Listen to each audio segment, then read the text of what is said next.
Hello, I'm Isaac Hayes III, founder and CEO of Fanbase, and I'm here with a very important message. We are at a turning point in the Black community where we must have equity in the apps we use that scale to billions of dollars. But this time, we own the infrastructure, we own the culture, and we shape the future. And Fanbase is the future. Fanbase combines the free functionality of Instagram, TikTok, and YouTube into an all-in-one platform built for the evolution of social media and monetization. With over 1.4 million users, that's real proof that we are shifting the conversation of tech ownership and equity for creators. So right now, I want you to go to startengine.com/fanbase and invest today. The minimum to invest is $399. That gets you 60 shares of stock in Fanbase at $665 a share. This marks a turning point in Black ownership of social media. If we don't take this opportunity to own social media right now, we will always be customers to our own creations. And that can't go on. So once again, go to startengine.com/fanbase and invest today. We must own the platforms where our voices live, our stories matter, and where our culture drives the world. Thank you. Folks, Black Star Network is here. Oh, no punches! A real revolutionary right now. Support this man, Black Media. He makes sure that our stories are told. Thank you for being the voice of Black America, Roland. Stay Black. I love y'all. All momentum we have now. We have to keep this going. The video looks phenomenal. See, there's a difference between Black Star Network and Black-owned media and something like CNN. You can't be Black-owned media and be scared. It's time to be smart. Bring your eyeballs home. You dig?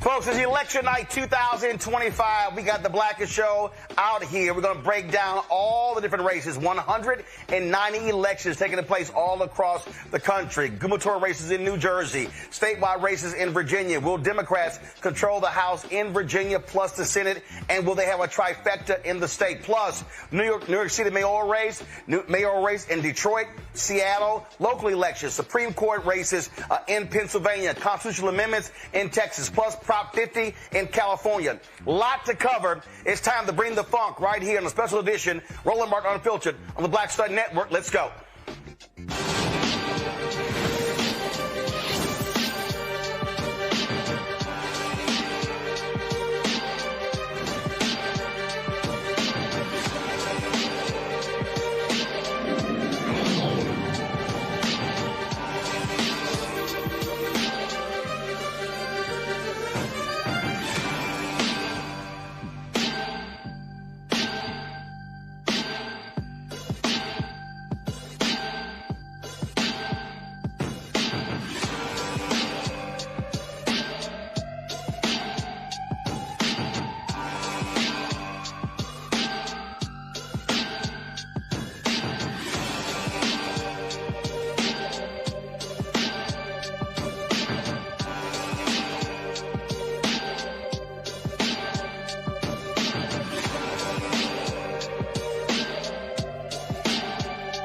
Elections all across the country. This is the map right here. And again, you got Virginia, New Jersey, Texas, California, Seattle, Detroit, all sort of races happening all across the country. And this is a huge election. Of course, the midterm elections are next year. What I've been saying to everybody since last year's election, stop talking about 2028, stop talking about 2026, and focus on what's coming up next. And so we're going to be covering all of these important races, telling you exactly what's going on. Can Democrats regain their mojo? Will MAGA be shut down all across the country? in Virginia. They, of course, have a unified victory party at the convention center there. Our own Brittany Noble is live in Richmond, Virginia. Let's go there. Brittany, give us a sense of what's happening there at the Democratic victory party. Well, Roland, we are starting to see the results of one of the most closely watched elections in the Commonwealth's history. Abigail Spanberger is the projected winner of the governor's race here in Virginia, and it offers a window into the minds of voters across the country since President Donald Trump returned to the White House. This is also home to hundreds of thousands of federal workers who have been impacted by the ongoing government shutdown. Let's go over a few other reasons why is my mic off? Virginia is one of the people.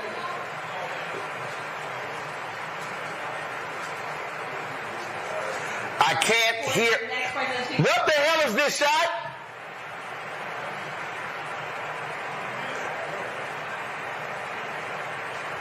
I can't hear her.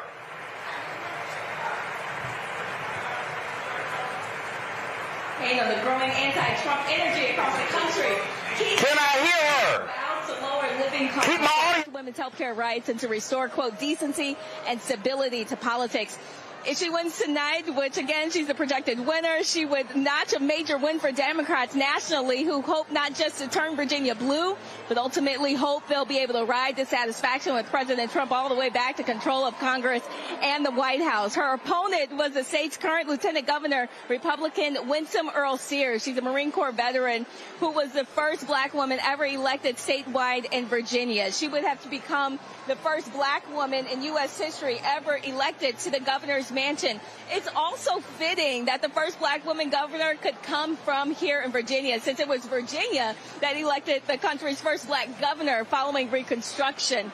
Virginians are also choosing their next lieutenant governor, their attorney general, and holding elections for all 100 seats in the State House of Delegates. Tonight, I will continue following these races here from her election camp, and I will continue to bring you the latest results from Richmond, Virginia. Back to you, Ro. All right, Brittany, so first of all, we see right now that folks are coming on the stage there. We've seen some folks. So are they calling this race? These are the top Democrats coming to the microphone there. So what's actually happening right now on the stage behind you?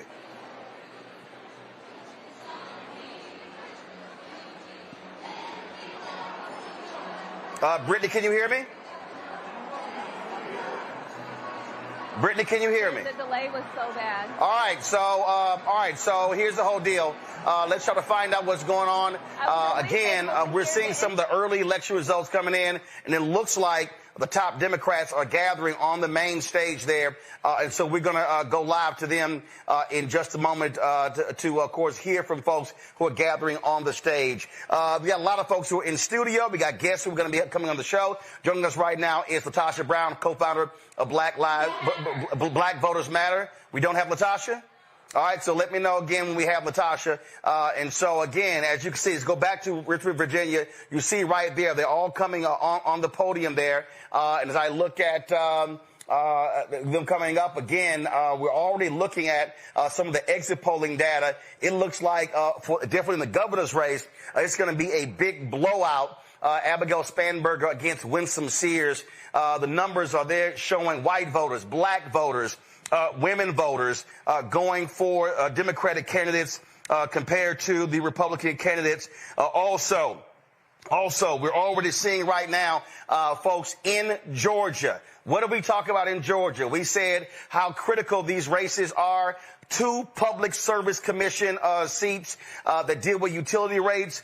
Democrats apparently are winning both of those commissioner seats in Georgia. Republicans have been winning statewide across Georgia, so already we're seeing results there. And so that is a huge, huge night for Democrats in Georgia winning those 2 seats. We're going to be looking at a lot more of these other election results to break down exactly, what's going on. Right now, I want to go over here to the folks who are gathered in our studio. We're going to be breaking down the election results all night. So let's go to them. And so let's start talking about what's happening.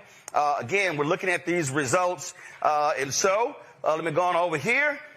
So, folks, what's happening?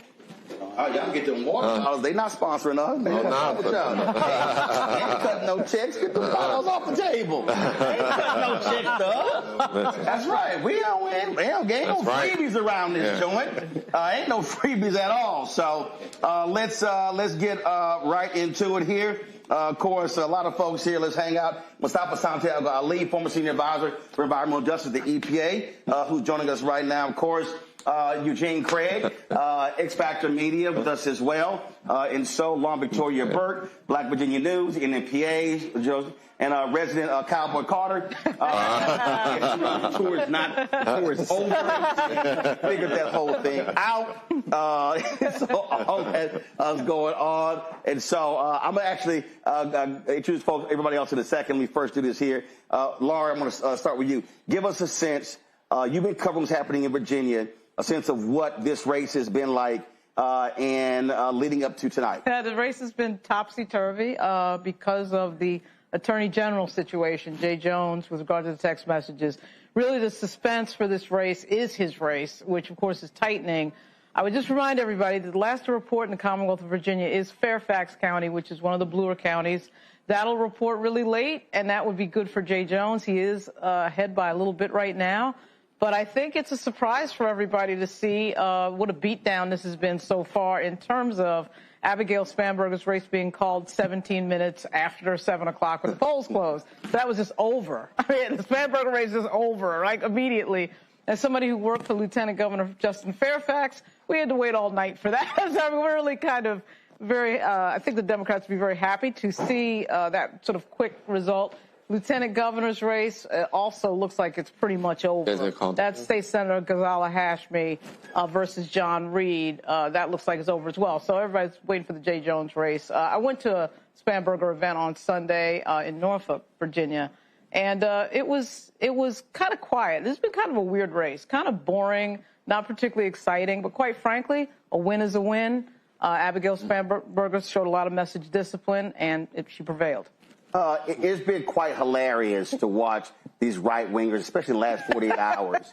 So here is Winsome Sears on Fox News whining and complaining about former President Barack Obama not endorsing her for governor of Virginia. If y'all want to see stupidity, roll it.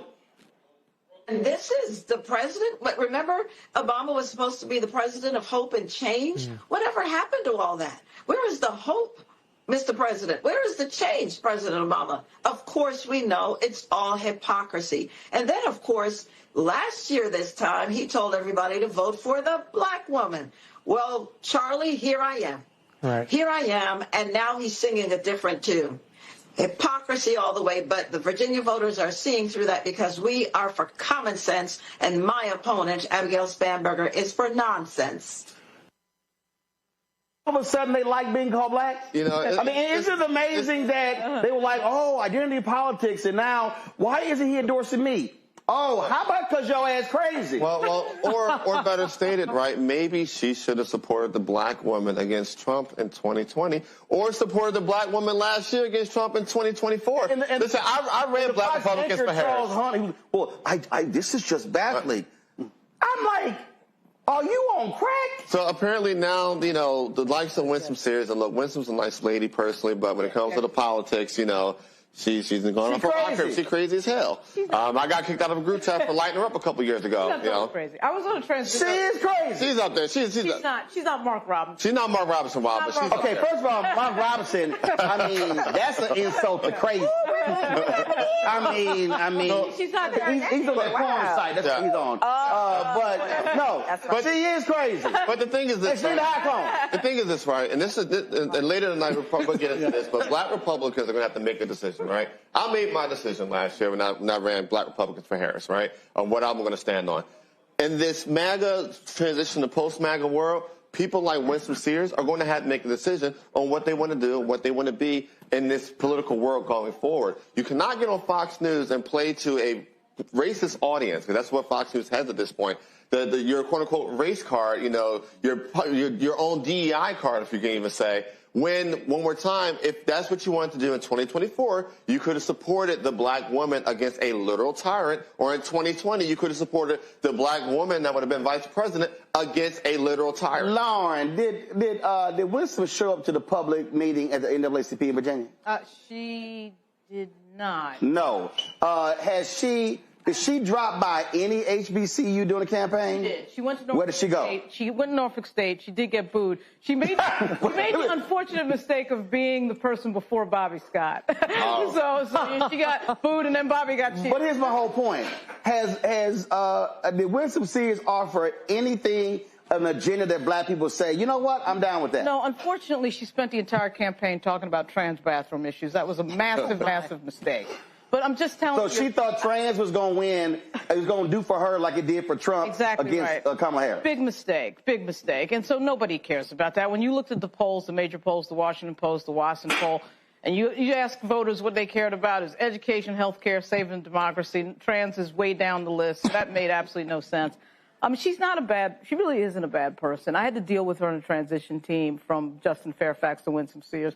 She really isn't. I was actually surprised the Republicans effectively did a Thelma and Louise and drove the car off the cliff, okay? Because I thought they were going to switch the candidate out, quite frankly, and give her, Commandant of the Marine Corps or something like that in the Trump administration. But they ran her, and they got the result that I think everybody expected. So her and Trump don't have a good relationship anymore. They don't. She called Trump. See, she said that the party should move on from Trump, and so Trump hates her. She's really she's sort of a throwback black Republican. She's not a DeSantis MAGA Republican. Yes. She really is. She's played the 50s. She's been MAGA. She's jump back over and jump back over and jump back over. Well, guess what? Now she got a lot of free time on her hands. I'm going to introduce the rest of the panel. Michael Brown, former Finance Committee member of the DNC. Of course, we're going to see CEO, co-founder of Politicking. Greg Carr, Department of American Studies, Howard University. Dr. Julian Mavo. Of course, Bennett College, President Emerita of Bennett College, economist as well. Of course, also joining us right here, Marcus Batcher, National Political Director, People for the American Way. And, of course, we got Gumbo Queen sitting here, Noah Haynes. She didn't bring none. Georgetown University School of Foreign Service. Got everybody here in the house. We got other folks going to be joining us. Tiffany Lofton. We got Latasha Brown. A lot of folks going to be hanging out. But let's talk about this Virginia race. First of all, I've literally been laughing. I've been cracking up the last week looking at all of these crazy deranged MAGA people. You had John Fredericks, the radio show host. He's like, it's closing. It's getting tight. It's getting tight. It's right. I think we're going to have an upset. All these folks, they have been feeding the algorithm. Elon Musk was just sitting here dropping. I swear, I was seeing post after post after post, Mustafa, and I'm sitting there going, y'all know she's going to get her ass. Without a doubt. People are tired of performative politicians. They want reparative politicians. And that's the reason that they're losing across the country, because they know we got 40 million folks who are living in poverty. We got over 500,000 people go to bed every night in this country unhoused. We got over 300,000 people who are dying prematurely from air pollution every year. We got 1 in 3 black children in Head Start, and, now they're trying to take that away. So the performative politics is no longer something that people are interested in. This is hopefully a new day. 249-year-old republic, we'll see if people actually want real change, and it looks like folks do. But, Michael, what are these black Republicans going to realize? If you align yourself with MAGA, we ain't fucking with you. We ain't.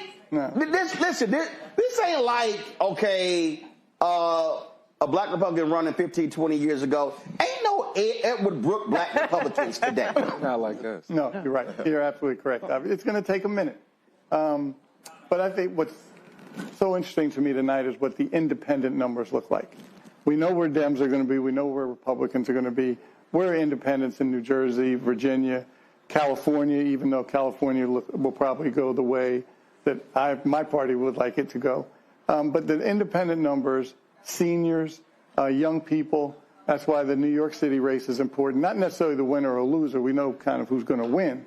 But what do those numbers look like as well relative to the splits between young people, seniors, and independents? The thing here, again, that I'm just laughing at, Greg, is these MAGA folks because they got so caught up saying, ooh, Trump, he did so well with black people. We're increasing our numbers. And so now with her, of course, Byron Donalds, he thinks black people are going to be running to his side next year. I'm sure he's going to all of a sudden be touting the HBCU he went to. Even though when you look at black stuff, they are absolutely against so many different things. They ain't never called down Trump out, never put him into check. And so I hope black folks in Florida next year do what they did to win some seats tonight in Virginia. Because based on one exit poll, it shows that 90% of black people in Virginia voted against Winsome Sears. Yes, sir. And, as the current president of Florida A&M found out when she did the strike again and cheered at the FAMU football game, black people in Florida got more sense. Just because you black don't mean you get a vote. So hopefully Denny's will trounce. What do you call him? Lauren, the consensus answer. I call him the hell. Yeah. There you go. That part. I don't know what Byron Donald does besides holding. Well, he did pat him on the back of his head when they were voting for Speaker of the House. So it is interesting, and I agree with Mike, the turnout will be interesting to see how this thing breaks down. I mean, according to the New York Times, as of a couple hours ago, nearly 2 million people, including early and mail-in voters, have cast ballots in the mayoral race. That's the most number in New York City since 1993. People are sick. People are tired of it. And, this is not going to be a good night for the Republicans, but more importantly, it'll be a good night for human beings.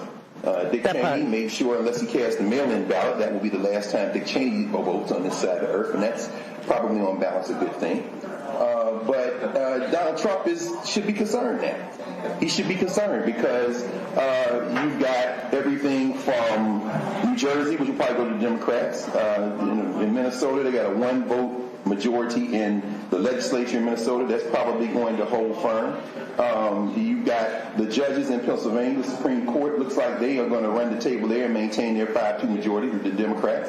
And I don't know, this time may even lift a boat like Jersey City. Did y'all see what it came out and said, I'm a gay American, to try to get the heat off him?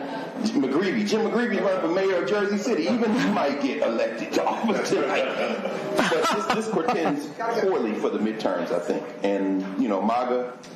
All right, Greg, hold tight 1 second. We're going to go live to Richmond to Brittany Noble. Brittany, go ahead.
I can hear all so much.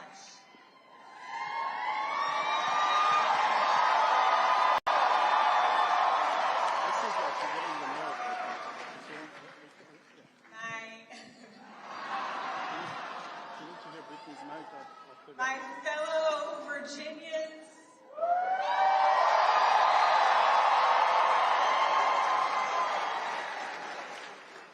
tonight we sent a message.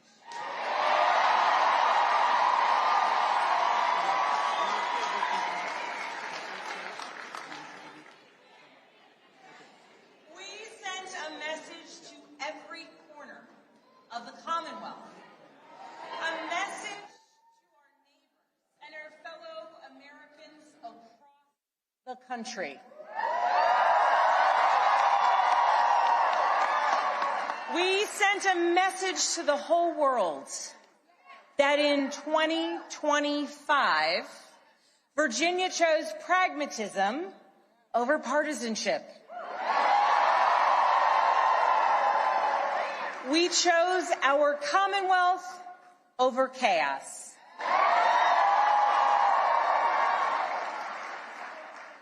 You all chose leadership that will focus relentlessly on what matters most: lowering costs, keeping our communities safe, and strengthening our economy for every Virginian.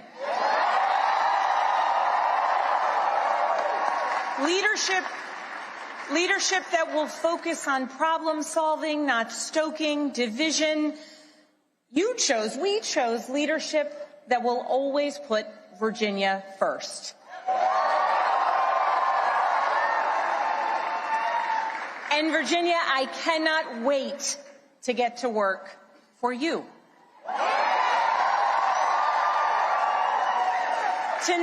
Tonight we turned a page. We turned that page by listening to our neighbors, focusing on practical results, laying out a clear agenda, and leading with decency and determination.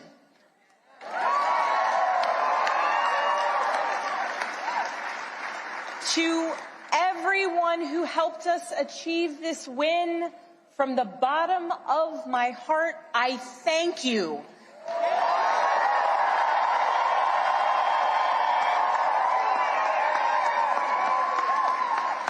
I thank you for the trust that you have placed in me, and it is the honor of my lifetime to be elected the 75th governor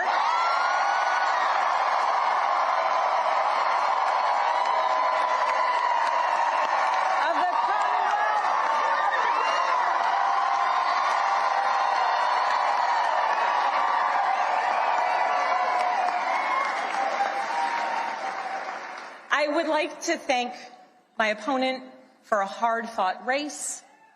The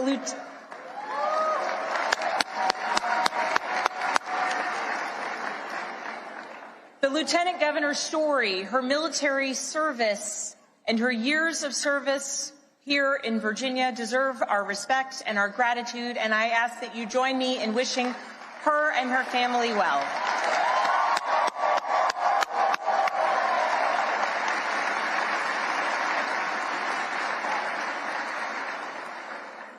I also know that those who were supporting my opponent are disappointed today. And to those Virginians who did not vote for me, I want you to know that my goal and my intent is to serve all Virginians.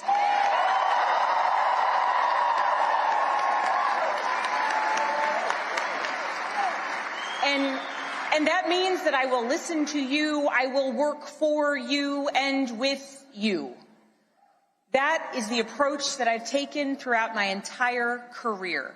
I have worked with anyone and everyone, regardless of political party, to deliver results for the people that I serve. And that's because I believe in this idea that there is so much more that unites us as Virginians and as Americans than divides us.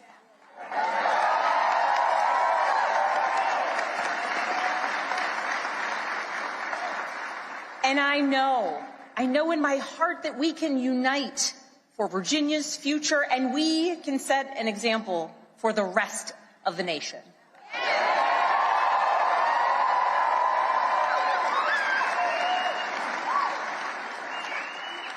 Our founders understood this from the very beginning. They didn't choose to call Virginia a Commonwealth by accident. They chose it to signify that our government would be based on the power of the people united for a common good. Not for a political party, not for a president, not for a monarch, but for a common good, together. And tonight, Virginia proved that that tradition is alive and well. We are still a Commonwealth in every sense of the word.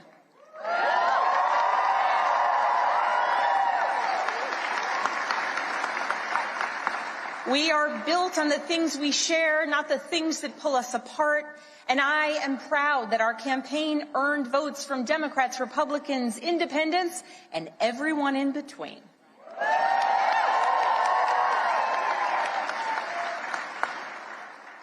That's the Virginia I know, that's the Virginia I love, and that's the Virginia I will have the honor of serving as your next governor.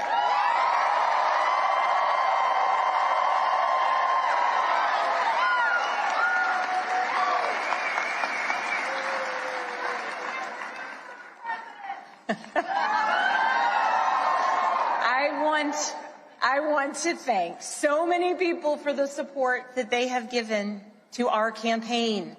Thank you for your work. Thank you for your support. To our tireless volunteers, to those who believed in me, thank you.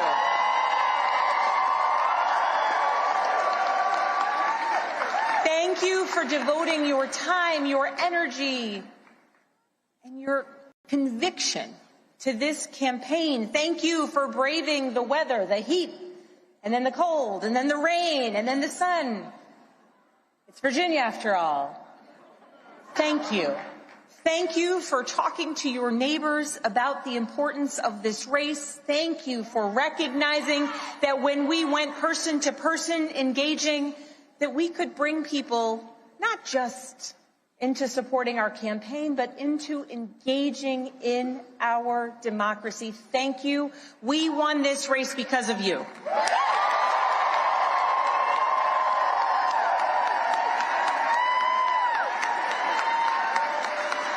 To our campaign team, you're the best in the country.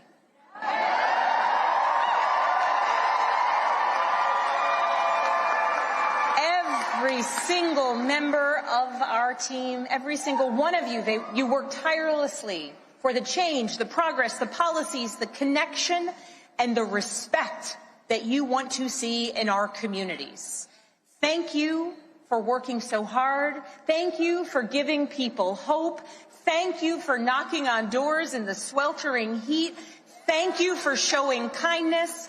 Thank you for showing up in every corner of Virginia. Thank you for diving deep on policy. Thank you for capturing moments and the essence of our campaign. Thank you for reaching voters everywhere. And thank you for believing that Virginia could and would send a hopeful and joyful message tonight.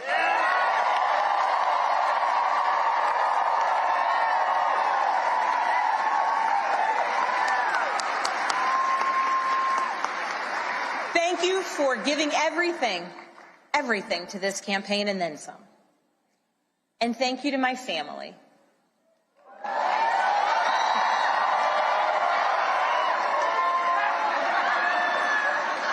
To my husband, Adam.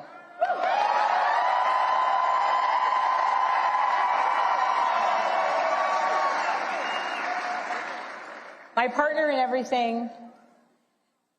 I love you with my whole heart. I am grateful for you. And it is very strange to declare my love for you in front of millions of people.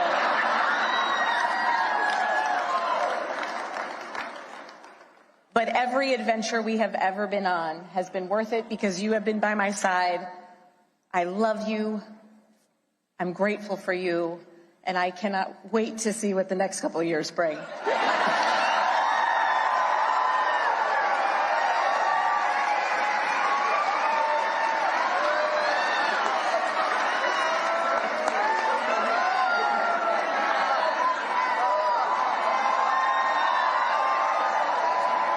To my daughters, Claire, Charlotte, and Catherine, you inspire me and motivate me every single day.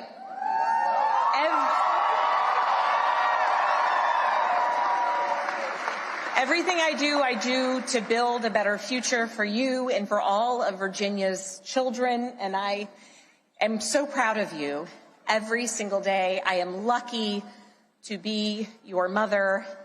And Catherine, you did not clean your room today as you promised me.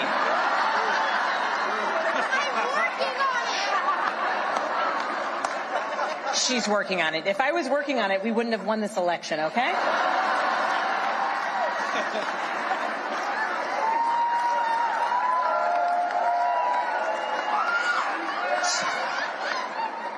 To my sisters, my dearest and earliest friends, I love you. I love you, I love you, I love you. To my friends who have traveled from around the world to be here with me today, thank you. Thank you for making me who I am, and thank you for always believing in me. And to my parents, I love you. Thank you for leading by example every day. And I know that today is a day that you all could have never imagined. But you taught me the importance of service to others and relentless hard work.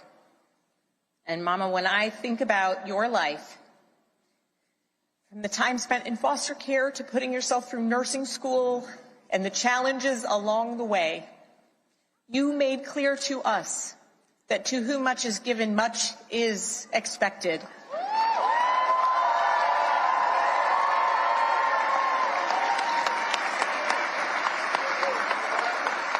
And you have given me so much, born of your own struggles and your own challenges, and I know much is expected. And Dad, thank you for your example of service and tireless devotion to family and country. Nothing has made me prouder than to follow in your footsteps, so many steps along the way. I love you.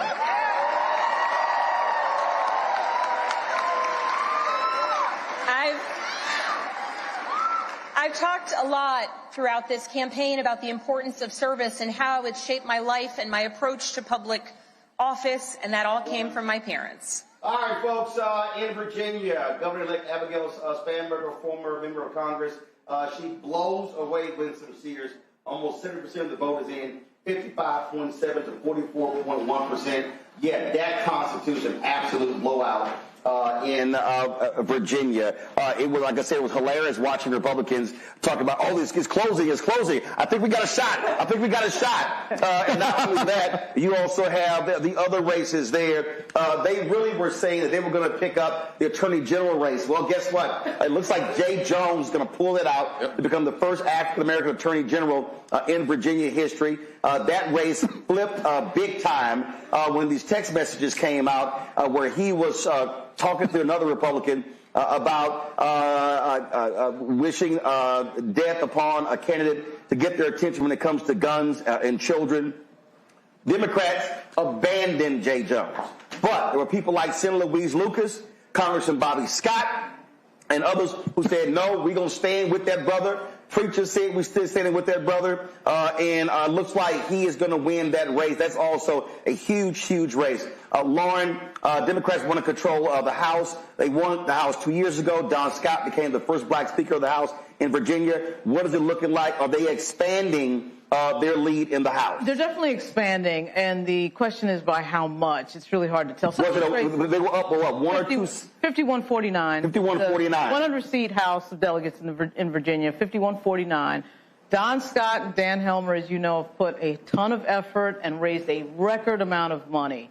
And Don Scott has done an unbelievable job to get them positioned to win at least 6 or 7 seats. One of the seats that we talked about, we had her at Virginia State, Kimberly Pope Adams. She lost 2 years ago by 53 votes. Black folks in Petersburg did not turn out. What happened tonight? Looks like she's winning comfortably, very, very comfortably. And she's not the only one. I mean, there's several seats here that typically are very close, that they're comfortably winning. Again, a lot of credit is going to go to the historic first black Speaker of the House in Virginia, Don Scott. Right. And who also, let's be real clear. Don also forced Democrats in Virginia to change. He said, I'm the Speaker. How you raise money? How are we going to spend money? How are we going to, and he challenged a whole bunch of folks who were complacent, who said it's not going to be business as usual. Right. There was one of the candidates we had her on yesterday from Chesapeake. Casey Carnegie. What happened there? Carnegie is not Chesapeake. Carnegie's Suffolk.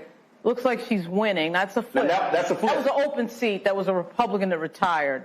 The disappointment right now is the Virgil Thornton, A.C. Cardoza seat in Hampton, which A.C. Cardoza is a black Republican, the only black Republican in the entire General Assembly. It looks like he's winning right now. Not all the precincts. In Hampton? In Hampton. What's happening? Because remember, you have Virgil Long. Right. No, I don't know what the lines are like now, but I think there's some interestingly, some overlap between that seat and when Winsome served. I think she had part of that district. Probably right, Pocosin. It's a kind of a weird seat, right. But in a wave year, you would think that would have been one of the ones that flipped. Yep. But, you know, a lot of these seats you're going to take 2 or 3 days. But still, you can already see a lot of credit has to go to Speaker Scott. Right. A lot of credit has to go to him. They raised a phenomenal amount of money, an unheard of amount of money. All of the talking about other people who raised money in Virginia. For years, you're hearing about Terry McAuliffe being the Uber fundraiser. The crown goes on to the head of Don Scott in terms of fundraising in Virginia. He is the new king of fundraising in Virginia.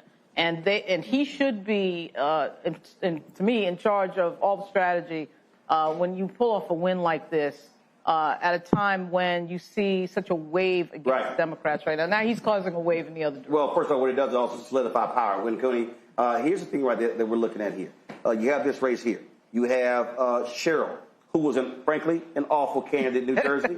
There were a lot of black folks who were like, yo, we ain't even hearing from this woman. Right now, it's 59-39. Republicans were talking about how Jack Ciattarelli could somehow just win that state. They were hyping him up as well. Looks like he's getting his ass whooped. This is the thing right here. What you're seeing here, you're seeing a lot of Democrats who sat on their asses, who were frustrated and upset with Biden in this age. Folks did not want to support Kamala Harris. They probably learned their lesson. This is what happened when you sit your ass at home and don't vote. And so when you look at Virginia, when you look at New Jersey, when you look at these down ballot races, when you look at the pickup of those 2 statewide seats in Georgia, that's huge as well. I really believe also part of this, and the Democrats finally getting a spine in this shutdown, caused folks to say that finally y'all are showing some fight. And now you're seeing the results of what happens when folks organize on the ground, but they also show some fight. I think Democrats are finally showing up to the party.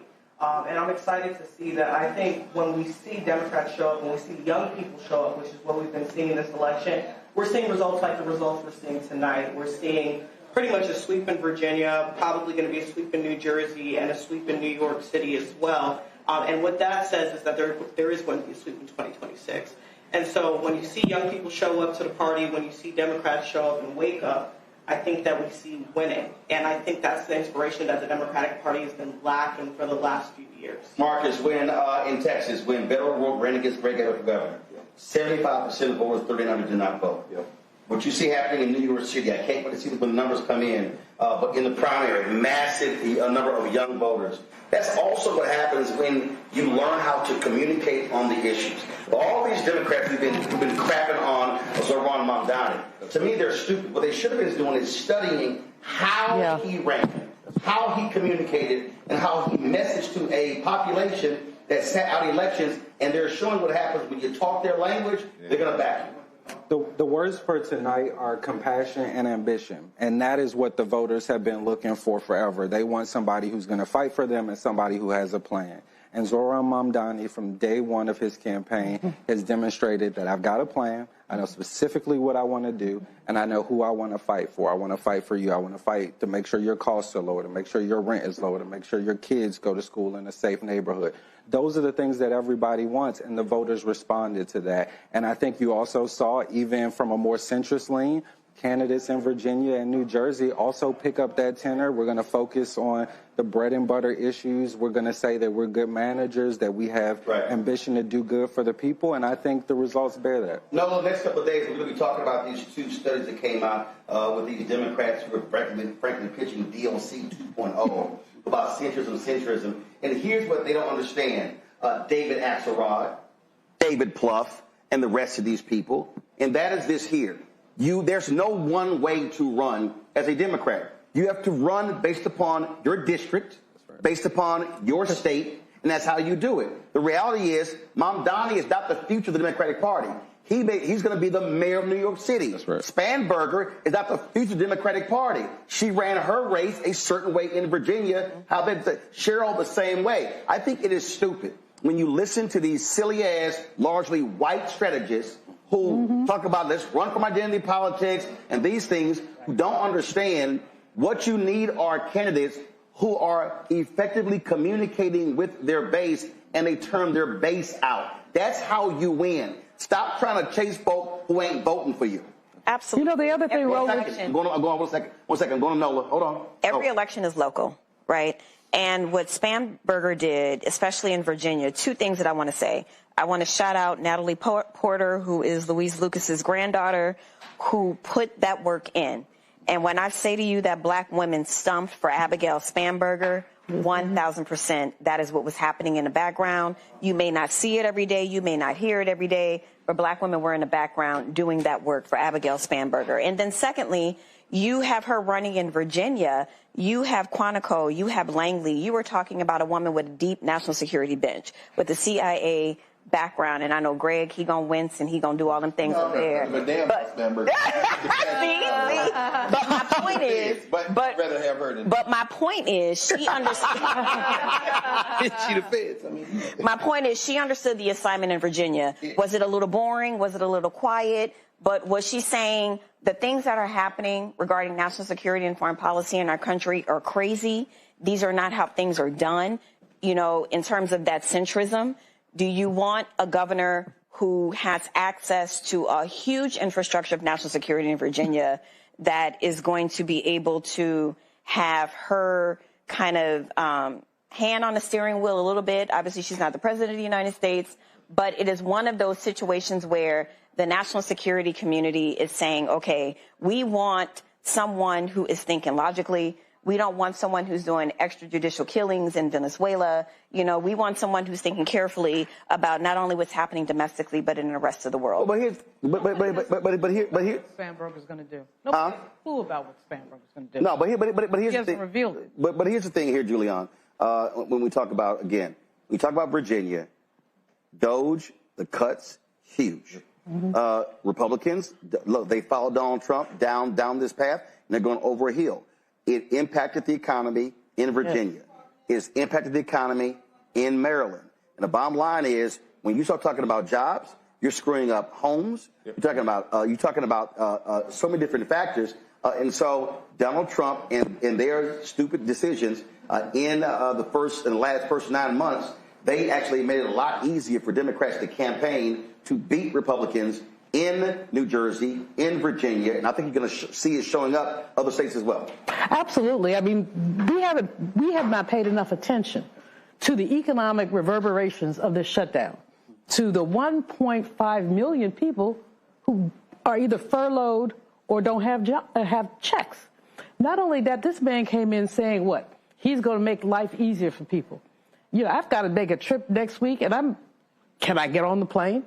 Will the plane land? People are making those kind of decisions all the time. The folks just called me and said, you want to do it via Zoom, but we ain't going to pay you. I said, no, I'll be there. But in any case, the other piece is the younger people do not care about the labels that older people are using. So when Republicans don't get their way, they call you a communist. Well, there's no such thing as communists in the United States. It's not even a Democratic Socialist Party. I mean, there is DSA, it's an organization. So you don't get your way, you start calling people communists. And even if you're the most conservative Democrat, they still gonna call you a communist. Precisely. It don't even matter. Right. But you know, younger people don't care about that. If you're old and white, you 80 and you white, the word communist, oh shoot, the Russians are coming. Right. But if you're 30 and you say communist, it's like whatever. But you have to speak to, again, affordability.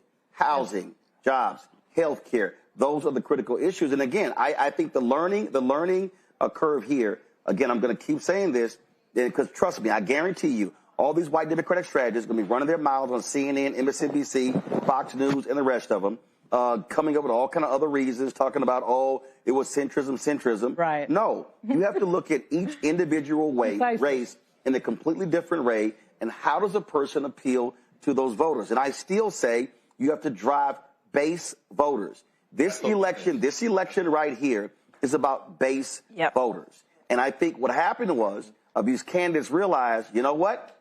If I don't pay attention to who our people are, then I definitely don't have a shot. Spanberger ain't the most exciting candidate in the world. But you're right.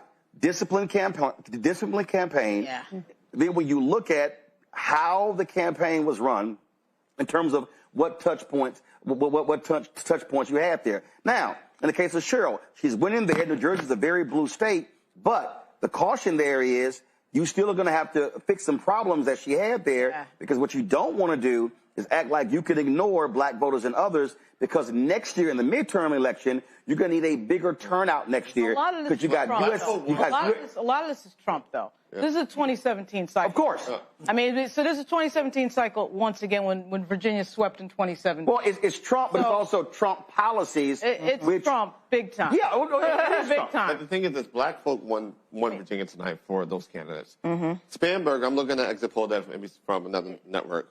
Spanberger lost 63% of white men. Only won 52% of white women, but carried 85% of black men and almost 94% of black women. Exactly. That turned black voters had to be through the roof, you know, to offset that massive white loss. But here's the deal: what you just described there, is exactly how Obama won. You're not going. Listen, white men are going to vote for Republicans. They're going to vote for Republicans. White women, 53% are going to vote for Republicans. But the way to win is you have got to do 85, 90% black men, black women. You've got to lower the Republicans' numbers when it comes to Hispanic voters. That's actually the Obama coalition. The real problem, and everybody keeps talking about, how Kamala Harris lost. The bottom line is this here. She lost that race because Joe Biden wouldn't get his ass out of the race. I mean, and the people around Joe Biden just could not accept the fact that being president also means being physical. It means that watching you as a candidate. And so they prolonged that and made it much more difficult. I think what you're going to see is what happened tonight. You're going to see, I think, even stronger, because this is going to put wind behind the sails of a lot of the candidates running next year, and they're going to understand how you have to run. One of the folks who spends lots of time on the ground on these very issues is Latasha Brown, co-founder of Black Voters Matter. Latasha, when you look at the results tonight, when you look at black turnout in Virginia, we're looking at numbers in New Jersey. We're looking at, of course, we're looking at the Supreme Court retention races in Pennsylvania. Andre Dickens reelected as mayor of Atlanta tonight. We're also looking at those two statewide seats in Georgia, won by Democrats as well. Just your thoughts of what you're seeing tonight, specifically with black voters. You know, I think that black voters are coming out. What we're seeing is they're coming out in high numbers in an election that is not necessarily like in Georgia. In the ticket, in the state election in Georgia, at the top of the ticket, there were 2 public service commissions, like the most unknown, most unsexy position in terms of running. Those were leading the ticket. And people came out. Why? Because they did make a connection.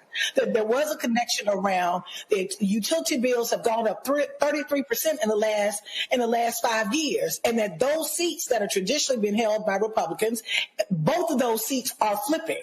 That the state of Georgia actually flipped those seats, which is a big deal, particularly in a race and an election where you don't have a real competitive statewide ticket. I think what you're seeing in Virginia, I think the fact that the majority of black women overwhelmingly voted. I think you're absolutely correct around when we're looking at this election cycle. I think it's a precursor of what we can see and what will happen in 2026 if we continue to actually keep the momentum. While some of this, I do believe, are about some of the issues that people are facing, because right now it's pretty intense. We've got 42 million people around the country that don't have access to SNAP, right? And SNAP benefits. We've got hundreds of thousands of people who are laid off just this week for what many of us know as good paying jobs. There are 300,000 black women who have been laid off federal jobs and others.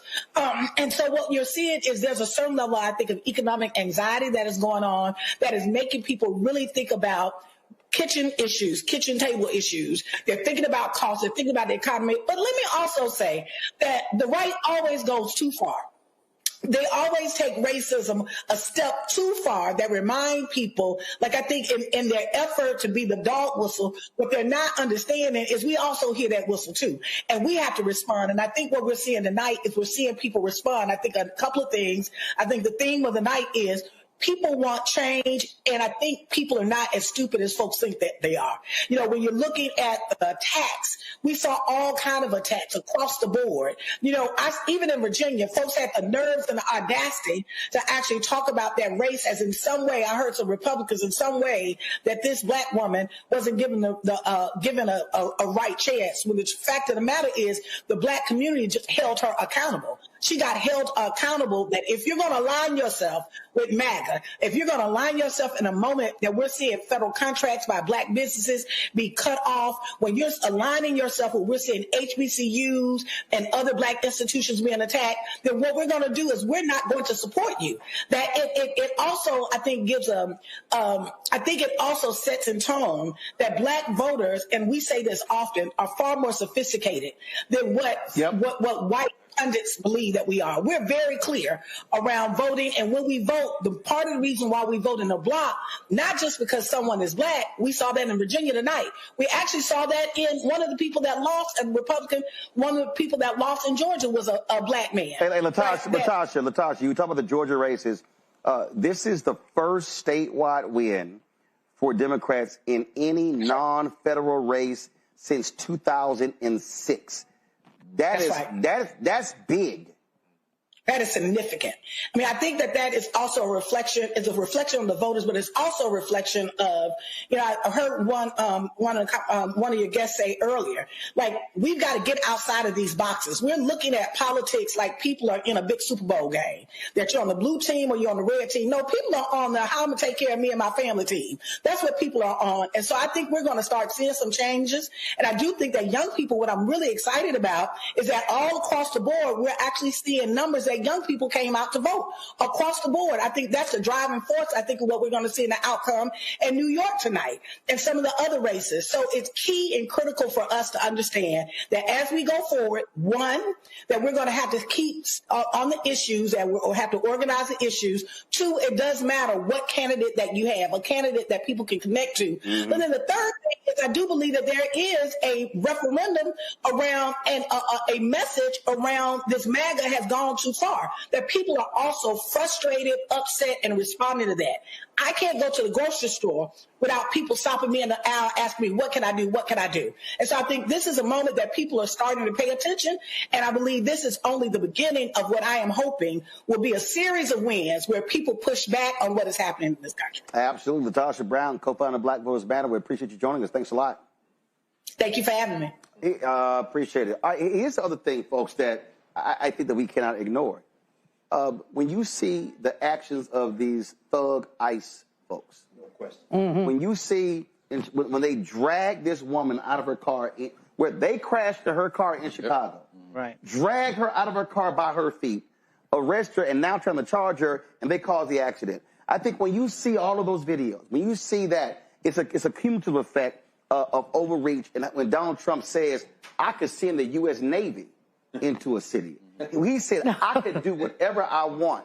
I think, to the point Latasha just made there, I believe that also impacts voters by saying, hold up, you know what? We got to stop these son of a bitches. Right. Because they have truly lost their minds. And I think that those actions have woken up a lot of folks who were dormant and who were making excuses, who now realize, you know what? The other side, they going to vote. We better get off our behinds and vote too. I wish, Roland, that some of these Republicans would take a page out of Dick Cheney's book. You know, I hated him. I talked about him like a dog. But he basically redeemed himself when he endorsed Kamala Harris. Well, first of all, he didn't redeem himself. I'll get that. He died today. I give him credit, but he didn't redeem himself. Okay, but it was the one. I appreciate what he did. I appreciate what he said about Trump. But I ain't forget that he was Darth Vader. No, go ahead. No, he was definitely Darth Vader, and he was a horrible human being from a policy perspective. However, his endorsement. The broke clock is right twice. But go ahead. But his endorsement of Harris should remind Lil Mike Johnson that there's something bigger than his fealty to that man. Right. But the thing here, when I see we're just gonna blow up votes. Damn, really knowing whether or not the folks are drug dealers. Yeah. We just gonna blow them up because we can. Right. We gonna send in ICE because we can. We gonna send in National Guard because we can. Right. That to me is where the overreach comes in, And I think a lot of people going out, this is some bullshit. But that's what Cheney. This is where I believe those social media videos over and over and over again are saying, oh, so you think you can do whatever you want. So these statewide Republicans, these local Republicans, oh, y'all agreeing with that? Okay, y'all gonna pay the price as well. But see, that's what. Here's the thing. So it's so funny to me because when I think about how these people in the administration probably thought they were going to be the cool kids, and once again, to their chagrin, you are not the cool kids, right? So you think that you can go out into the world and you can do the thing that you want to do, and people are going to go along with it, right? That is not what's happening. It is the complete opposite of that. You not only have domestic pushback, you have global pushback. You have the UN making its first statement, actually calling it illegal, and that is important. Although the Trump administration does not care about procedures and laws and norms, there's a large swath of the world that still does. So the UN weighed in and they said this is illegal. So it's not just Democratic congressional folks. It's not just folks like me. The UN has said these killings are illegal. We need proof. We had a situation where Dems weren't even welcome into the briefing so they could get information about these killings. Like, everything about this is shady as hell, right? And the last thing that I want to say, that we're talking about all of these badass, ridiculous policies. I want people to understand. When Kamala lost, black women, we kind of like went internally and we said, what are we going to do? How are we going to do it? I need people to understand that Abigail Spanberger winning tonight was strategic. I need people to get that, right? I need people to understand that black women are moving very differently. You're not just going to get our boat out of duty. We are moving more like a lobby. What are you going to do for us? And how are these 300,000 plus black women going to get back to work? Michael, the thing that, again, when I look at terms of actions of the administration, when Trump says, I'm going to withhold money from Democrat states, and it's going to red. His actions against Canada are destroying Las Vegas, destroying tourism. Aaron Ford, a brother who's Attorney General, is running for governor of Nevada. If I'm Aaron Ford, I'm saying every day, Donald Trump has killed the economy of this state. Nevada voted for Trump. My deal is next year, the states that voted for him, look at Iowa. There's a reason Joni Ernst ain't running for re-election. Their economy has been tanked because of the tariffs and other policies. And so to me, he's handing you a gift by his crazy policies. And the problem is every Republican has to defend his policies because they're afraid to piss him off. That's the opening for Democrats to win. We see it tonight, and I think we're going to see it next year. Well, when our Republican friends do their postmortem over the next few days, their conversations are going to be quite interesting. Because I get what Stephen Miller and J.D. Vance wanted to do was get as much done as possible before the midterms. That was the goal because they were worried because history says you're going to lose the House or potentially the Senate. And so, but as you and the what's the black voter lady's name? Latasha, my cousin, sorry, had mentioned that, look, when you do that kind of overreach, which they did, you're going to pay a price. And that's what's showing up tonight. And it's going to show up in 26. It doesn't matter how much redistricting people do. This race in 26 is going to be redistricting proof. Proof. So because of that, it's not really going to matter. And when you always talk about our party, my party, we're the leaders. This is all about the people now. Right. They're not waiting for leaders to tell them what to do. People are doing stuff on their own. That's why races are all independent. Everything, politics are local. And people are running their race what's best for them. Mustafa, again, when I look at issues, to Michael's point, Republicans were thinking, let's get it all done for the midterms. Here's the problem. After tonight, they're going to say, we're going to need to pull back on some stuff because what they do not want is a wipeout a year from now. You're talking about potentially they could lose the Senate seat in Maine. Ossoff, after this race tonight, Ossoff is stronger in Georgia. They couldn't even convince Brian Kemp to run, the governor, against him.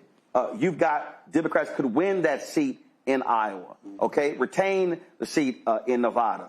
Guess what? If Paxton beats Cornyn in the primary in Texas, they are vulnerable in the primary, and all the polling shows James Tallarico is great. I sent his ass a text a couple of months ago, said, bro, run for governor. He chose to run for Senate. He can't beat Jasmine Crockett, okay? So you're going to have that very interesting race. And for all these Democrats who keep shitting on Jasmine Crockett, hugely popular. Her polling numbers are on an Obama level among black people. Black folks are going to vote in Texas. Then you talk about Roy Cooper, the former governor in North Carolina. Democrats could pick up 3 to 4 United States Senate seats, could win anywhere from 15, 20 seats in the House. And so I think Republicans are going to step back and say, yeah, we may want to pull back on a lot of this stuff because the last thing they want to do is get absolutely wiped out next year. Well, let's just first say that Jasmine is real and authentic and a fighter, and that's what people are looking for. People are also sick and tired of being sick and tired. We heard Fannie Lou Hamer say that. When you see black children being zip-tied in Chicago on the corner in the middle of the morning, that resonates with folks, right? When you see folks who are struggling to be able to eat, that resonates with folks. It also feeds that blue wave that we see playing out tonight.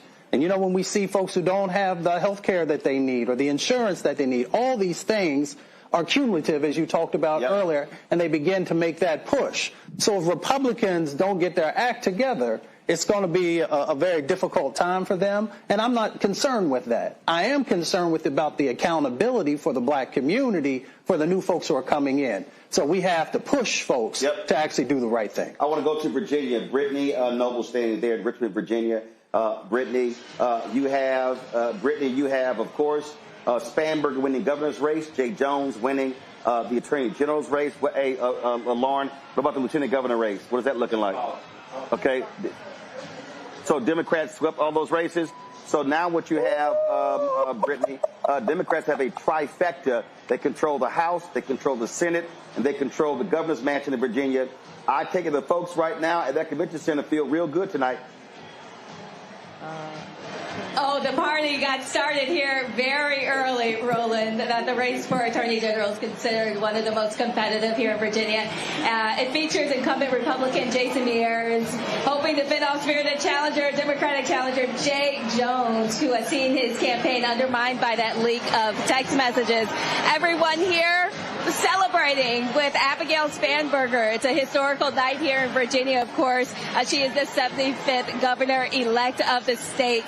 Spanberger said tonight that voters sent a message to America about what voters want the most. She thanked her family, her parents. She said that they taught her to whom much is given, much is required. She also thanked her opponent, the state's Lieutenant Governor Winsome Earl Sears. She would have become the state's first governor, actually the first black woman in U.S. history ever elected to the governor's mansion. Democrat Abigail Spanberger is the wife and the mother of 3. She's a 3-term congresswoman and a former CIA officer. She campaigned on the growing anti-Trump energy all across the country. Key to her platform are vows to lower living costs, to protect women's health care rights, and to restore, quote, decency and stability to politics. Virginians are also choosing their next lieutenant governor, their next attorney general, and holding elections for all 100 seats here in the State House of Delegates. Spanberger said that this is all about what comes next, working to improve the lives of Americans, lowering the costs, and keeping everyone safe. She said she will not stand by while workers in her state are being attacked. So we will continue following all things that are happening here at Spanberger's election headquarters. Like I said, the party got started here early. You can see that people are actually starting to trickle out of this area because, of course, they've been celebrating with Spanberger. Brittany, can you hear me? Okay, all right. So let me know when I can talk to Brittany. Brittany, I appreciate that. Thanks a bunch. Folks, we have been looking at, again, these other races. Let me go here. We know there also was an election in Houston. Of course, we had the governor of Texas, being the asshole that he is, would not call for a special election for the death of Congressman Sylvester Turner, who replaced, of course, Congresswoman Sheila Jackson Lee. And so the problem there is nothing was happening in that particular race, and so we're looking at that one to see what's going on in again that special election. You had a number of candidates who were running in that particular race, and so we'll be looking at that in just a second. Let me also look at Of course, we're going to be looking at a couple of races out of Mississippi. There were a couple of special elections there. Republicans were ordered by federal courts to change the maps in Mississippi. And so you may have a couple of African Americans win seats in Mississippi as well. So it's a whole lot that we're looking at. The moment we're going to be joined by Melanie Campbell, National Coalition of Black Civic Participation, Glenda Heights, Glenda Carr, Higher Heights is going to be joining us as well. So there's lots we're going to break down. So let's do this here. Let's go to a quick break. You're watching us, our election coverage right here. Roland Martin Unfiltered on the Black Star Network. Black Votes Matter. Back in a moment. Election night 2025. Black Votes Matter. Join Roland Martin and an expert panel of guests for the realest and blackest election night coverage in the nation, focused on the issues that matter to you and our community. Watch Roland Martin Unfiltered, Tuesday night, November 4th, starting at 8 p.m. Eastern for the latest updates and election results from critical races around the country. Black Star Network, the voice of Black America. Black-centered.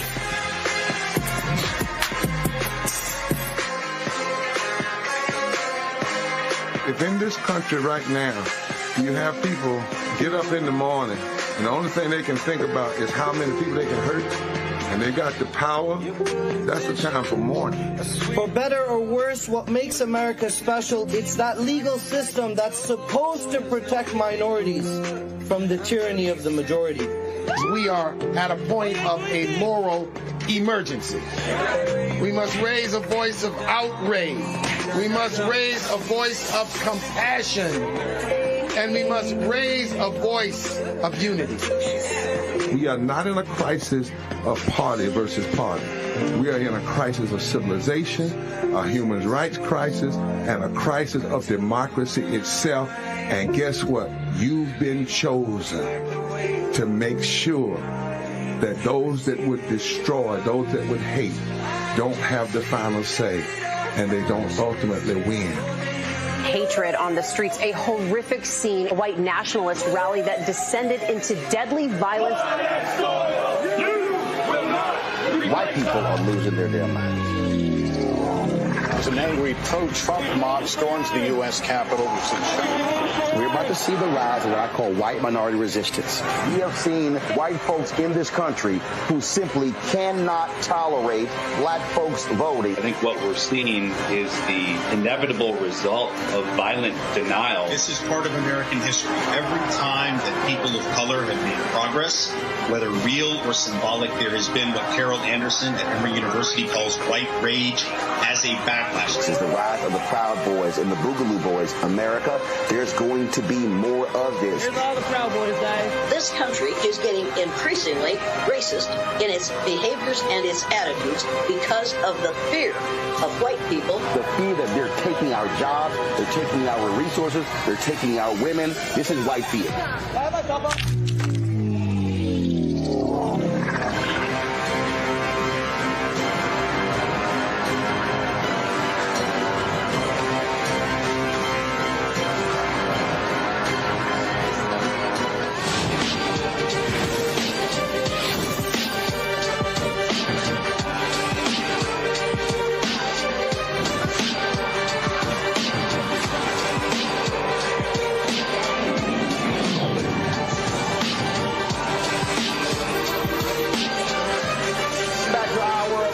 Network Election Night 2025 coverage. Go to my iPad.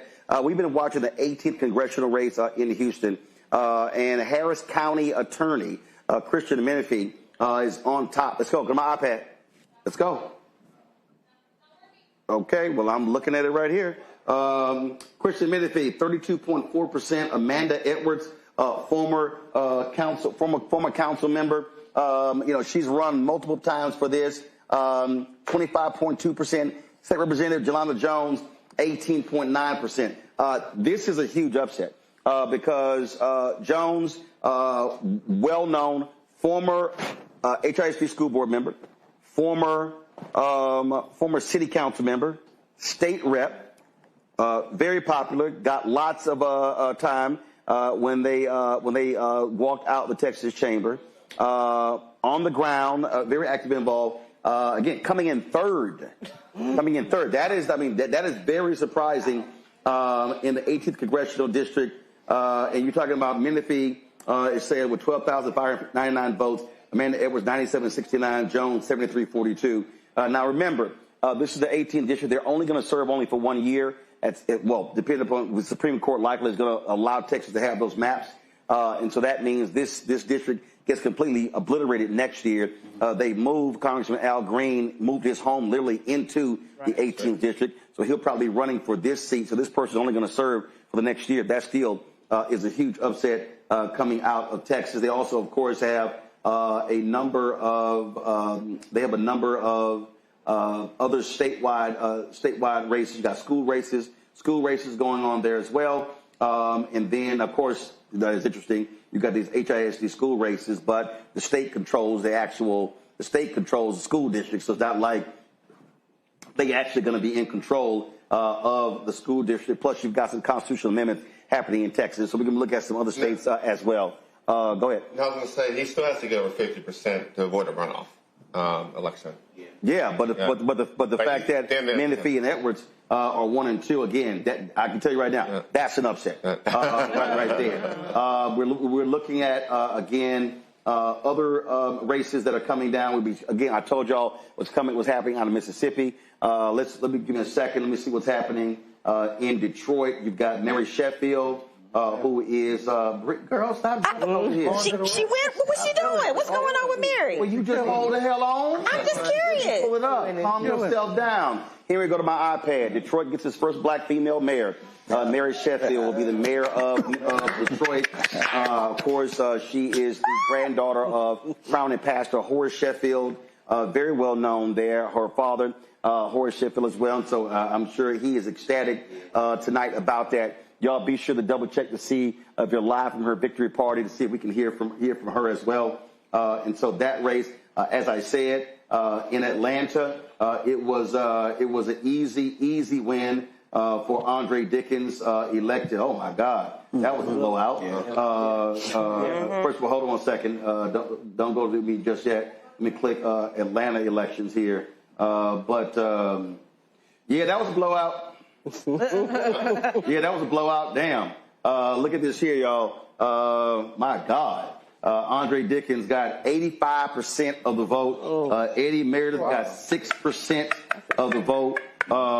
That's an absolute blowout in Atlanta right there as well. Matter of fact, if you combine the second, third, and fourth candidates, they barely get 6,000 votes, and he got 37,536 out of 44,000 votes. What does that tell you about turnout, Roland? I mean, rather than percentage, that's a low number of people voting. Well, when you talk about Atlanta, what you've seen over the last, remember you had a runoff with Keisha Lance Bottoms in the last race. Dickens won, and you had turnout that went anywhere from 16 to 25%.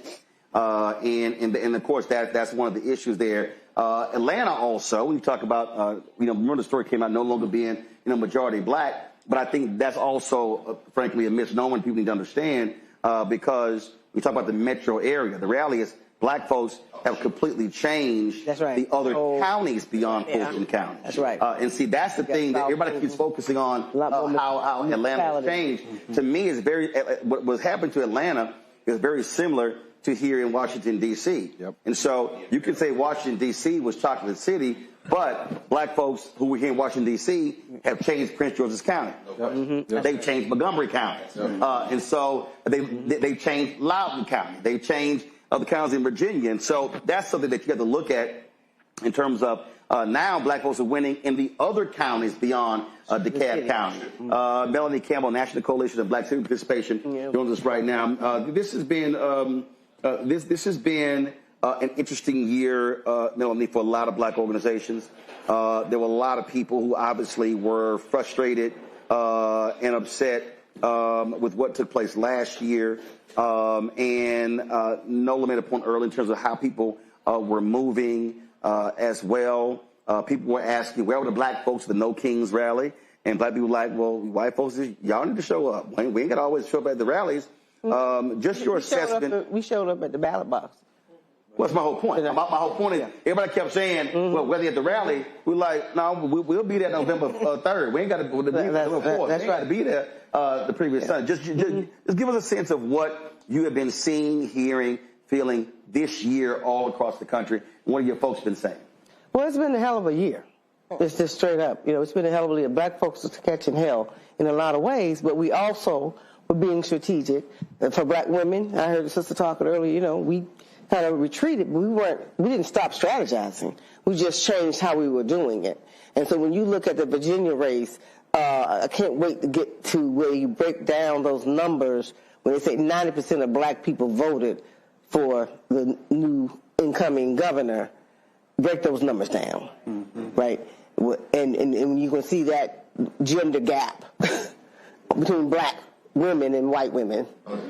And I can pretty much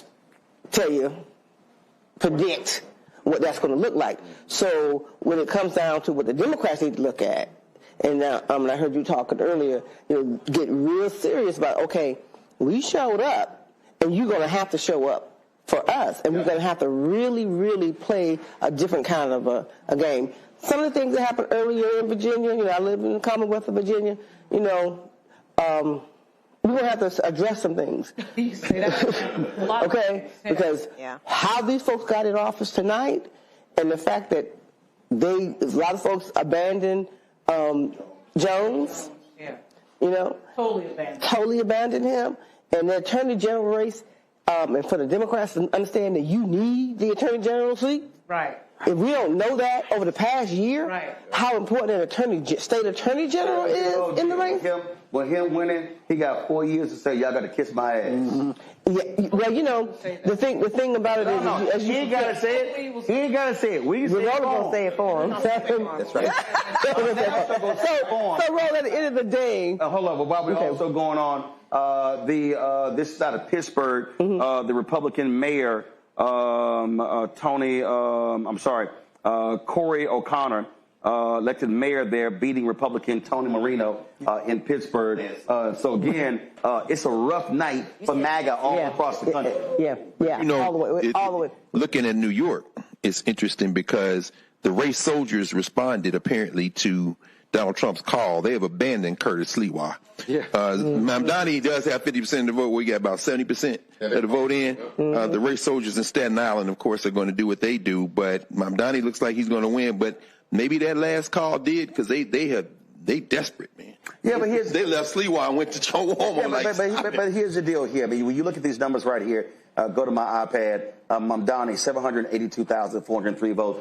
Cuomo 646,951. Sliwa 120,476. From the percentages alone, Mamdani winning almost 8 to 9%. So that's actually in line with what the polling was actually saying. Remember, Sliwa was going about and another thing is this here. Mamdani has been under a vicious assault. You literally had a Republican from that racist Andy Ogle out of Arizona who posted a video of planes flying into the saying don't vote for Mamdani. Yeah. I mean, they went low. The attacks on way low.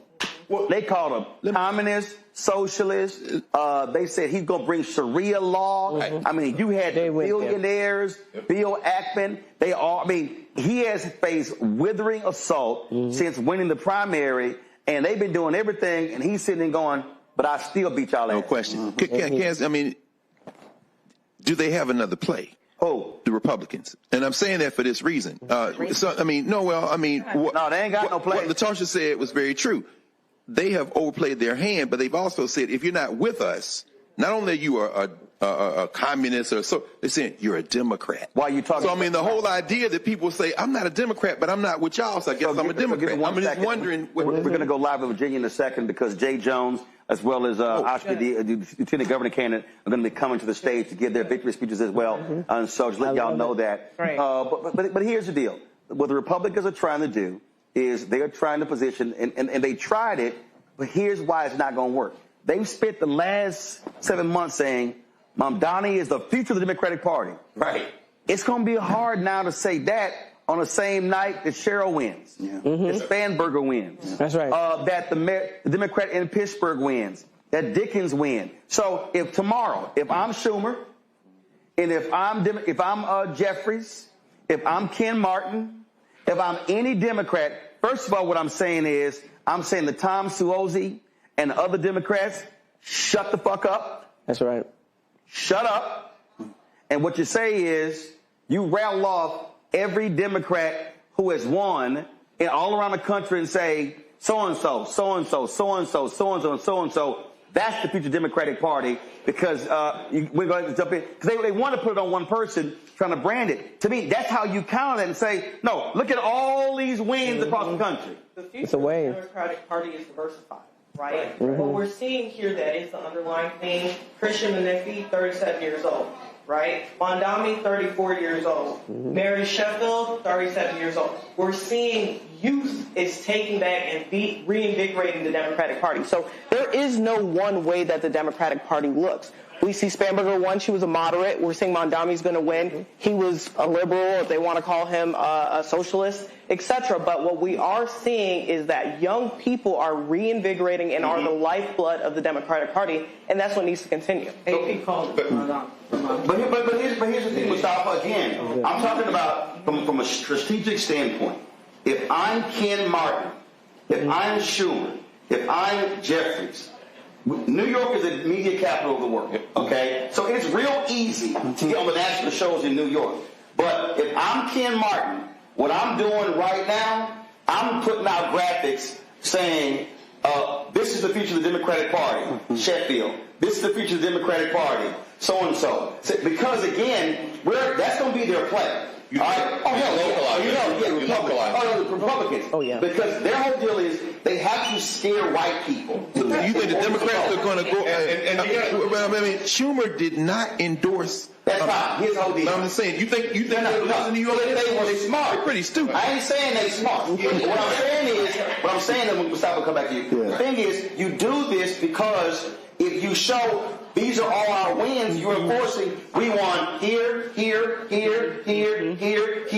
saying we didn't just win one mayoral race on Tuesday night, we won 10 races on Tuesday night. Yeah, you're showing folks that everybody has a seat in the Democratic Party. That's what you're doing. Whether you're moderate, centrist, progressive, no matter who it is, there's a place for you here. And that's power. Because everybody then can see themselves, based upon their set of values, finding an on-ramp into the Democratic Party. All right, right now at the stage, first of all, we got our feed, we got, do we have it? Speaker of the House, Don Scott of Virginia speaking. Go live. Democratic caucus who worked with us to make this happen.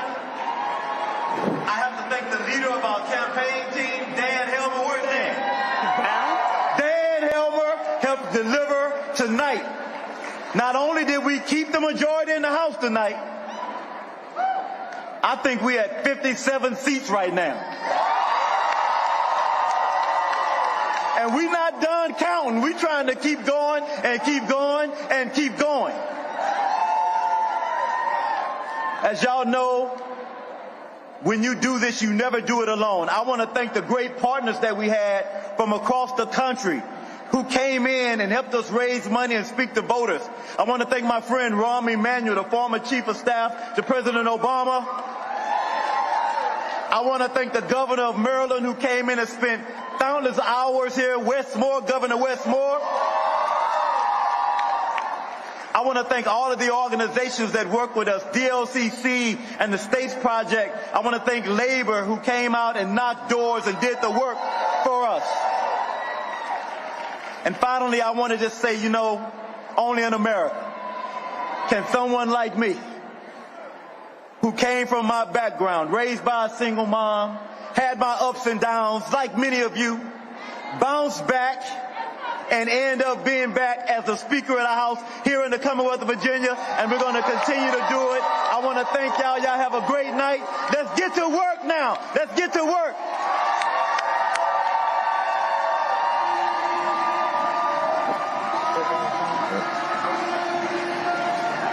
Folks, that was Don Scott, the first black Speaker of the House in Virginia. Huge, huge win. When we talk about, I love when you talk about future stars, that's one right there. We're talking about somebody, a Texas A&M graduate. He plays the mighty Pi Omicron chapter. Pi Alpha. You know we gotta go there. Mike, just want to let you know. I already knew. The mighty Pi Omicron chapter. I'm aware of it. I'm aware of the chapter. I'm aware of the chapter. Same chapter that produced my brother and myself. Just want to let you know. The mighty Pi Alpha. I'm very aware of it. Yes, that's what it is, Michael. Just let you know, Michael. But again, if I'm Ken Martin, this is what I'm saying. I'm saying tomorrow that here you had the Speaker of the House in Virginia who went to federal prison, served time for drugs, got his rights back, became a lawyer, and came back to become the Speaker of the House. I'm saying that's the future of the Democratic Party. I'm saying Mary Sheffield, that's the future Democratic Party. I'm saying O'Connor in Pittsburgh, that's the future Democratic Party. I'm rattling those names off. It would be dumb. And then I would say, guess what? People who won last night, centrists won. Liberals won. That's right. Progressives won. Melanie, you go the gamut. Yeah, because it can be what you talked about earlier. Y'all ain't gonna pigeonhole me. We're gonna come back to this point. Here is the Lieutenant Governor-elect of Virginia speaking right now.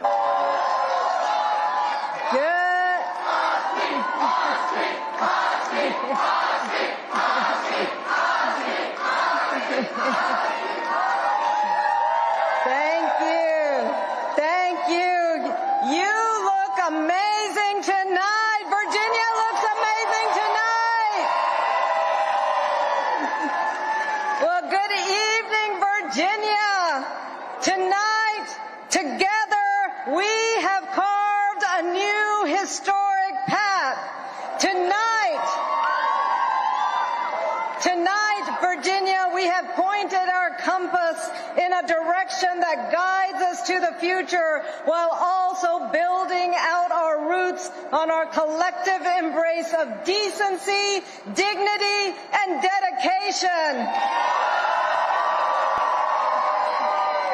Virginia has chosen leadership that lifts up people instead of tearing them down. And together we have proven that in Virginia, a child's name, a family's personal struggles, and a community's identity are not barriers to belonging.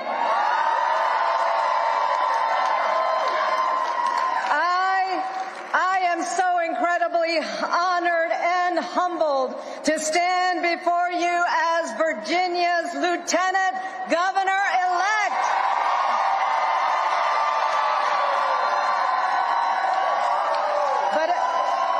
But as we all know, this moment of success is not mine alone. It belongs to every Virginian who believes that our politics must be more hopeful, more inclusive, and focused on solving problems instead of scoring points on the backs of other people's pain. It belongs to every parent who aspires to strong educational opportunities for their children. It belongs to all of our workers whose labor deserves respect and dignity. It belongs to the countless young people who refuse to sit on the sidelines and instead are charting a path forward through talent and skill, ingenuity and determination. My own journey from a young child landing at the airport in Savannah to now being elected as the first Muslim woman to achieve statewide office.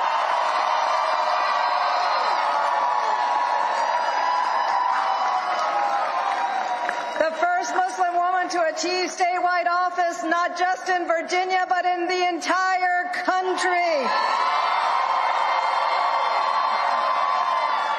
And this was possible because of the depth and the breadth of the opportunities made available in this country and in this Commonwealth.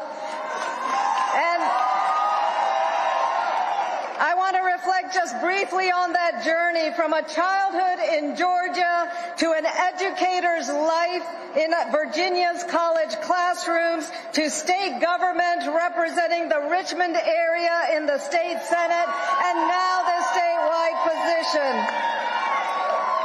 I first was compelled to run for office because I wanted to respond rather than quietly observe the targeting and the scapegoating of marginalized communities. I decided to run for public office because no one in this country should be made to feel as though they are not welcome in their neighborhoods or in their own communities.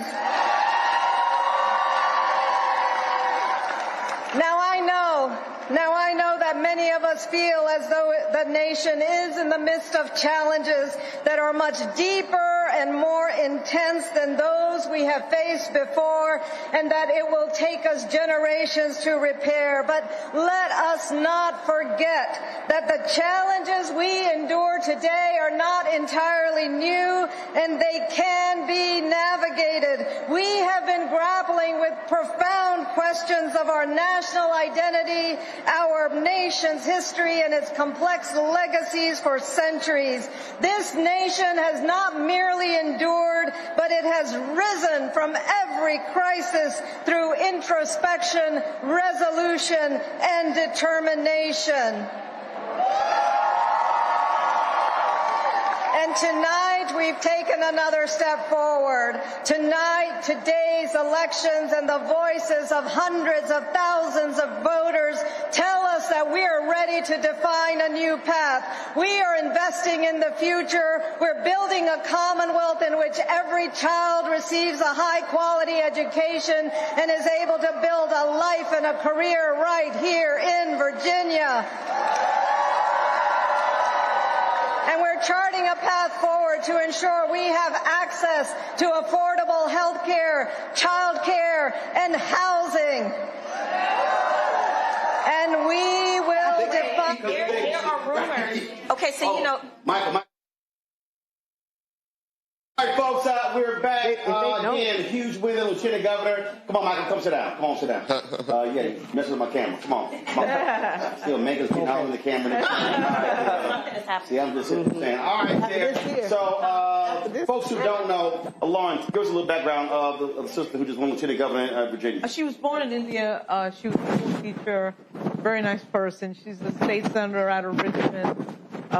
She's kind of like the mild-mannered, like she calls herself the mild-mannered school teacher. She's very mild-mannered, but she will make a very stable lieutenant governor. They need that vote. It's a 21-19 Senate, very close Senate right now. They come up in 2 years, the Virginia Senate.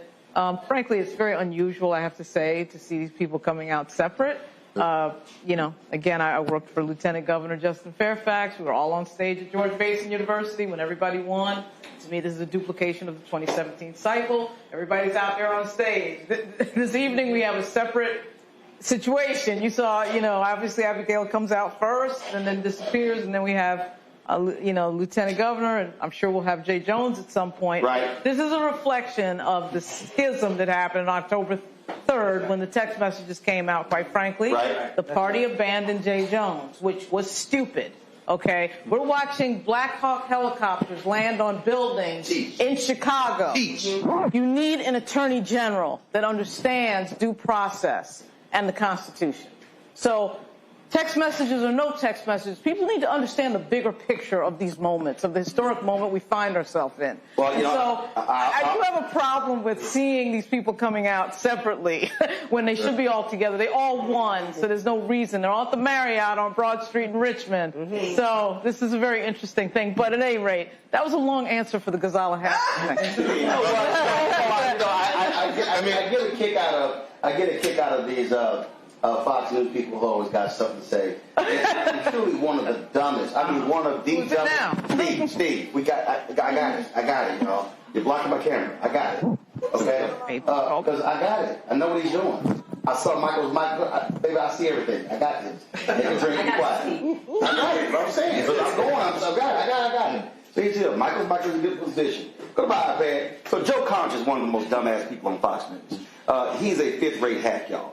And so he goes here, asking an obvious question here. How could any woman hear what Jones said about wanting his opponent's wife and young children dead and steal both of his person? And I responded, folks, Joe Connor's a dumbass. How did he vote for Trump after he said he'd grab the vagina of women? Go to hell, Joe. See, that's the whole deal here. First of all, the comments that Jay Jones made was in relation to school shootings and how Republicans respond to it. Right. Okay, should he said it? Hell no. Right. I don't give a damn what to say. Well, yeah. But the bottom line is that's what the context was. The broader discussion was, what would it take for Republicans to change their mind about shootings? Didn't take Sandy Hook. Nope. Didn't take Uvalde. Right. That's the broad discussion. Right. With a close friend in a private text. Now, who in here has written something in a text that you would not necessarily want to come out publicly in a political campaign? Right, which is why probably all of us. Right, yeah, exactly. That is true. I mean, we got the signal text messages too, so I don't know. Right, he was quoting The Office. Okay, all good, whatever. The Democratic Party needs to understand how to message. Well, no. The Democratic Party needs to understand how to make an argument. How to make an argument. No, Democratic Party, not messaging. Democratic Party has to get some guts. Right. Mm-hmm. Democratic Party forced Al Franken right. to resign out of the Senate. Right. Because of a photo. Right. He didn't even grab a breast. He mocked grabbing a breast. Right. Christian Gillibrand, they all lost their mind. Right. You got Republicans who paid for abortions, the dude in Tennessee. Right. Okay, still there. Right. You got crazy ass Randy Fine down in Florida. Yep. Who replaced crazier Matt Gaetz. Because what it boils down to, their whole deal is power. Right. Absolute power. Right. And so that's where they screwed up. And so I guarantee you right now, Jay Jones is feeling real good as he hits the stage right now in Virginia. Good.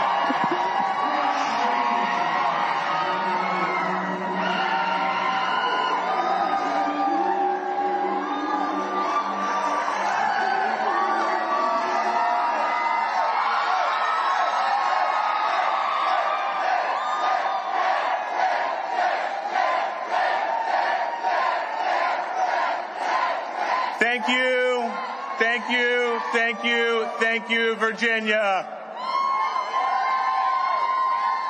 Let me first start by thanking Jason Miyares for his service to our Commonwealth.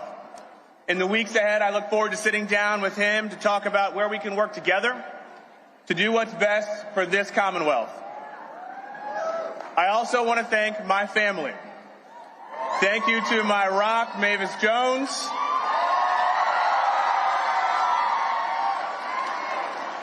I would not be standing here tonight without her. And to Charles and baby Zachary, who should be asleep, please know that your father loves you with everything that I have. To my campaign manager, Rachel,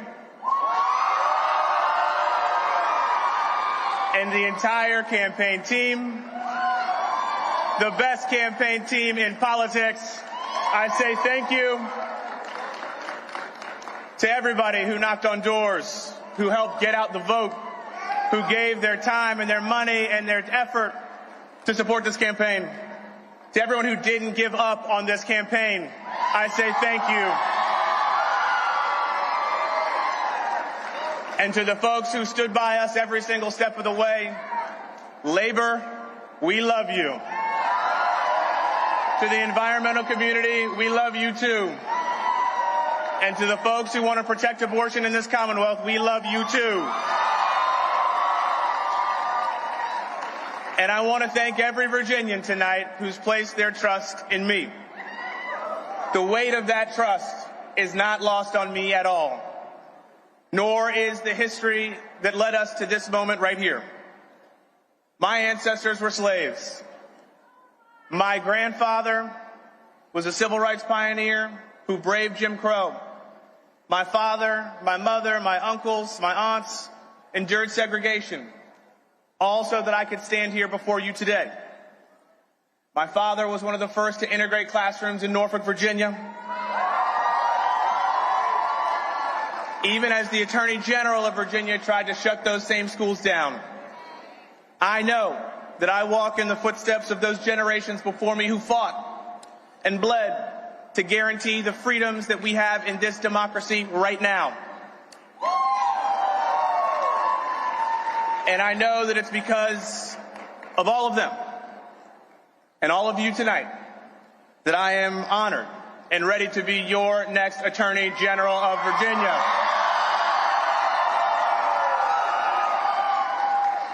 The first black person bestowed with this awesome responsibility in the history of this Commonwealth.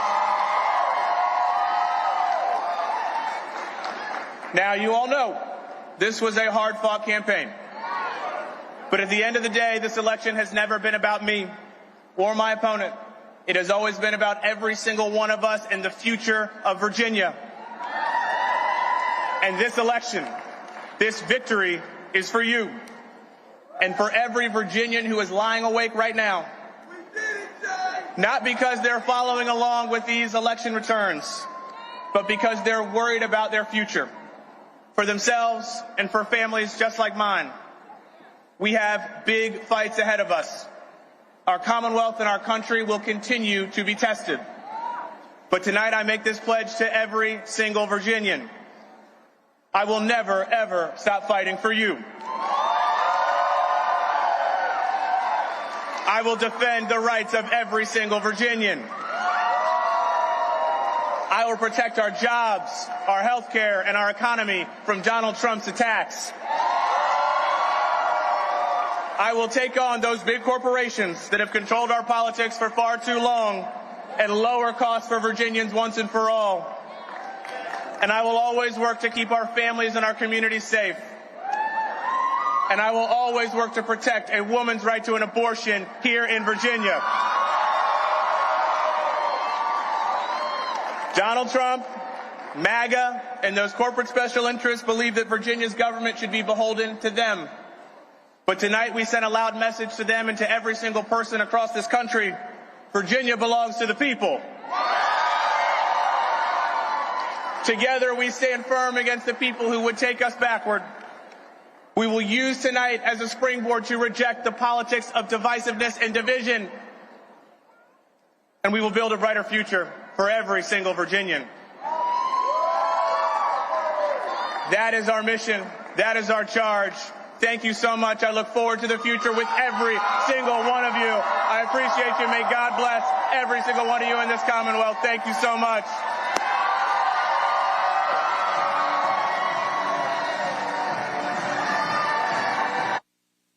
Hi, y'all. Jay Jones, first black attorney general in Virginia. I think Jay Jones should have walked out there and literally just, channeled Della Reese from Harlem Nights. Kiss my entire ass. Because it's a bunch of folk, if I'm him, I'm cussing out. Listen, for me, it would have been, first off, fuck your clique and the crew you claim. And I would have named names from the first 2 minutes down, from the first donor that walked to the first endorsee that walked back, and then said, listen, have fun dealing with me for the next 4 years. I take that back. Another one should have. I'm Jay Jones, man. Right. I mean, he owes no one nothing. All right. I mean, he can go in and except the black folks who stood by him. I'll tell you, Bobby Scott really stood with him. There's a few people that really stood with him. Lucas, Schuyler Van Valkenburg, his buddy in the Senate. But Bobby gets a big high five. That's right. I mean, it's amazing. You find out, it's like the Liz Taylor quote about you find out who your friends are in a crisis. Yep. And he just found out big time who his friends are, because that was crazy. Okay. I mean, mistakes are made during campaigns all of the time. People make mistakes. You have to adjust and move on. This is where I think the Democrats could actually learn from the Republicans a little bit. They put their head down and they drive through like nobody has ever. The issue of cohesion is not just, unfortunately, a Virginia issue. I mean, the unfortunate part is you're not going to see Hakeem Jeffries or Chuck Schumer on stage with Zora. That's exactly right. That's exactly right. And so the fact is, his supporters don't want them on stage with them. But my thing is, I think we talked about earlier how a big tent is an advantage for the Democratic Party. And my thing is, we as a party have not figured out how to tolerate that big tent yet. We're too eager to throw each other on either ends of the spectrum under the bus, whereas the Republican Party has already painted themselves into a very narrow corner. Rather look righteous and lose. Right. Than push forward and win. But we've got a super majority of the country. I think what y'all are talking about is a question of respectability politics, right? And that's an issue with the old guard, particularly within the Democratic Party. The Republicans have far abandoned respectability politics. They haven't been respectable in years. And so what we're seeing now is that we kind of have to start emulating the tactics of the winners, whoever they might be. So Jay Jones, his victory tonight, I think that should be a signaling to the rest of the Democratic Party nationwide. We cannot continue to abandon young black people who are taking the lead of this country, whether they're in the right or the wrong. This is opportunity for mentorship, right? I also think because you think about Letitia James, right? And he needs to follow Letitia James. And he has to be strong, just like a lot of other AGs are doing, to fight this fight. Because for next year, it's going to matter who's the Attorney General, who's controlling these elections. Because these suckers are not going to go away quietly, right? And they're going to look for any opportunity to. I'm not partisan, but particular, and that's part of the reality. And if the Democrats don't get it, folks are going to make them get it. Again, right? That's why, I don't have to, Democrats are right, don't be no check, right? I'm saying with Hakeem, if he wants to be the speaker, he has to also see what happened tonight and understand what they have to do if they're going to be leading this party into the future you're talking about, right? Politics. Otherwise, is about winning. That's right. Here's the deal. I saw a clip last night. It was an old clip of John Madden when he coached the Raiders. He goes, the Raiders, y'all say we play dirty. And that's literally what he said. And so the whole clip was showing the Raiders clotheslining cats, hitting them out of bounds, punching them in the throat. That's they got the name. And John Madden was like, we won. Now, you can sit here and say, let's play nice, let's do the right thing. I have said this for the longest. Democrats are playing a political game with a set of rules, and the other side doesn't even pay attention to them. They are saying, we're going to box with gloves in their rules. Republicans are like, you hand me that 2x4 and that crowbar, I'm going to hit you in the head with a trash can. They don't operate by any rules. And so that's the whole deal. Michelle Obama, and I disagree with the moment she said it, but when they go low, we go high. I was like, nah. They go low, punch their ass lower. We go to hell. They hit you lower, punch their ass lower, and you hit them harder. That's what actually has to happen. A couple of things are happening. We're going to do this here. We're going to quickly go to New Jersey. I'm going to take a little bit of Mickey Shiro, her speech in New Jersey. She won tonight.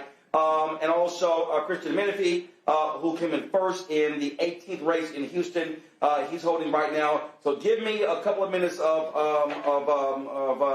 Cheryl, and then we're going to come to Menifee. Go. Government makes it impossible for you to feed your family, to get a good education, or to get a good job. So in this country, that shouldn't be too much to ask. But right now, all of it seems at risk. Governors have never mattered more.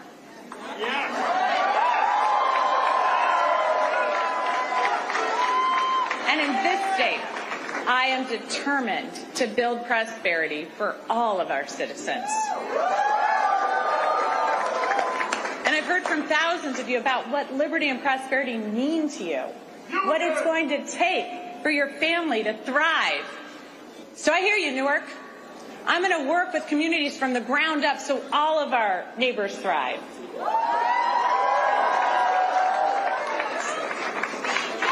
I hear you, Sham, so I'm going to declare a state of emergency on day one to drive down your utility costs.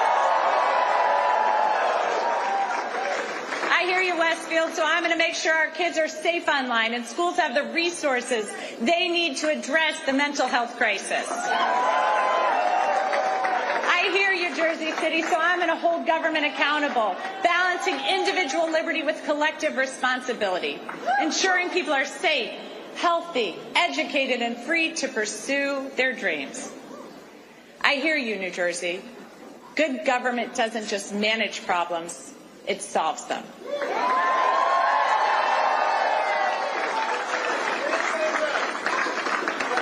So I'm going to continue to listen and work with you to move our state forward, because I have learned so much as I've traveled our state. Our innovations, our businesses, our inventors and entrepreneurs have amazed me, but it's the people that have left the biggest mark, especially those who are fighting for prosperity for their entire communities. I was moved during my block walk in Trenton with Shanique as she spoke so passionately about the promise of her city and her neighbors despite the challenges.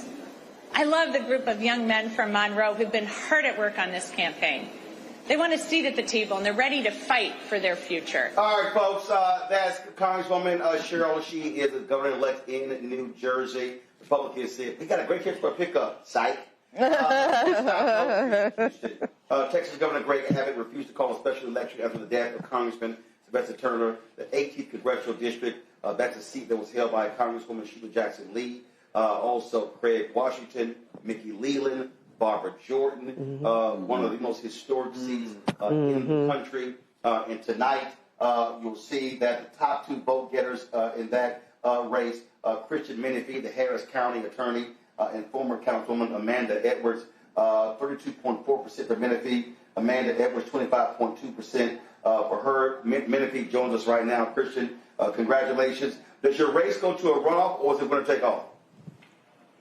It goes to a runoff. Texas is one of those states that historically had racist practices of enacting a runoff system to ensure that black folks couldn't get elected to office without white folks supporting them. So we're in a runoff state, but we're feeling good, man. We are 7 points up on the next closest contender, and that's just after early vote, and we think we're going to be even stronger after election night. And I think it just shows that we have a groundswell of support, a broad, diverse coalition of people who are rocking with the campaign. And, you know, we're going to kick it tonight, but I'm looking forward to tomorrow morning getting back to it. Here, go back to my iPad. Christian, it was a lot of folk running in this particular race. I had to zoom it all the way out to get everybody on screen. And based upon different polling, folks thought that Texas State Representative Jelanda Jones was going to win this running away. How were you able to come out on top in this race? Yeah, I've a lot of respect for State Representative Jelanda Jones. She's been a long-time public servant, and I think has shown herself to be a fighter. We ran a campaign focused on both being a fighter, but a fighter who's delivered results. In my time as county attorney, I have stood up to Greg Abbott, to Ken Paxton, to Donald Trump, and beat them in court to deliver real results to our community. And what I'm hearing from folks when I'm at their door is that they want someone who's going to fight, but they want someone who's going to win. And that's something right now that we have seen across the country that the Democratic Party is lacking. You got folks who want to talk a lot, who want to write a lot of letters, but not want to step up and really engage in whatever hand-to-hand combat is necessary to, at the end of the day, get the win and bring it back to your community. So when I go to Congress, I plan to be one of those members who's going to be aggressive. Either serving on the oversight committee or whatever avenue that's available to me to hold Trump accountable, to bring wins back to my communities, and to bring a backbone to the Democratic Party. When is the runoff? What's the date? The governor has to schedule it. So because this seat became vacant upon the passing of the late Representative Sylvester Turner, state law kicks in. The governor called the first round on a very delayed timeline, and so he now calls the special election. And my guess is it'll be in January, but he has not called it yet. And he probably won't until the vote is finally canvassed. Well, hell, I hope he calls it before the new Congress is before Congress is sworn in. Look, I mean, if he doesn't, you can bet every. Oh, we lost his feed there. Well, again, let me know when we get Menifee back. We'd love to hear that particular answer. Also holding right now, Cliff Albright. He's a co-founder of Black Voters Matter. Cliff, always glad to have you on the show. We had Latasha earlier. Just your thoughts on what you saw tonight. Yeah, thanks for having me, Roland. And hey to everybody that's in the room. See, you got my sister Melanie, my nephew. All right, actually, Marcus in there. Cliff, hold on 1 second. We got Menifee back. I want him to finish that comment before I come back to you. Okay. Christian, go ahead. You were finished making your comment about what you plan to do if the governor delays calling this runoff. I'm going to be as aggressive as possible. Back when the governor was delaying calling the runoff, I was the only candidate in the race who called on the governor of the state of Texas to call the first election to take place in June, because he had done so in a Republican district, because he said that they needed a federal representative when hurricane season approached. Now, I'm from Houston, and it ain't no place out there that's getting hit harder by hurricanes in the state of Texas than Houston. But he told the black and the brown folks in this district that we have to languish without representation. But I called on him to call that election in June, and I told him that if he did not call the election, I was going to sue him. Fast forward, you see the leader of the party in the House, Hakeem Jeffries, made a similar comment, and it kind of sparked a national conversation about how aggressive we need to get with these governors. So if the governor doesn't call it and we have any legal basis to sue, you can bet every dollar in your bank account I'm going to find a way to sue his ass so that we can hold him accountable and we can ensure that we get representation to a district that has languished without representation for almost a year. All right, Christian Menifee, congratulations. We look forward to the runoff between you and Amanda Edwards. Thank you very much for having me on. I appreciate it, Roland. I appreciate it. Thanks a lot. Cliff Albright, let's go to you. Cliff, just your thoughts, your assessment. Huge win across the board for Democrats all over the country. Definitely. Before I talk about the big wins, I do have to, I don't want to be Debbie Downer, but I got to give the cautionary note about what you just talked on with Christian. What have we seen recently? We've seen the District 18 in Texas, right? That seat that you were just talking about, which has already been delayed because the governor refused to hold the election. We've got the Grijalva seat in Arizona, right? She's over 30-something days now, where she won that seat. Mike Johnson refuses to seat her. And so while we celebrate these electoral victories that we're having tonight, we still got to be clear-minded about the threats that we're facing, right? That we've got some folks who out of their own mouths are saying they no longer believe in democracy, right? That say, oh, this isn't a democracy, it's a republic. And, so anyway, I just want to give that cautionary note before we talk about the actual electoral wins. Your banner at the bottom says Black Folks Matter. And I think that's part of the story that we're seeing tonight, right? We're seeing historic wins, and we're seeing them in places where Black voters have been a big part of the story. This win, these two PSC races in Georgia, I don't know if y'all talked about it already, but these two huge Public Service Commission wins in Georgia, statewide races for districts that really should not be statewide districts, right? That's a whole story in and of itself. But in spite of that, we're seeing these two huge wins. I mean, not even close. These aren't like 51-49, 52-48. Like they're looking at like 60% of the vote, above 60% in both of these districts. Black voters got a lot to do with that. But you also got to look at, like, even in Virginia, like we know what happened with the statewide races, but they're looking at, I think they may have won like 11 extra seats or something crazy like that in Virginia. Some of those are in the Hampton Roads area of Virginia, a part of the state that doesn't get a whole lot of electoral attention. But you got a significant Black population. I'm talking about places like Hampton, Virginia Beach, Norfolk, down in that area. And you saw some major victories there. And in Central Virginia, you got 3 Black women that have won legislative seats. And so that doesn't happen without large Black turnout. So you got to look at not just the results, but look at the role that Black voters have played in these results. And I'd be remiss if I don't mention Mississippi, where you also see some special elections because of the Voting Rights Act. And I don't know what the final count is, but there's a possibility that enough of those seats in Mississippi, we're talking about Mississippi, y'all, right, where enough seats may have been won there to break the supermajority that Republicans have had there. Right. Black voters in the middle of all of this. Also, you're the Democratic incumbent for mayor in Cincinnati, beat J.D. Vance's half-brother, Corey Bowman, so in a blowout. The trifling swimmer, Riley Gaines, who only gained popularity because of swimming against someone who was transgender, she tweeted 25 minutes ago, "We've got a lot of work to do to make sure midterms aren't a disaster." I said, "Oh, trust me, Riley, you'll be able to swim in Magateers this time next year." Yes, I am King Petty. Yes, I am. And again, the thing here, I really do believe, Cliff, that when you pull these things together, I think what you saw was, one, all these polls kept talking about how awful Democrats' polling was nationally. That's because they were so fixated on Washington, D.C. I think what you're seeing are folks who are saying, we're not taking our cues from Washington, D.C. The people who should really be concerned tonight are these trifling-ass white Democratic strategists. Because what's going to happen after tonight, you're going to see a whole bunch of folks have any sense. They will say F you to the strategists by saying, you're stupid, normal, centrist. Let's appeal to the white suburban women. Don't go after the base voters. Let's have these generic, lackluster, warm milk-ass proposals as opposed to being smart, being aggressive, being real, being authentic. To me, that is, I think, what you're also going to see. And so I'm going to be trashing those high-paid assholes a lot over the next few days. Yeah. Yeah, but what you're going to see them doing, and this is why when you were talking earlier, I had a friendly amendment to what you were saying when you were talking about how the Democrats need to tell a story about this spectrum of candidates, right? The reality is this. They won't hesitate at all to talk about Cheryl and Spanberger and some of the moderate candidates. You don't have to worry about whether they're going to talk about them. But what's going to happen is that they're going to bury the story around Mondani. They could act like you don't even exist. Like New York, what? Never heard of it, right? Any progressive candidate or the role of any progressive voters, like black voters in some of these elections, you're going to ignore that.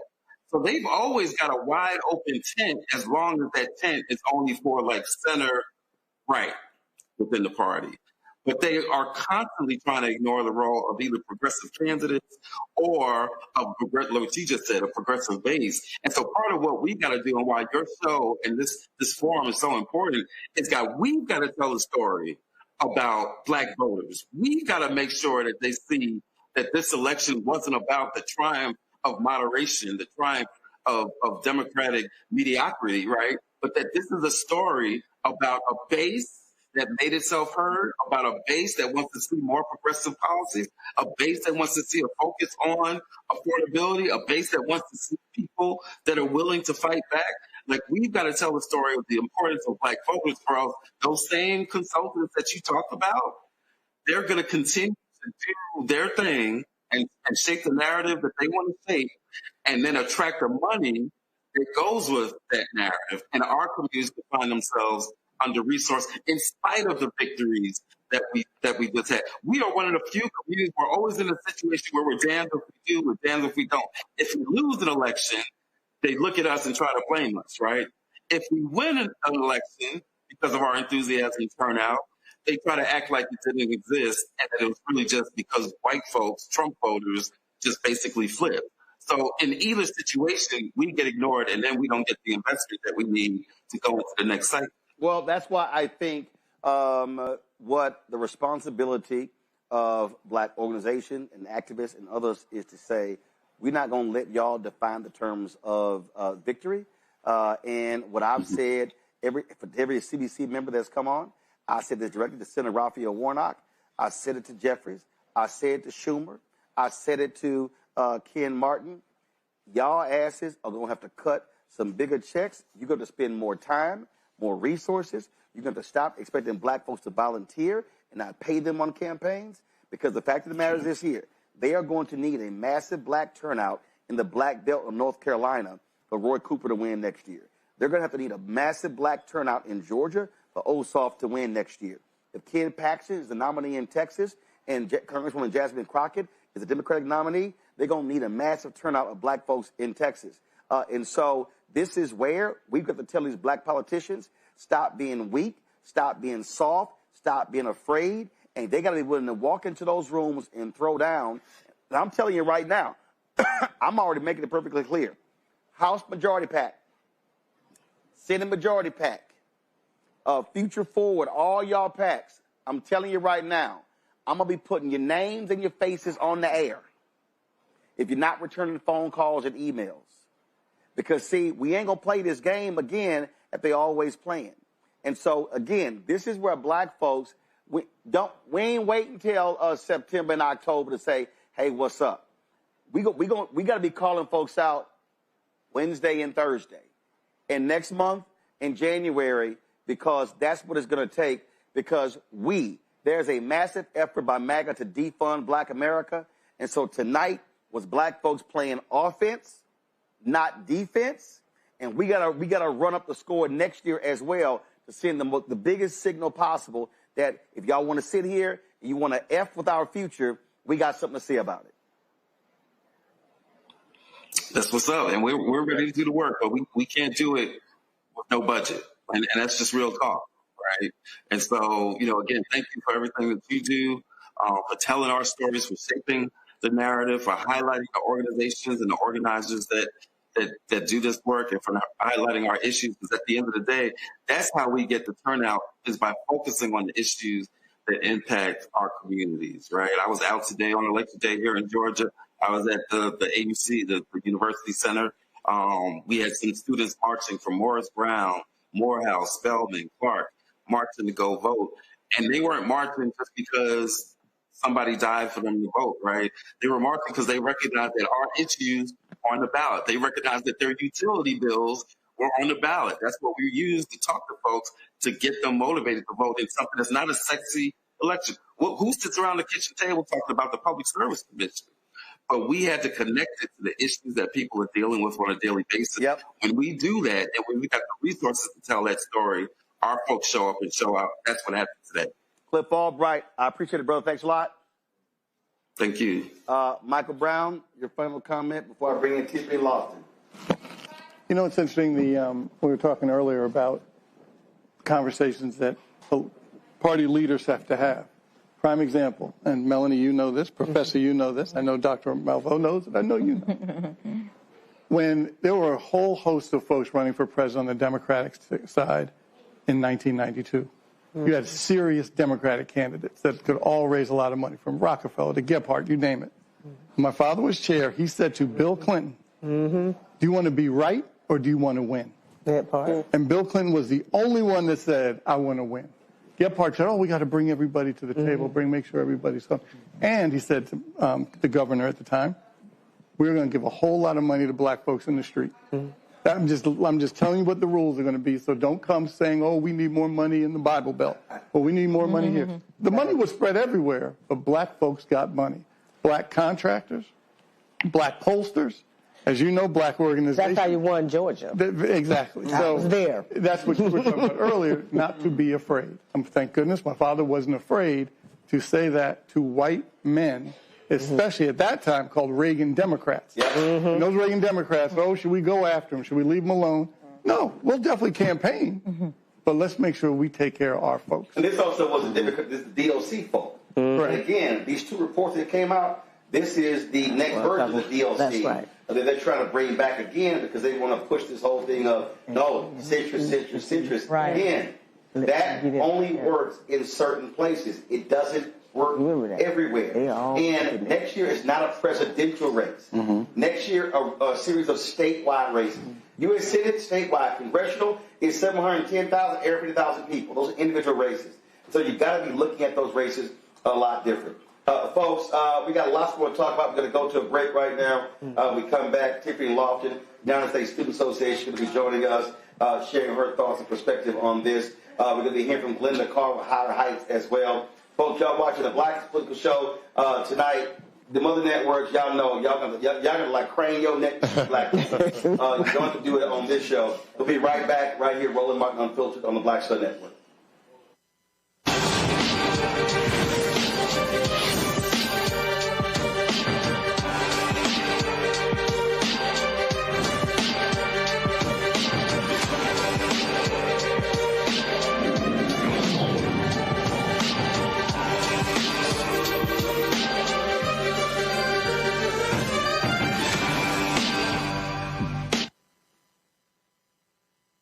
Hatred on the streets, a horrific scene, a white nationalist rally that descended into deadly violence. White people are losing their damn minds. as an angry pro-Trump mob storms the U.S. Capitol. We're about to see the rise of what I call white minority resistance.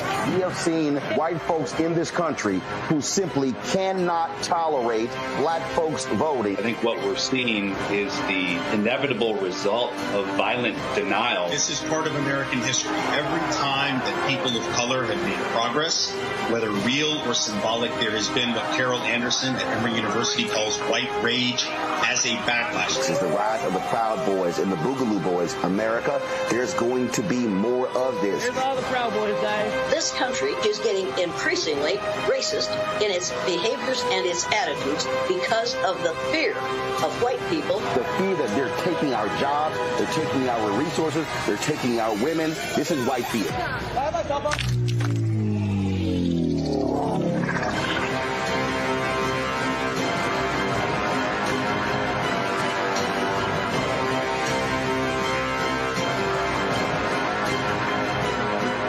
If in this country right now, you have people get up in the morning and the only thing they can think about is how many people they can hurt, and they got the power, that's a time for mourning. For better or worse, what makes America special, it's that legal system that's supposed to protect minorities from the tyranny of the majority.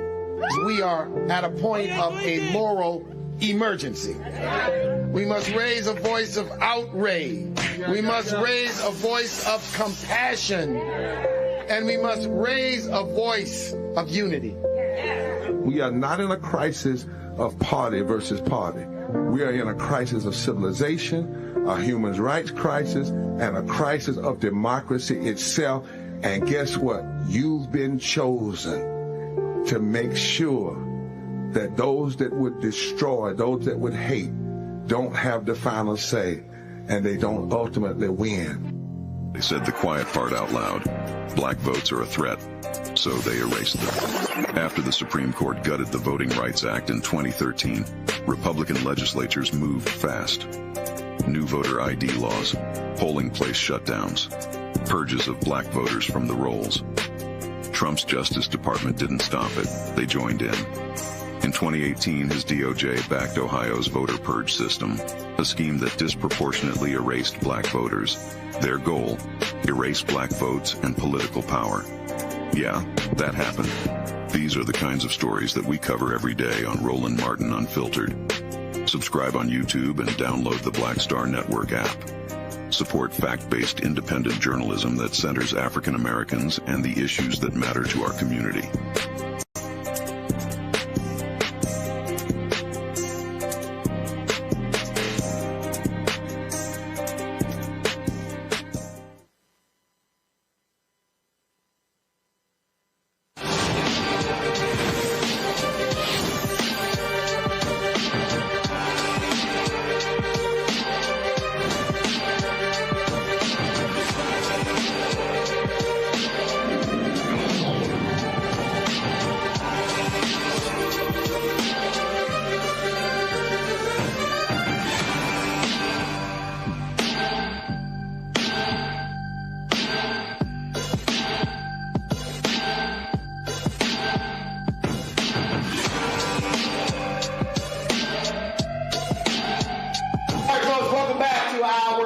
Network special coverage of the 2025 election. It's a lot of stuff we're going to be looking at. I'm going to be looking also at a lot of the local races. We're going to be pulling up. Folks at Bolts Magazine really has a great breakdown, a lot of these local races.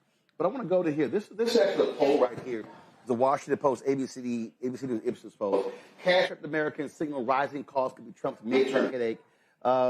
Share who say they blame Trump for the current rate of inflation. All adults, 59%. Democrats, 92%. Independent, others, 66%. Republicans, 20%. Here's the deal. He ran on these issues. He ran talking about these points here, and now he's coming back on them. Here's what he did. Tiffany Lofton, Donald Trump kept saying, I'm going to fix it day one. Well, it's been 10 months. And again, now that you're sitting in the seat, you're not going to get the blame, or you're going to get the credit. And he keeps going on TV lying, saying that, oh, no, prices are down, everything is down. Lying, just flat out lying. When Fox News are telling the truth, you know something is going wrong. And I do believe, and I really hope that, and we saw all these polls talking about how these young voters, Gen Z, becoming more conservative, especially these young white men. And I really hope that all these young folks who voted for Trump in 2024 now realize, damn, we got played. Well, I'm trying to figure out in that poll that you just put up who the Republicans think is responsible to blame for the prices going up and what's going on. Biden. So, yeah, of course, Biden and Obama, right? And you, like, they're just trying to figure out and point at people. They're just trying to figure out and point at people on who to blame. And so I'm trying to figure out where the other 92% is looking at and what they are looking at, what they're paying attention to. White young boys have always been more conservative. Students of color, young people, educated folks, black young women, millennials, women of color, et cetera, have always been on the right side of history when it comes to the majority of midterm elections, presidential elections. And we've seen the trends of young people go up. Every year I come to this show and we have an election and people say, not here, but people on Fox News and MSNBC and CNN and everything, where are the young people? Where are the young people? Where are the young people? And then the results always come out by Circle, by Tufts, and they say young people have turned out in record numbers. So I'm tired of us asking that question of where they are. Roland, you always invite me to the show, and I always talk about organizing, as you know, and I was just here back in March where your incredible audience and this entire team supported our National Grassroots Legislative Conference and raised over $107,000 from 2,000 small donors who were watching your show to build an organization to move power. And so when you ask the question, who are they listening to and who are they responding to? My question is always going to be in response to that. How are we organizing these young folks on the ground? It's not just communications. It is not just messaging. They have to have organizations where they can live, not just political homes. We got enough political homes. Everybody here in this circle is a part of a political home. How many people in this room, how many people are we working with that are getting ready to prepare for 2026 and are registering people in mass numbers and training young people on the ground? And I'm not going to say I'm the only person doing that, but we are doing that in a really big way at USSA. The first, what I kept saying this, and people, everybody who was here election night last year, I said then. That was a lot of fun. I kept saying, I remember that. I need folks to stop focusing on 28 and stop focusing on 26. What I was focused on 2 days after Kamala lost was the next election. I think it was like in March. Right. And then it was the constitutional amendments in Louisiana. And then it was the Supreme Court race in Wisconsin. That's the one that was in March. And I think people keep making a mistake. They keep trying to go 28. I was somewhere the other day. Somebody said, your thoughts? I said, don't ask me. They're like, yeah, but no. I said, I'm not even talking about 28. I said, because that's the mistake that you're making. What you have to understand is that it's a thing called momentum. And all we have also been talking about is organizing and mobilizing. Bishop William Barber and I talk about this all the time. Organization, mobilization. I gave the keynote speech to the National Panhellenic Council Friday in Houston. And I said to them, I said, y'all think y'all do a whole lot. You still are not doing enough. I said, because we have to be able to truly understand our numbers. I've been saying to Prince Hall Mason, I need to see you outside of your lodges. I said to Eastern Star, to Links as well. And I think that what people have to understand is that it is not going to change just hoping people turn out. No. Mm-hmm. We literally have to go back to a very intensive micro strategy, Greg. And the micro strategy is, again, not hoping they turn out, but pulling data, pulling precinct data, pulling block data, to say, pulling street data, to say how many people in this precinct are eligible to vote, how many people are registered to vote, then how many actually voted. But the key is look at the number, how many didn't vote, and now focus on those people to turn at least 50% of them out for the next election. We know if all of a sudden you see an uptick of 2, 3, 5, 10,000 votes, that can completely change the statewide results. Mm-hmm. And that's where we have to be locked and loaded as a black community between now and election night next year. That's right. I'm worried, though, that, I mean, CNN's reporting in all week, but that they're getting close to a deal to open the government up again, and the progressive people in the Senate are screaming bloody murder. The Democrats never miss an opportunity to miss an opportunity. And you heard Cliff say it. They're absolutely going to bury Mamdani. They're going to bury Jay Jones. They're going to bury everything they can. And the question is, will that break this momentum? Because, you know, we have to be very clear about this. This is a white nationalist country, and the Democratic Party is full of soft white nationalists. Chuck Schumer needs to be replaced yesterday. And so that's not going to happen tonight. But tonight's victory, if in the next 2 or 3 days they reopen the government and say, well, they promised us they'll have a vote on health care in January. What the hell? What did y'all just do? I agree that we need to ignore the Democratic Party leadership completely. We've seen this show before. We saw it in the wake of the Jackson campaigns when they put together their soft white nationalist DLC with Joe Biden and Bill Clinton and everybody else. We've seen this show many times. But our lives are at stake now. The Democratic Party is a delivery system. We should ignore inside baseball politics. And I'm not a loyalist to the damn Democratic Party. F the Democratic Party. Yeah, it's not even a For party. real. 10 toes down. Fuck them. The bottom line is ignore them and move forward. On Fox News, the white nationalists, they're making masks with Zoran Mamdani's head on it, and they're going to put it on everybody that won tonight. Spamberger, they're going to put it on all of them. Mickey Sherrill. We've got to take advantage of this momentum and ignore them. Act as if they don't exist. Melanie, I don't know where this money going to come from, but we need to get you some money. We need to get Cliff and Latasha some money, and we need to just ignore these people. Well, I think that, first of all, what you're seeing, you are seeing folks hate to lose. You're seeing, I think, individuals who now realize that it might be pretty stupid to ignore podcasts, digital shows like this, because people are not watching CNN, MSNBC, ABC, NBC, CBS. And you have to go where the people are. They're all bought anyway. But again, I think, well, you see what happened with the right-wing CBS. But again, I just simply think for our people, we have to be, Melanie, every black organization that claims they have GOTV efforts need to be re-examining their GOTV efforts, how much money they're spending, and what they should be saying is, why are we doing all separate, individual, siloed GOTV efforts? And say, how do we then mobilize together, pool resources, pool people to be able to hit more folks? Please weigh in. I'm just going to say, People with GOTV is. Get out the vote. Thank you. Mobilize the vote. Show up. They know what that is. Yeah. Well, I think that's not true, because some of my people didn't even know elections were happening right now. Well, that's the people in Kentucky. That's the people in Kentucky who were calling the state saying, "Hey, what time the polls open?" They were like, "We don't vote this year." Yes, right. New York, they were crying like, "Oh, like, yeah, there's no election this year." Yeah, Roland. Go ahead. You know, I just took a moment and let my friends celebrate that I've been in this organization 30 years. And before I got here, you know, when I was listening to Michael talk about his father, Ron Brown, when I lived in Georgia before I moved here, and the difference in how we dealt with politics, especially in the South.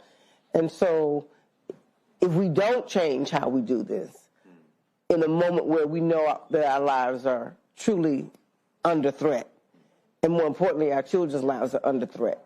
You know, my generation will be okay, and the ones behind, the older than me, will be okay. But our kids won't be okay because you have the kinds of attacks that are going on. That's why, you know, in this moment, I'm really excited about what happened for the moment, but knowing that tomorrow those same people are not going to stop. No, they're not going to stop because they had a bump on the road.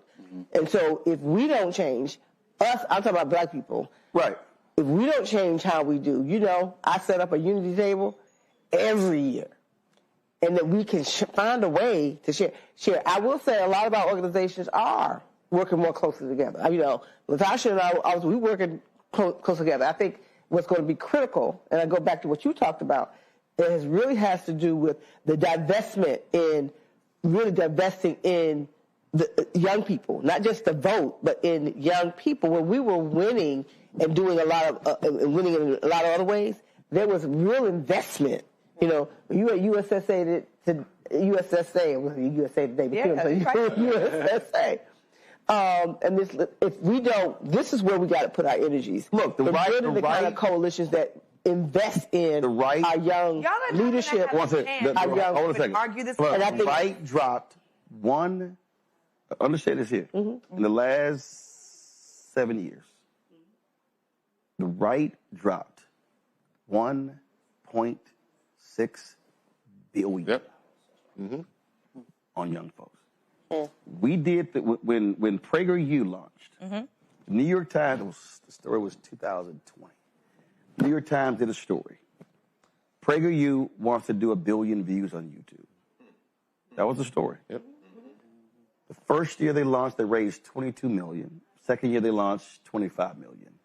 Charlie Kirk's Turning Point USA budget is $72 million a year. They broke down how much money they've been spending. Because what happened? They were scared to death of what happened in 2008. That's right. Everybody kept saying, oh, Democrats are going to win for the next 30 years. The young voters, the Obama coalition. So they said, what we have to do is reach the hearts and minds of young people. And what they did was they utilized digital media. They utilized podcasts. And they took all their messaging and they attacked everything. And so you have these folks, these young white boys. They also changed policy. College campus. They changed policy on college campuses. They changed policy on the statewide and local level. They took off the pillars that allowed students to use their student fees to continue to organize, have lobbyists in Washington, D.C., have lobbyists at the Capitol, et cetera. It was not just Turning Point USA. Turning Point USA is only 8 years old. These folks, and as you said, from the last election, these folks were able to fundraise, and they fundraised hella money after he got killed. To be able to, sorry, I got distracted, to be able to invest in and support. Now, do they have the political power that I think that we have? I don't think so. I'm just going to say that because I still think we got the power. But they do have the resources and the finances to be able to do that, and you're right. Let me just say one more thing. In 2028, young people under the age of 29, it's finna be half of the electorate anyway. So I need the party and the organizations and our people to get serious about organizing the voters who just turned out tonight, putting them in organizations so they can do work, and continuing to do that, like Melanie said, for the next 300 years. And on their issues. And on their issues. I mean, it's not just about, organizing among young people. I think what Zoran Mamdani is also showing is that young people have real issues, right? Millennials like us, Gen Z, we've been through 2 or 3 economic crises, the climate crises, right? Pandemic. The pandemic, right? We are waiting for relief, right? We are also about to care for our parents, which will be the largest group of seniors in American history, and we don't have the resources to do it. So we're looking for proposals. More expensive. You're also about to have the largest transfer of generational wealth in American history. In terms of from baby boomers to Gen X, millennials, and Gen Z. For the corner. When is that? For the corner who have it. It is for the corner of that generation. No, hold up. Hold up. But the reason I'm saying that, Gen X was the only demo where a majority voted for Trump. You have to factor that economic piece in. Again, baby boomers are passing away. They're about to transfer the largest amount of money to the next 2 generations in American history. So we're talking trust, we're talking businesses, we're talking any number of things. That's actually happening. So the economic piece is real. But the thing that I still believe that has to happen, and what the right has done the right way. I keep going back. You can't hope people show up. You literally have to invest in infrastructure because there has to be a conduit. So if you take where you're building, again, and I'm going to use Turning Point as an example, when you're creating Turning Point chapters, you're creating a conduit to organize. When you're setting up 30, 40, 50 campus tours through that infrastructure, that's infrastructure. It's not going to happen just loosely. Because people are mad, no. So that's the piece there. You have to take those people, those young folks who are saying, I want to do something, and say, go here. That's right.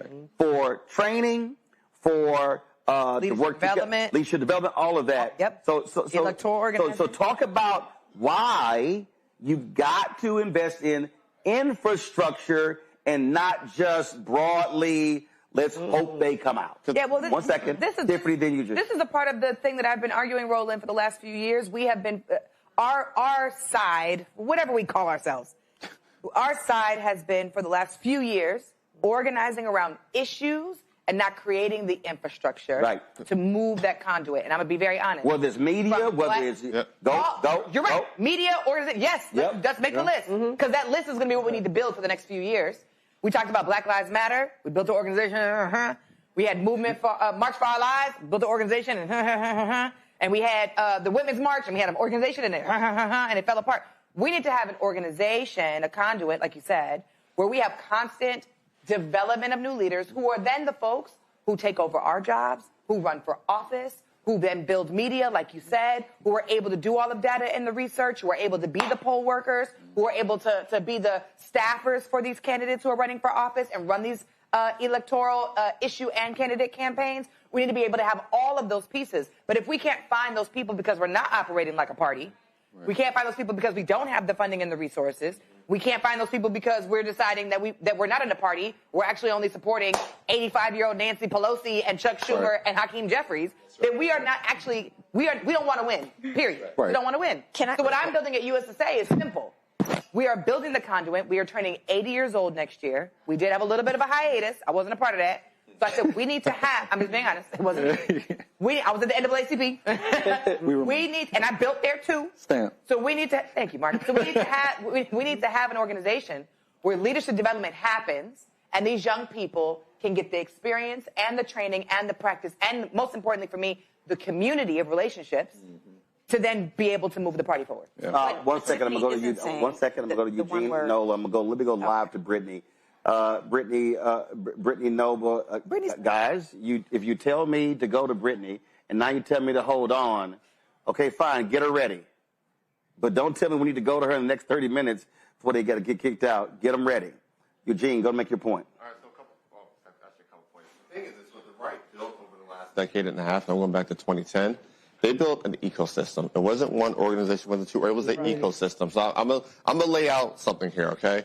I'm a well-funded ecosystem. Exactly, it's money. So listen, Charlie Kirk millions of dollars. In 2011, 2012, I'm at Bowie State University, all right? At the time, I'm running a Students for Liberty organization, which was nonpartisan, just libertarian-based principle. Right. I'm a YAL chapter president, which kind of backed on the Students for Liberty. Turn the Point approach us to say hell no. YAF approach us to hell no because we just weren't that conservative and whatnot. At the time, I also owned the Bulldog Collegian, which was at the time the only active student newspaper on campus. I broke a story about how Bowie had handled the health insurance program at the time, which went from $50 to about $750. I broke the story. Within me breaking, this is how the ecosystem worked. Within me breaking the story, okay, Tucker Carlson, Vince Congolese, I'm at a student conference that IRL, Intercollegiate Institute, whatever, had funded, sent us out to Dallas-Fort Worth, whatever, a bunch of other student-owned newspapers in which, we're networking X, Y, and Z. And I just said, hey, I'm working on this story of, how my university is, messing around with their health insurance plan in the wake of Obamacare, trying to, push students into the exchange. When the story published, all right, Tucker Carlson, Vince Congolese, and a third party, whose name I forget, they pushed it out.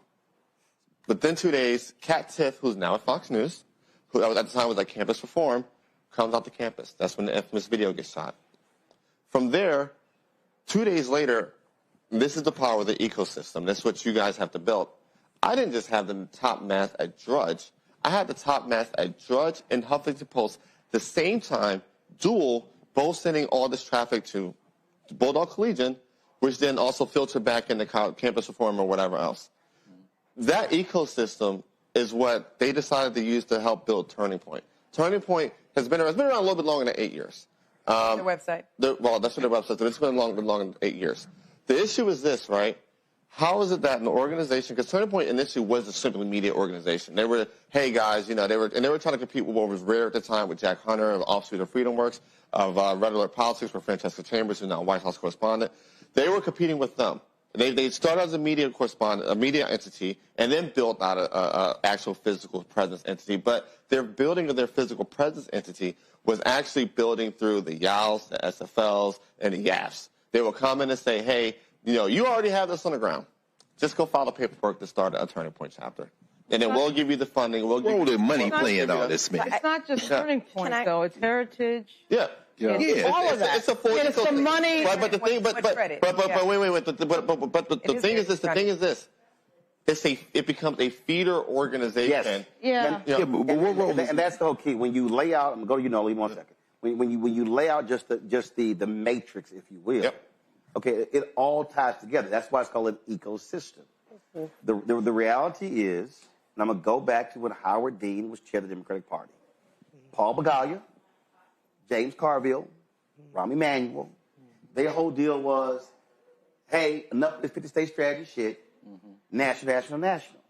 Dean was like, no, you have to build a 50-state strategy. So I'm going to take Texas. There are 254 counties in Texas. The Democrats only have a county party in 81, but 254.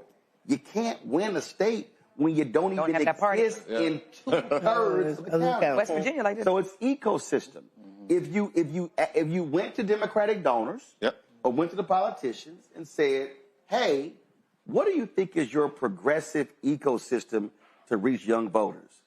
They don't have. I literally couldn't name the lead organization. They blew off. I mean, I was talking to a white media strategist who said one Democratic media strategist said to him last year, this was a quote, don't come to me about spending some fucking money with podcasts.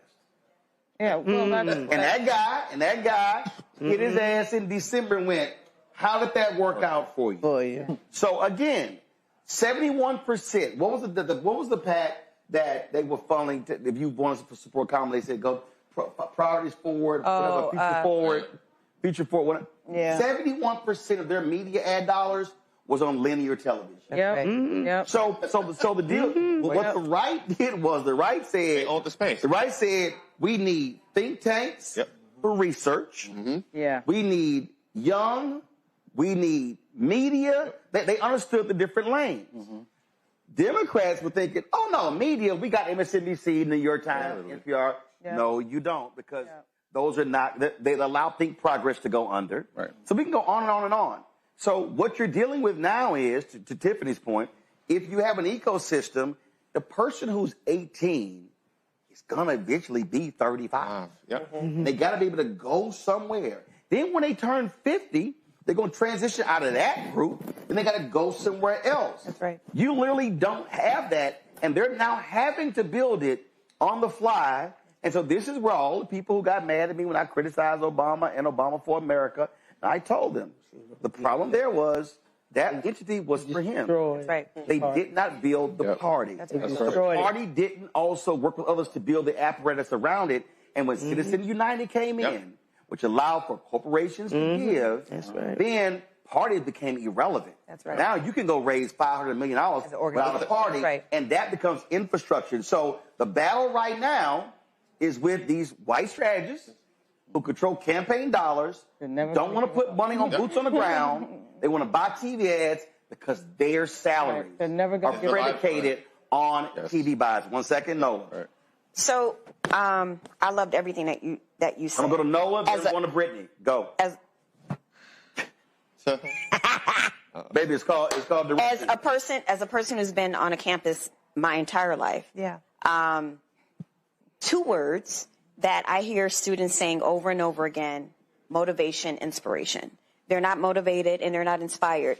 Being a Democrat isn't a lifestyle like being MAGA or being a Republican. It's not really an ideology. You vote and you go home, right? And I think that's one of the problems that we haven't solved, is to figure out, there's a huge gap between how Republicans do things and how we do things, but for a reason. It's not because Democrats just don't know how to do things. You vote and you go home. You don't wear a hat. You don't wear a T-shirt. You know what I'm saying? Like, that's not what the vibe is, right? So as I sit here as a trained political scientist, I'm sitting here because of Dutch Morial, growing up in New Orleans, Louisiana, as the first black mayor, because I was inspired. I was motivated. And every single time When I talk to students, when I talk to young folks, those are the two words. Yes, we need infrastructure. I think on the back end. What do they say inspired? We say inspired. Are they inspired? This was critical. Are they inspired by candidate or inspired by issue?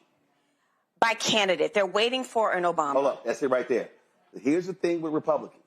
It's lifestyle. Republicans' infrastructure was built on issue. It was Roe v. Wade. It was constitutional amendments. It literally was, we're going to build around these issues, judges, depending upon who you were, taxes, or whatever. Here's why that's so awesome. Because that shit ain't got nothing to do with personality. Nothing. That's an issue. The greatest mistake for young people who are progressive is to be focused on personality. But you can't call it a mistake. That's how they feel. No. But what about when they go to a concert and they spend their money, it is a person. What about Trump and Charlie Kirk? Yeah, we're talking about the biggest demagogue ever. Charlie Kirk did a whole organization. No. Remember. But that's not nothing. No, remember.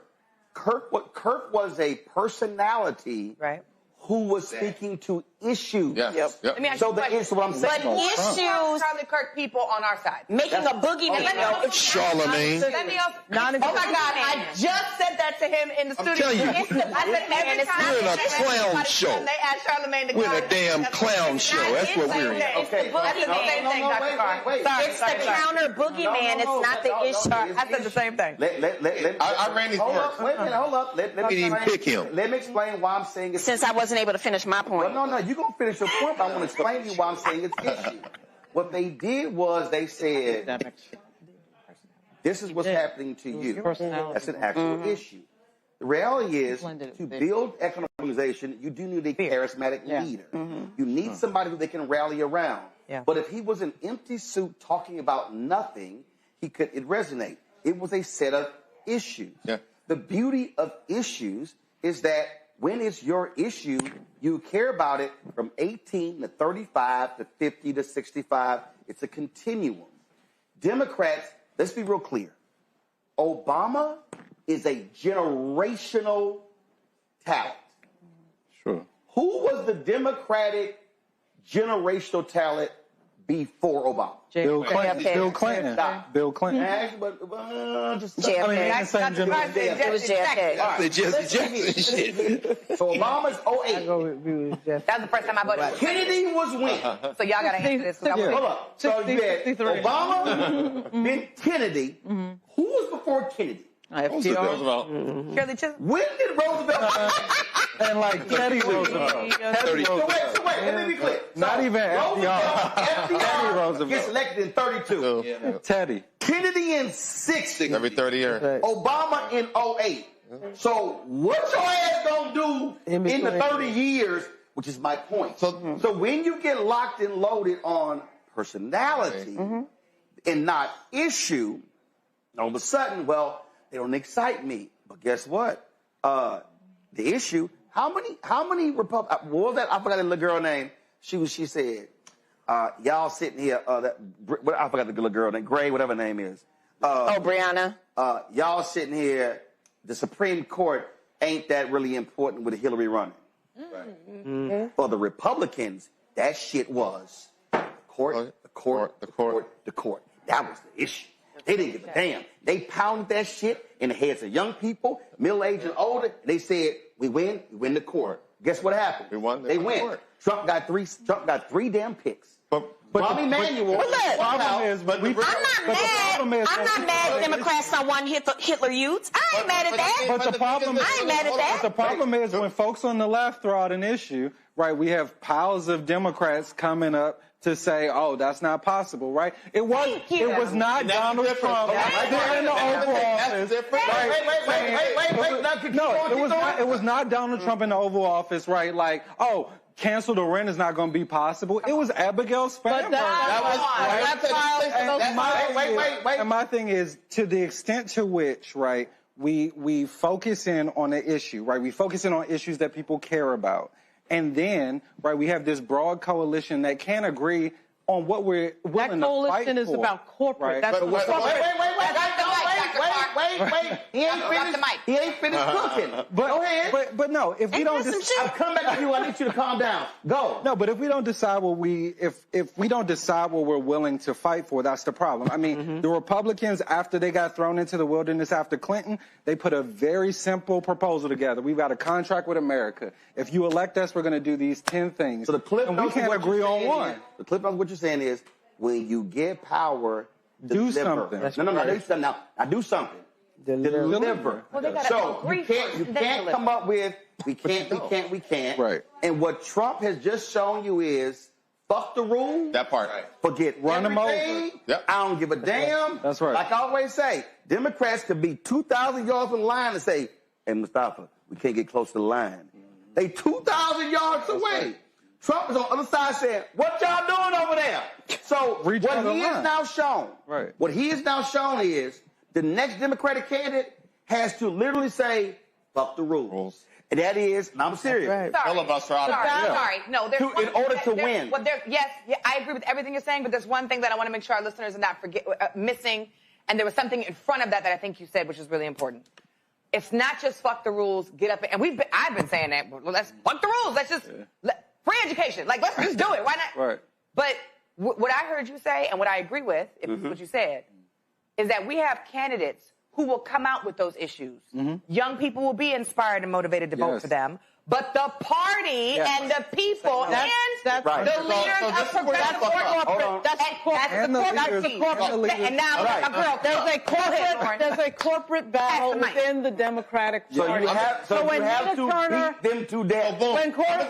Wait a second. When Cory Bush and Nina Turner show up, who stopped them? The damn black Democrat. It was Jim Clyburn. No question. Turner. Damn right it was. Where y'all fucked up. Wait a second. Wait a second. The model was there. It is the corporate money in the party that is holding up these things. And that's why Schumer still hasn't said anything about Mamdani. He already won. That's why Mamdani is so scary. The only way to corporate money is to win and then say, we're going to go after you. And see what it takes. And here's the part. Hold on. I'm going to Brittany. Go. And here's the part where Democrats are like, okay, I'm looking at my Republican colleagues and they doing this and they doing that. And they're like, oh, okay. Well, why can't we make change and why can't we get paid too? Right? I won't offer speaker. Ain't nobody talking to you. Hold on. Come on, go. Keep going. Okay, don't stop my point. Damn. My point is, Jesus. Keep going. My point is... Take a pause. You're going to get cut. He do that. Keep going. I know, but it's disconcerting and it's bullying. No, come on. My point is, you have two different systems. You have two different types of people that vote different types of ways. And we're trying to say copy and paste. Well, the Republicans, okay, but Democrats aren't Republicans and Democrats aren't, vice versa. And so it's very challenging and convoluted for young people to understand that a politician will always vote as a politician. Unless they get replaced. A politician's goal is to be reelected, right? It's very challenging. Unless they get replaced. It's very challenging for young folks to understand that what you want from your politician isn't what your politician is going to deliver. Sorry, I love you. I don't want to shout out another candidate that we have not supported, that the party did not support, was Gary Chambers in Louisiana. He just said, me and Marcus hit it on the head. Got it. Hold on one second. Hold on, because they're going to be kicked down in a second. Brittany Noble. Literally about to run them out. So Brittany Noble is live in Richmond, Virginia. It is a huge night there in Virginia. Democrats sweeping statewide races, expanding their lead in the House. They now have a trifecta in Virginia. And so I know folks are getting drunk and having a great time tonight there in Richmond, Brittany.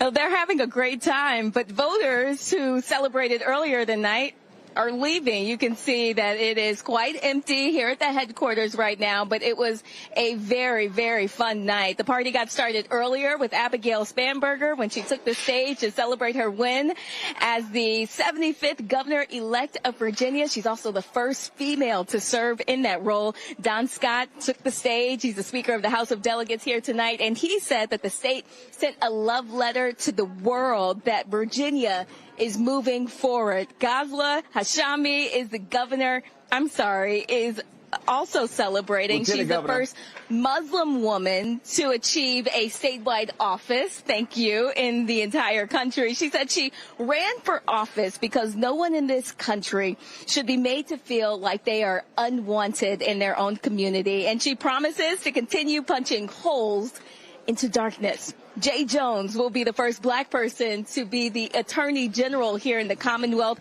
He says his ancestors were slaves, his family endured segregation, and he walks in the footsteps of so many generations that came before him.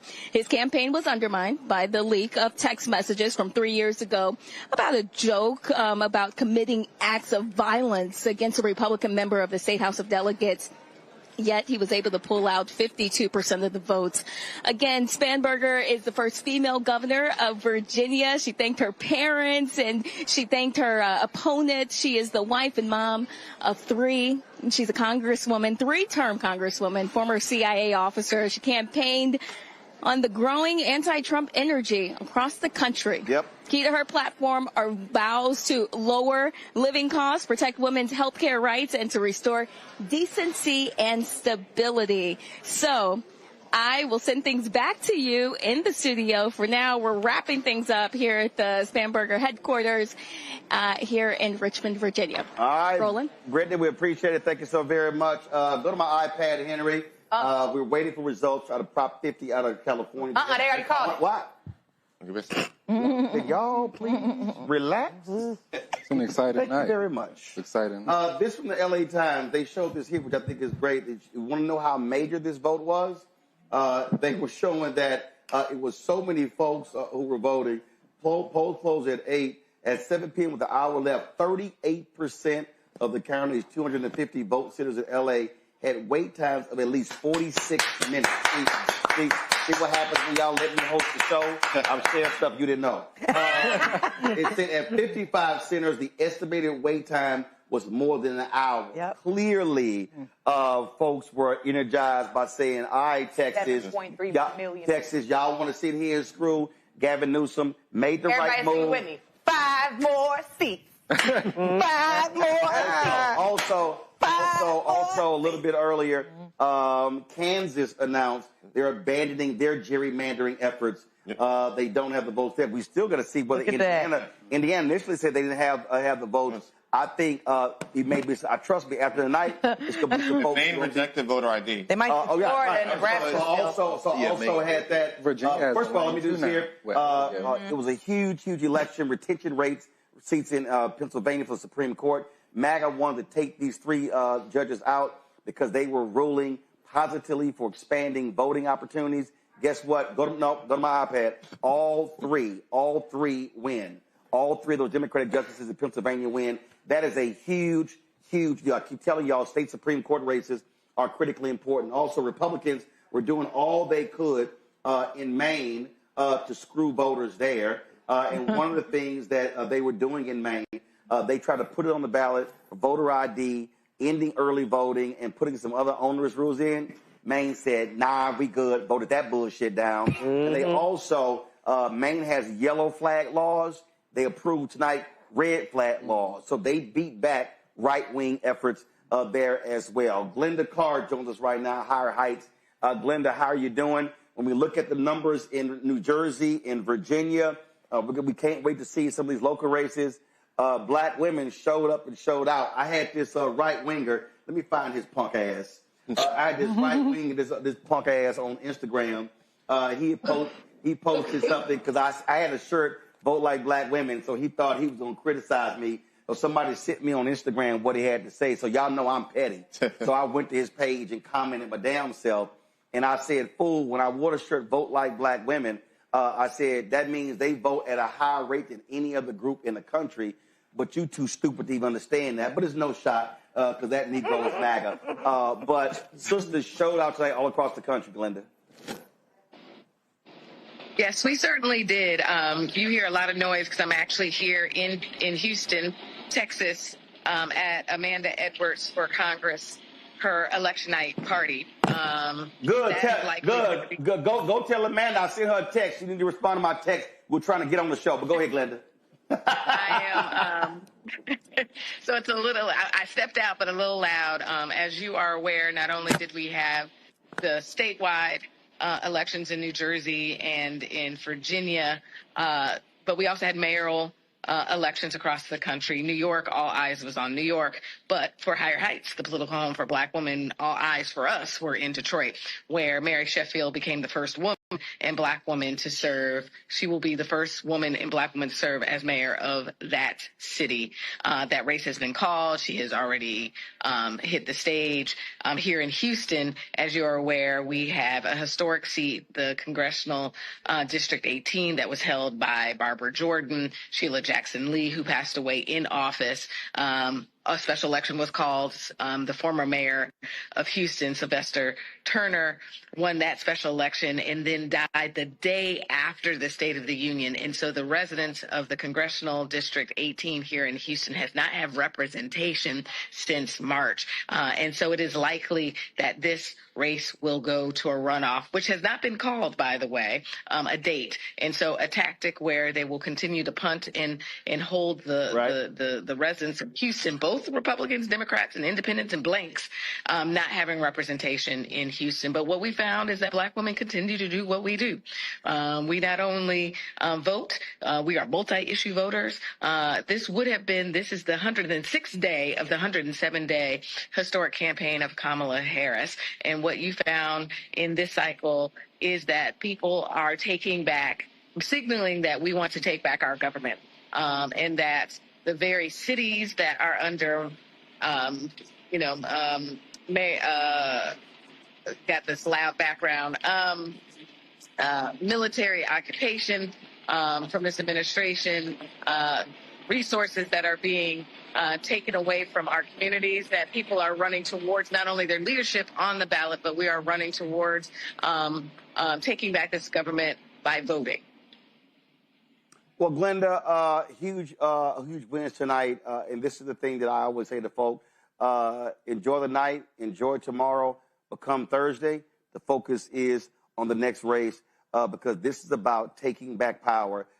MAGA is trying to defund every aspect of Black America, and if we win hard tonight, we got to go twice or three times harder next year.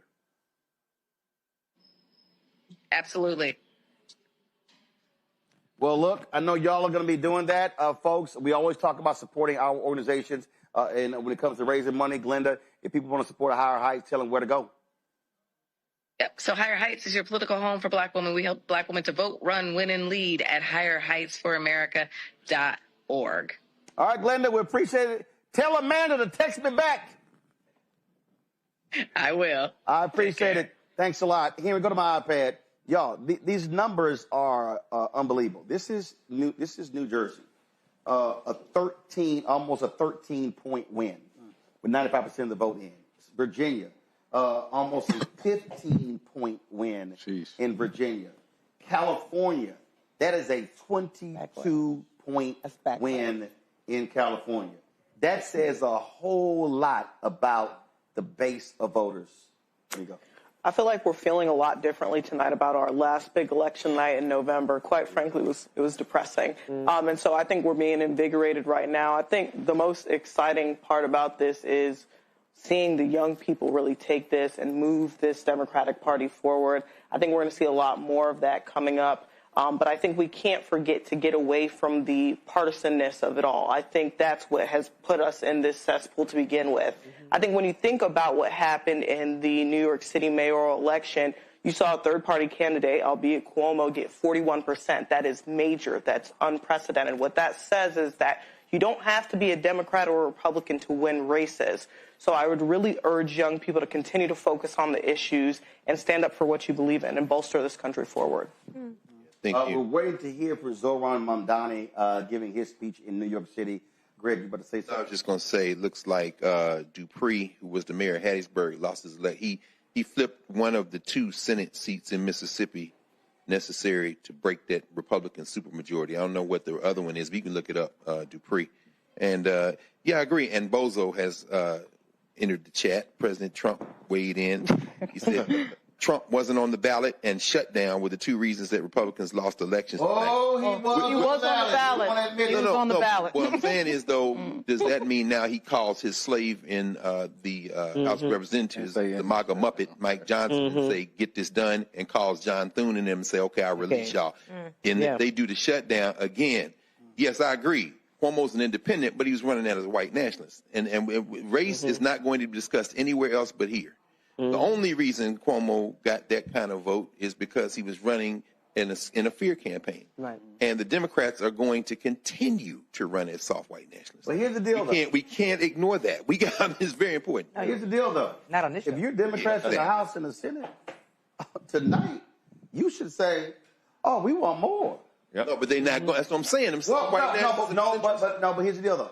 They may not say that, but the people can put pressure on them. That's right. And that's the thing. Again, what I keep saying is we can talk about the politicians, but they respond to pressure. That's right.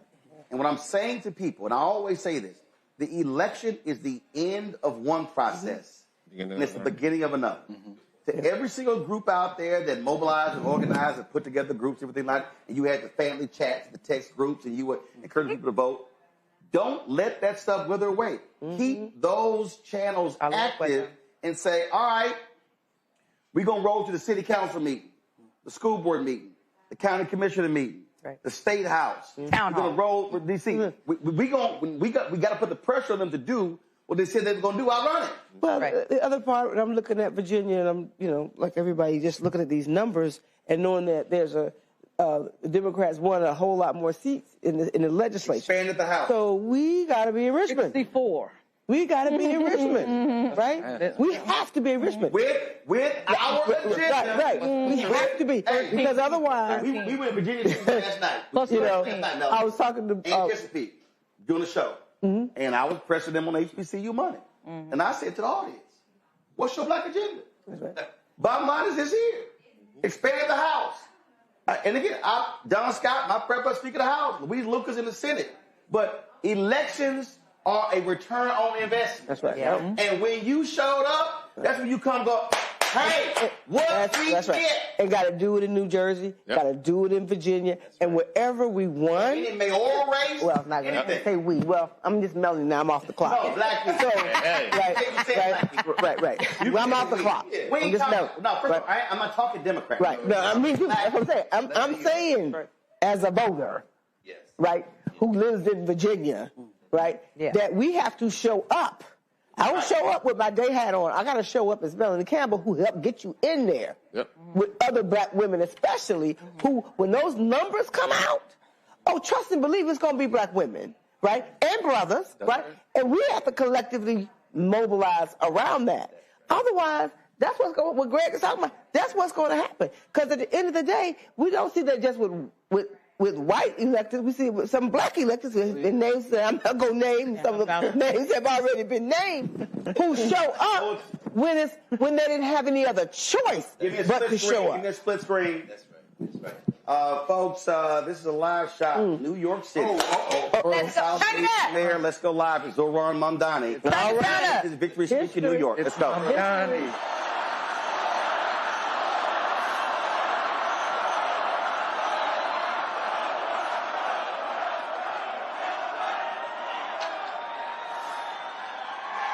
Thank you, my friends.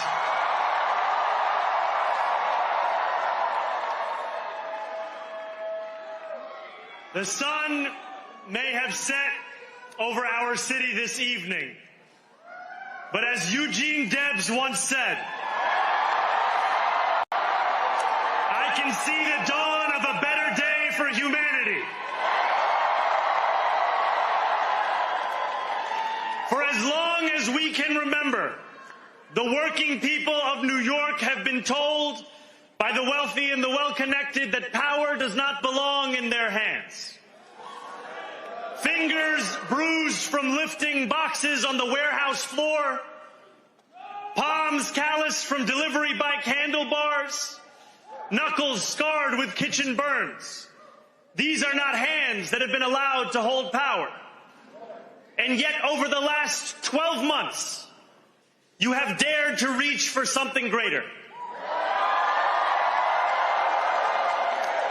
Tonight, against all odds, we have grasped it. The future is in our hands. My friends, we have toppled a political dynasty.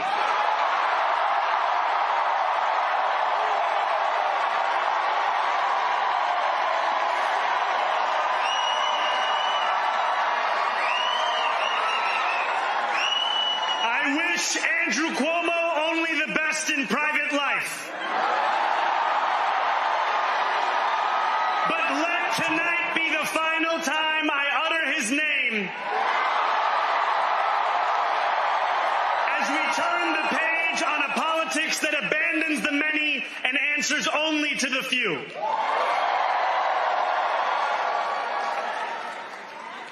New York, tonight you have delivered a mandate for change. A mandate for a new kind of politics. A mandate for a city we can afford. And a mandate for a government that delivers exactly that. On January 1st, I will be sworn in as the mayor of New York City.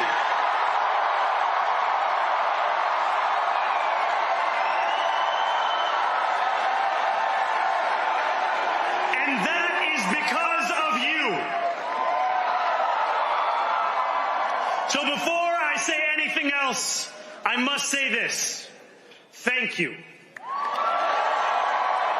Thank you to the next generation of New Yorkers who refused to accept that the promise of a better future was a relic of the past. You showed that when politics speaks to you without condescension, we can usher in a new era of leadership. We will fight for you because we are you. Or as we say on Steinway, ana minkum wa ilaykum.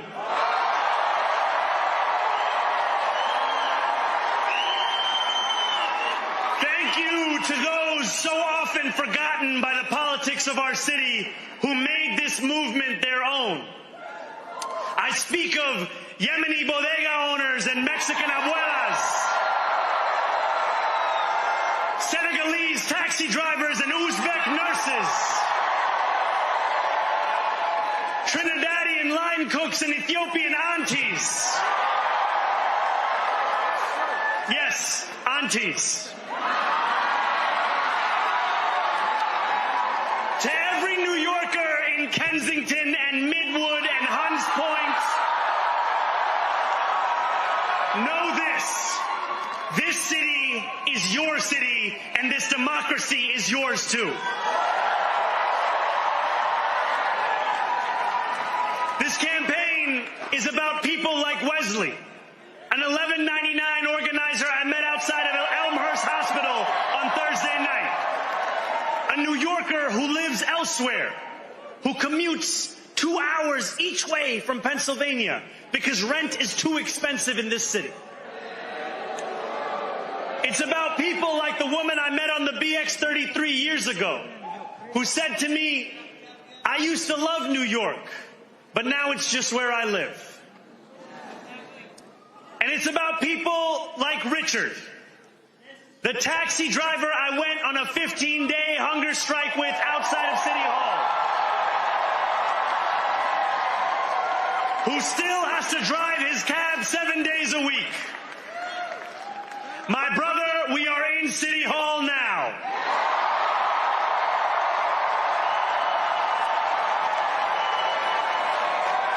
This victory is for all of them. And it's for all of you. The more than 100,000 volunteers who built this campaign into an unstoppable force. Because of you, we will make this city one that working people can love and live in again. With every door knocked, every petition signature earned and every hard-earned conversation, you eroded the cynicism that has come to define our politics. Now, I know that I have asked for much from you over this last year. Time and again, you have answered my calls. But I have one final request. New York City, breathe this moment in. We have held our breath for longer than we know. We have held it in anticipation of defeat. Held it because the air has been knocked out of our lungs too many times to count.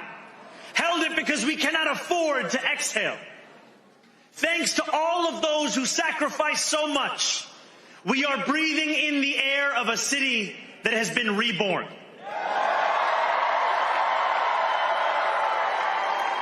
To my campaign team, who believed when no one else did, and who took an electoral project and turned it into so much more, I will never be able to express the depth of my gratitude. You can sleep now. To my parents, Mama and Baba, you have made me into the man I am today. I am so proud to be your son. And to my incredible wife, Rama,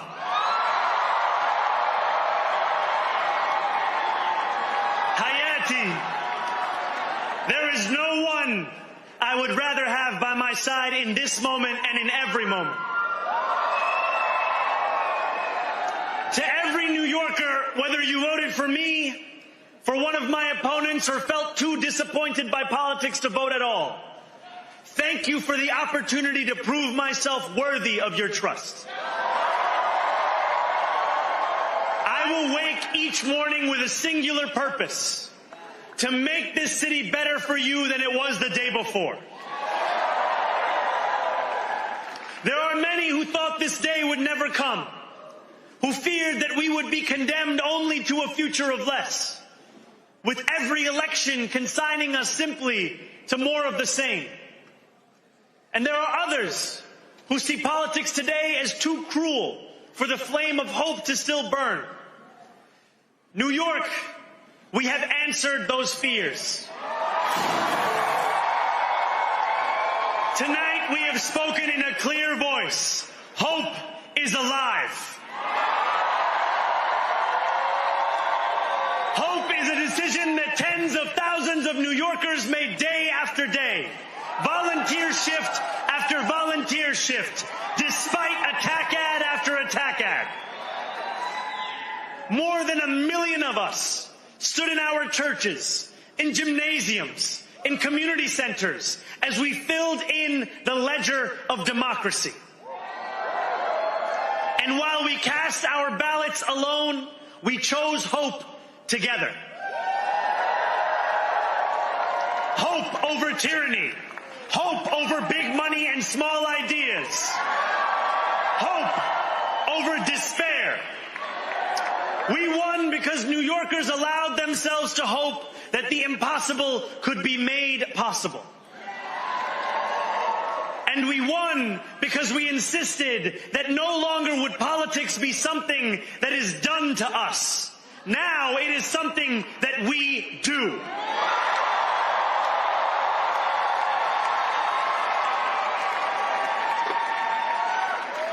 Standing before you, I think of the words of Jawaharlal Nehru. A moment comes but rarely in history when we step out from the old to the new, when an age ends and when the soul of a nation long suppressed finds utterance. Tonight we have stepped out from the old into the new. So let us speak now with clarity and conviction that cannot be misunderstood about what this new age will deliver and for whom. This will be an age where New Yorkers expect from their leaders a bold vision of what we will achieve, rather than a list of excuses for what we are too timid to attempt. Central to that vision will be the most ambitious agenda to tackle the cost of living crisis that this city has seen since the days of Fiorillo LaGuardia.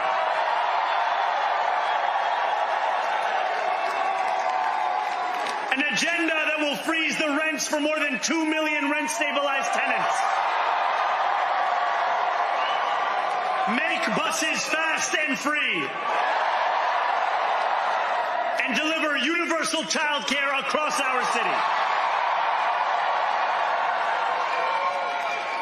Years from now, may our only regret be that this day took so long to come. This new age will be one of relentless improvement. We will hire thousands more teachers. We will cut waste from a bloated bureaucracy. We will work tirelessly to make lights shine again in the hallways of NYCHA developments where they have long flickered. Safety and justice will go hand in hand as we work with police officers to reduce crime and create a department of community safety that tackles the mental health crisis and homelessness crises head on. Excellence will become the expectation across government, not the exception. In this new age we make for ourselves, we will refuse to allow those who traffic in division and hate to pit us against one another. In this moment of political darkness, New York will be the light. Here, we believe in standing up for those we love. Whether you are an immigrant, a member of the trans community, one of the many black women that Donald Trump has fired from a federal job, a single mom still waiting for the cost of groceries to go down, or anyone else with their back against the wall, your struggle is ours too. And we will build a city hall that stands steadfast alongside Jewish New Yorkers and does not waver in the fight against the scourge of anti-Semitism. Where the more than 1 million Muslims know that they belong. Not just in the 5 boroughs of this city, but in the halls of power. No more will New York be a city where you can traffic in Islamophobia and win an election.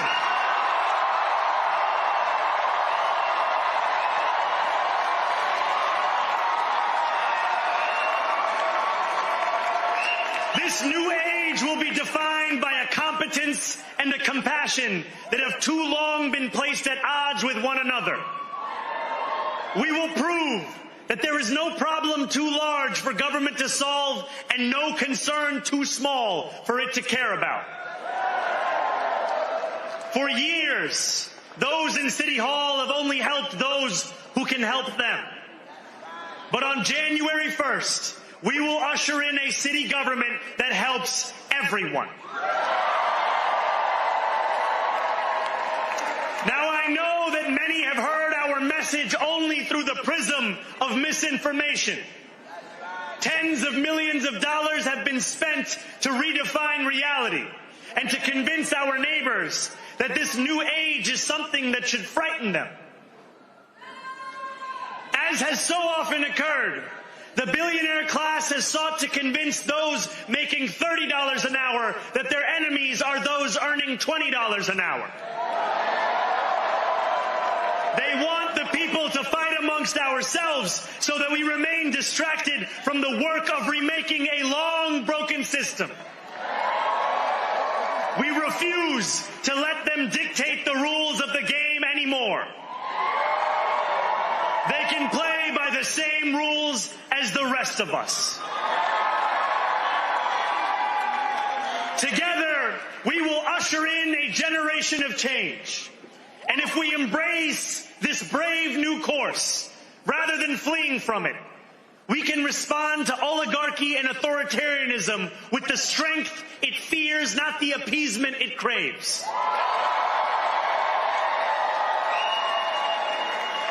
After all, if anyone can show a nation betrayed by Donald Trump how to defeat him, it is the city that gave rise to him.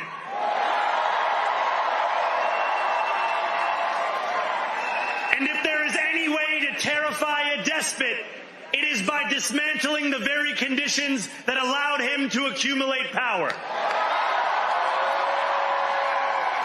This is not only how we stop Trump, it's how we stop the next one. So Donald Trump, since I know you're watching, I have 4 words for you. Turn the volume up.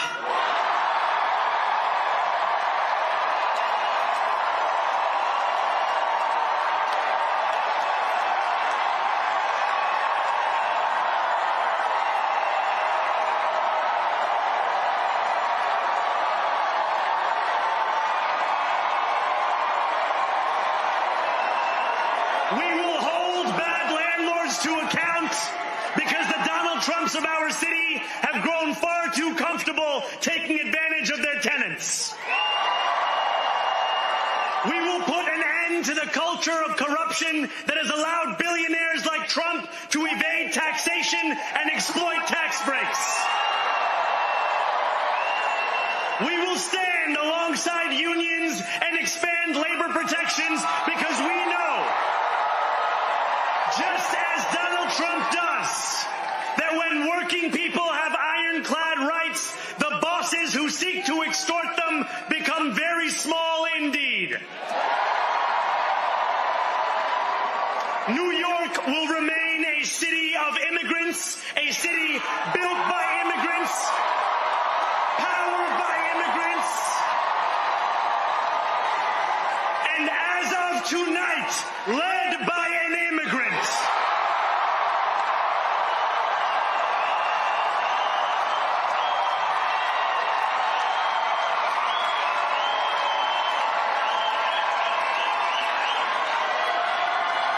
So hear me, President Trump, when I say this.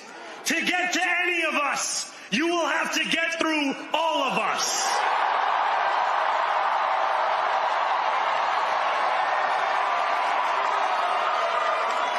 When we enter City Hall in 58 days, expectations will be high. We will meet them. A great New Yorker once said that while you campaign in poetry, you govern in prose. If that must be true, let the prose we write still rhyme, and let us build a shining city for all. And we must chart a new path, as bold as the one we have already traveled. After all, the conventional wisdom would tell you that I am far from the perfect candidate. I am young, despite my best efforts to grow older. I am Muslim. I am a democratic socialist. And most damning of all, I refuse to apologize for any of this. And yet, if tonight teaches us anything, it is that convention has held us back. We have bowed at the altar of caution, and we have paid a mighty price. Too many working people cannot recognize themselves in our party. And too many among us have turned to the right for answers to why they've been left behind. We will leave mediocrity in our past. No longer will we have to open a history book for proof that Democrats can dare to be great. Our greatness will be anything but abstract. It will be felt by every rent-stabilized tenant who wakes up on the 1st of every month, knowing the amount they're going to pay hasn't soared since the month before. It will be felt by each grandparent who can afford to stay in the home they have worked for, and whose grandchildren live nearby because the cost of childcare didn't send them to Long Island. It will be felt by the single mother who is safe on her commute and whose bus runs fast enough that she doesn't have to rush school drop-off to make it to work on time. And it will be felt when New Yorkers open their newspapers in the morning and read headlines of success, not scandal. Most of all, it will be felt by each New Yorker when the city they love finally loves them back. Together, New York, we're going to freeze the... Together, New York, we're going to make buses fast and... Together, New York, we're going to deliver universal... Let the words we've spoken together, the dreams we've dreamt together, become the agenda we deliver together.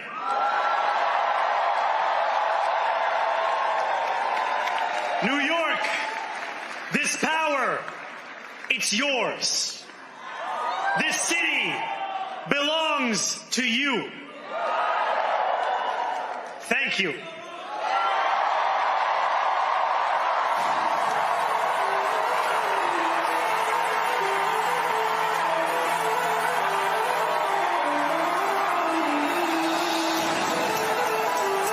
Bring their audio down, mine up. Hey, y'all, that was the acceptance speech of Zohran Mamdani.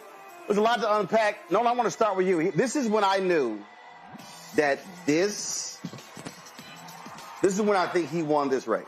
It was in the debate. The question was asked, what's the first trip you're going to take as mayor of New York City? Every candidate went, Israel, Israel, Israel, What did he say? Israel. He went, I'm going to go to New York City. That's what he said. Right. That was a New York City speech. Mm-hmm. And that is why I believe he won. He did not get caught up in making it. The mayor of New York City ain't got nothing to do with foreign policy. And his whole deal, no, follow me here. He ain't the State Department. So they wanted to make the whole race about Israel and Jewish voters. That's right. He said, no, I'm going to make the race about New York City voters. Right. And that speech, that's what that was. Absolutely. He is a guy for New York. He is New York's guy. As I'm listening to this, and I know for a fact that there's going to be a shift. When I think about the three economies in the United States, when I think about California, Texas, and New York, the World Bank, they just had their major meeting. ASEAN just had a major meeting. Everything is about economics and how everything is realigning globally. So this speech tonight, it was amazing. It spoke to New Yorkers, but it also spoke to Israel. It also spoke to the Middle East. It spoke to economies around the world, right? So one of the things that folks like me have been tracking is how this will play globally. I think that is very important for people to vote locally. I think it's very important for people to vote for the things that they care about. Now, how this is going to play globally, that's a very different discussion from how this is going to play domestically. But he doesn't care, Tiffany, about how it plays globally. And again, this was why the campaign, I go back to his commercials, how he talked to the guy in the food truck about the cost, how he sat there at a table and talked about substance abuse and on a basketball court discussing Earl the Goat Manigault. What he did was he said, I'm running for mayor of New York City. I have to get the votes in 5 boroughs, not the votes in the Middle East, not in Europe, not in Asia, not in Russia, anywhere else. He said in the city. And quote, everybody else has been patronizing and all this sort of stuff like this. He's like, okay, y'all talking about that? I'm talking about them bus prices, rent prices, food prices. That's how he won. And for every Democrat who's been a punk ass, criticizing him. They should be studying how he won. Studying how he won, I want to add to the list that you just gave. I watched the debates. He also was able to combat, they talked about how young he was. They talked about how he was inexperienced and never had an opportunity to lead a state or a city like this and that he wouldn't be qualified and prepared. They tried to ask him 100 questions about Trump. And to your point, he stayed focused on the issues. He built the coalition. And you have to forgive me, Roland, because I'm a little emotional right now. We talked about like inspiration and motivation. I'm feeling hell of inspired right now off of that because he just went around the world and back again. But most importantly, he talked about the coalition of people in New York who ran his campaign and all of the issues that they are going to, all of the issues that they have been facing, and how this moment is going to respond to the needs that people have been having. The needs, like not just the economic needs, but like people are stressed out, not only in New York, across the country, but people are stressed out in New York. He named taxi drivers, Ethiopian aunties, young people, Muslims, Jews. He talked about black women. He talked about labor. He named SCIU. He talked about the Working Families Party. He talked about his family, their family, they family over there, child care, etc. He was able to bring it all together, and I told this to Marcus when he was giving a speech, that needs to be studied. To your point, building that coalition of those young people who want to move everything moving forward. Marcus, he basically told these white Democrats, kiss my ass about your criticism of identity politics. That's right. That's right. I mean, but he's been saying that his whole race, right? He's produced campaign commercials in multiple languages when people say or, targeting the Muslim community or targeting immigrant communities would be a liability for him. He's been doing all of these things where he says, I'm going to buck the system. He says, you're going to try to, rake me down for being a democratic socialist. What I'm going to do is very calmly explain to you what democratic socialism means. And what New York City voters did tonight was buy it. They said that we understand what you want to do for us. We understand the problems we face. Right. And we know you see us, right? A part of, and Zohran Mamdani explained this earlier, democratic socialism is part policy, but it's also part posture, right? How do you show your neighbor, right, that you love them? Do you show your neighbor that you care about them? And what Zohran Mamdani did tonight, as well as over the last year of this election, is show New Yorkers that he cares about their individual situations. He's willing to hone in on those individual stories and turn those stories into policy. Greg Carr, normally the advisors say, now that you've won, go out, bringing people together. He said, I'm going to give the speech that needs to be given. Damn what y'all think. Right. This was a non-consultant-driven campaign. It was, and it's from a young man whose father, Mahmoud Mamdani, first-class intellect, spent most of his working career between Columbia University and Uganda, where Zohran was born. His middle name is Kwame. He identifies as an African and as an Indian and as a Muslim and all the things we heard. Just a brilliant young man. People accuse me of being very critical of Obama, and I disagree. I'm not very critical of him. I'm ultimately critical of him. This is the anti-Obama. No, really. That's why Obama called him. Obama realized the torch has not been passed. He took the torch from you. You wasted your torch, sir. There are no red states. There are no blue states. They're just the United States. United States. Let's be clear. I want to be very clear about this because I don't want to be mistaken about that. Isn't it ironic that this boy from Uganda and Obama's people from Kenya right next door, maybe the whole thing is going to be tilting on the edge of East Africa and ultimately. Countries come and go. The United States of America, and people get tired of hearing me saying that, but I don't care because I've studied this enough to be able to say it with full confidence. This country is not going to be here in the same form much longer. Right.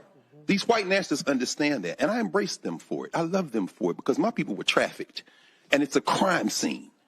The only shot they have now is what they're doing. They are making a death bleat to white nationalism. Tonight we heard from New York City and California that just passed Proposition 50. These are the two areas of this country that are the future of the people who live in this country.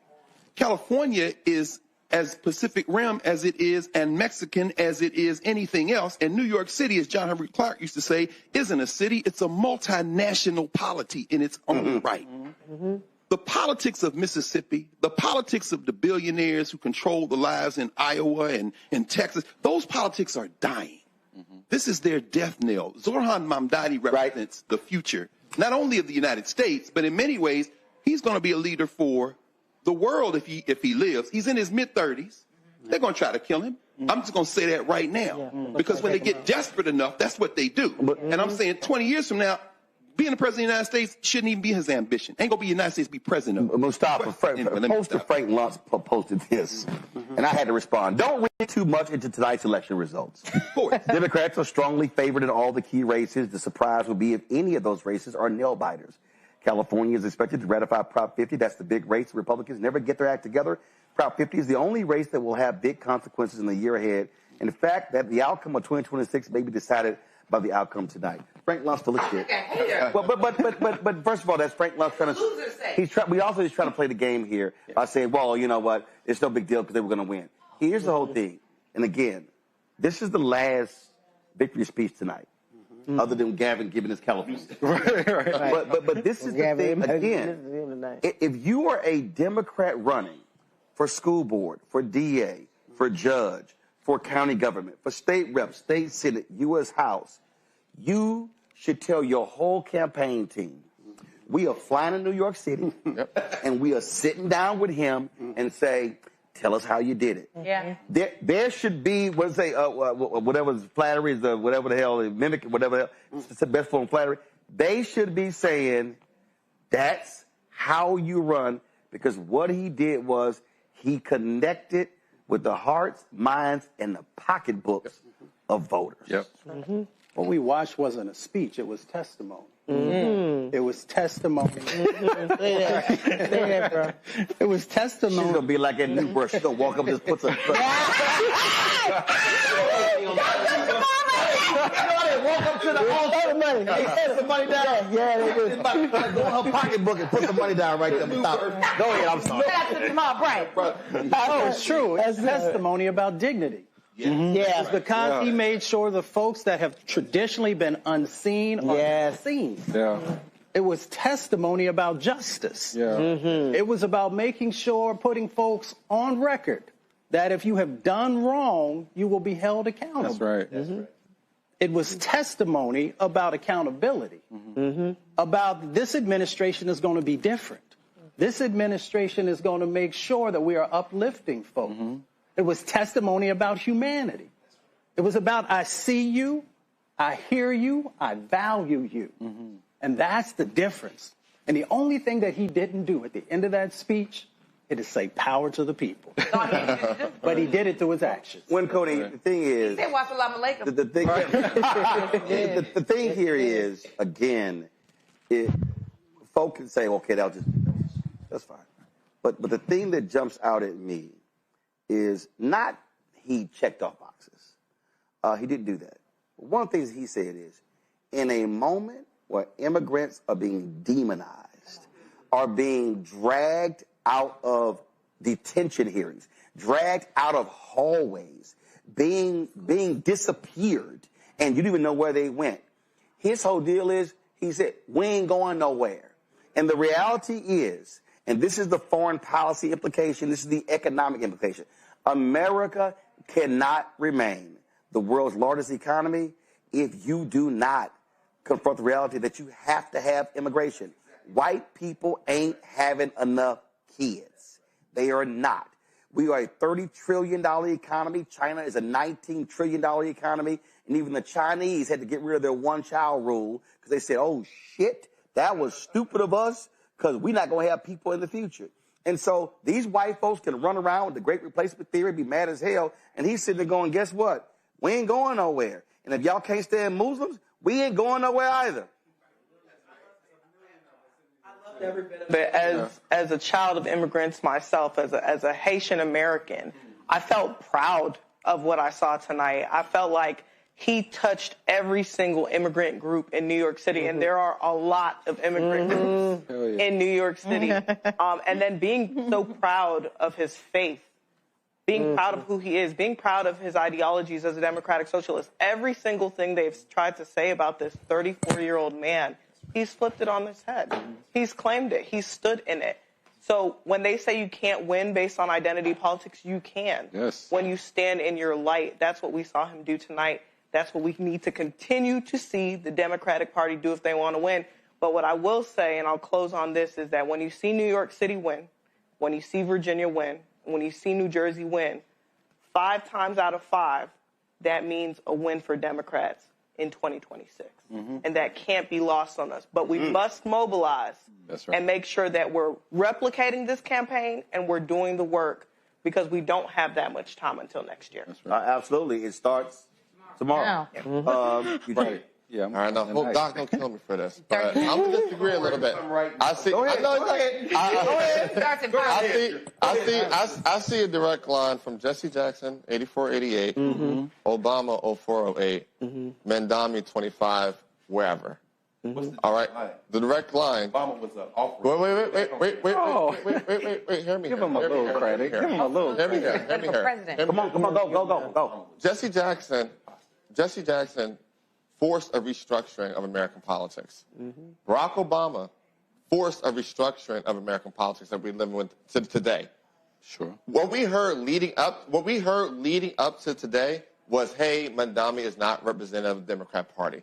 Mandami is not representative of the Democrat Party. Look at Sherrell, look to Spanberger, look to any other Democrat but Mandami, because, hey, if you look to Mandami, a new standard of what a Democrat needs to project and deliver is now being projected onto everybody else.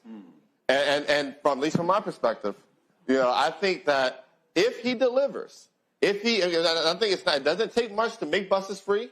That's a stroke of a pen, a stroke of a budget. It doesn't take much to even deal with the child care situation.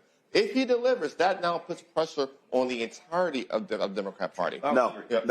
Biggest irony of the Republican Party. The reason I totally disagree. Name me the last New York City mayor who became president. I'm not saying that. No. Follow me here. Well, I mean, New York City. Last mayor New York City is the media capital of the world. I agree.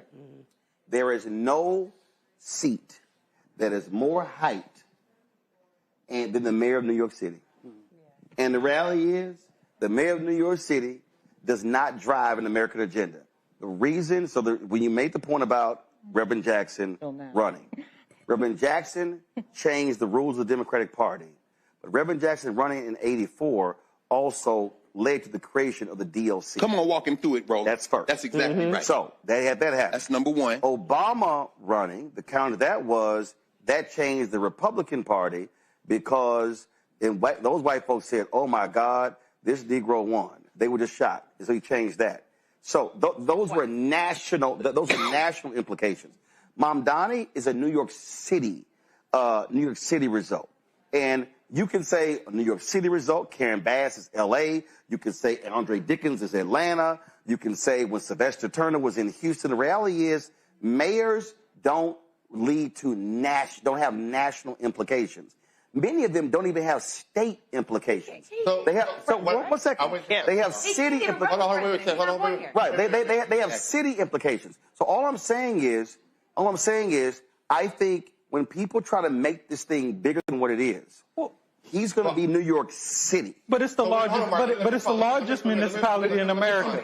I mean, wait. New York City. Hold on. New York City's one, right? Yeah, but I mean, two. Well, Chicago. No, Los Angeles 2. Who's 3? Yeah. Chicago. Hughes 4. Houston. Right. Tell me which mayor. What mayor of those ever been 4? president? No. Tell me which mayor of those 4 cities has led to national change. Show me what other. No. Answer the question. What other name me a Chicago mayor. I can't. But what I can show you is that in the last 4 months, that from Donald Trump to Andrew, you mean to tell me that I have the political center of the right, what was the political center of the state of New York, converge on this one guy? Why? And nationalize No. Why?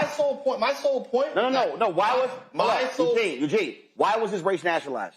Because they decided to nationalize. They didn't have to nationalize it. No, his race. Eugene, Eric Adams got smoking in the primary. His race was nationalized because he's running in New York City. It is the media capital of the world. So guess what? Because all of the national networks. This was a milquetoast Eric Adams race. This would have been nationalized. Eugene, follow me here. All the national networks, they live in New York City. Sure. They're right there. CNBC, Fox News, CNN, MSNBC, they're all there. So they are seeing it every day. they make it national. It ain't no different. Donald Trump endorsed Andrew Cuomo. But beyond the personalities, we also talked about very specifically the proposals that Mondani put forward, like the fact that he's talking about freezing rent, canceling rent. Yeah, stop right there. That was national. Okay, hold up, stop right there. How many cities have the same rent restrictions as New York City? L.A. D.C. Who else? D.C. D.C. Okay, y'all just name me 3 cities. So the point I'm making, is there are things that are only specific to New York. Well, housing is universal. Housing is universal, but what I'm saying is you don't have the rent, the rent controls and things along those lines. So all I'm simply saying is we too often elevate New York City as if it is this national thing. When it's actually not. It's not. Let me ask you a question, Roland. I'm from New York. But it's the blueprint for housing. That's the problem.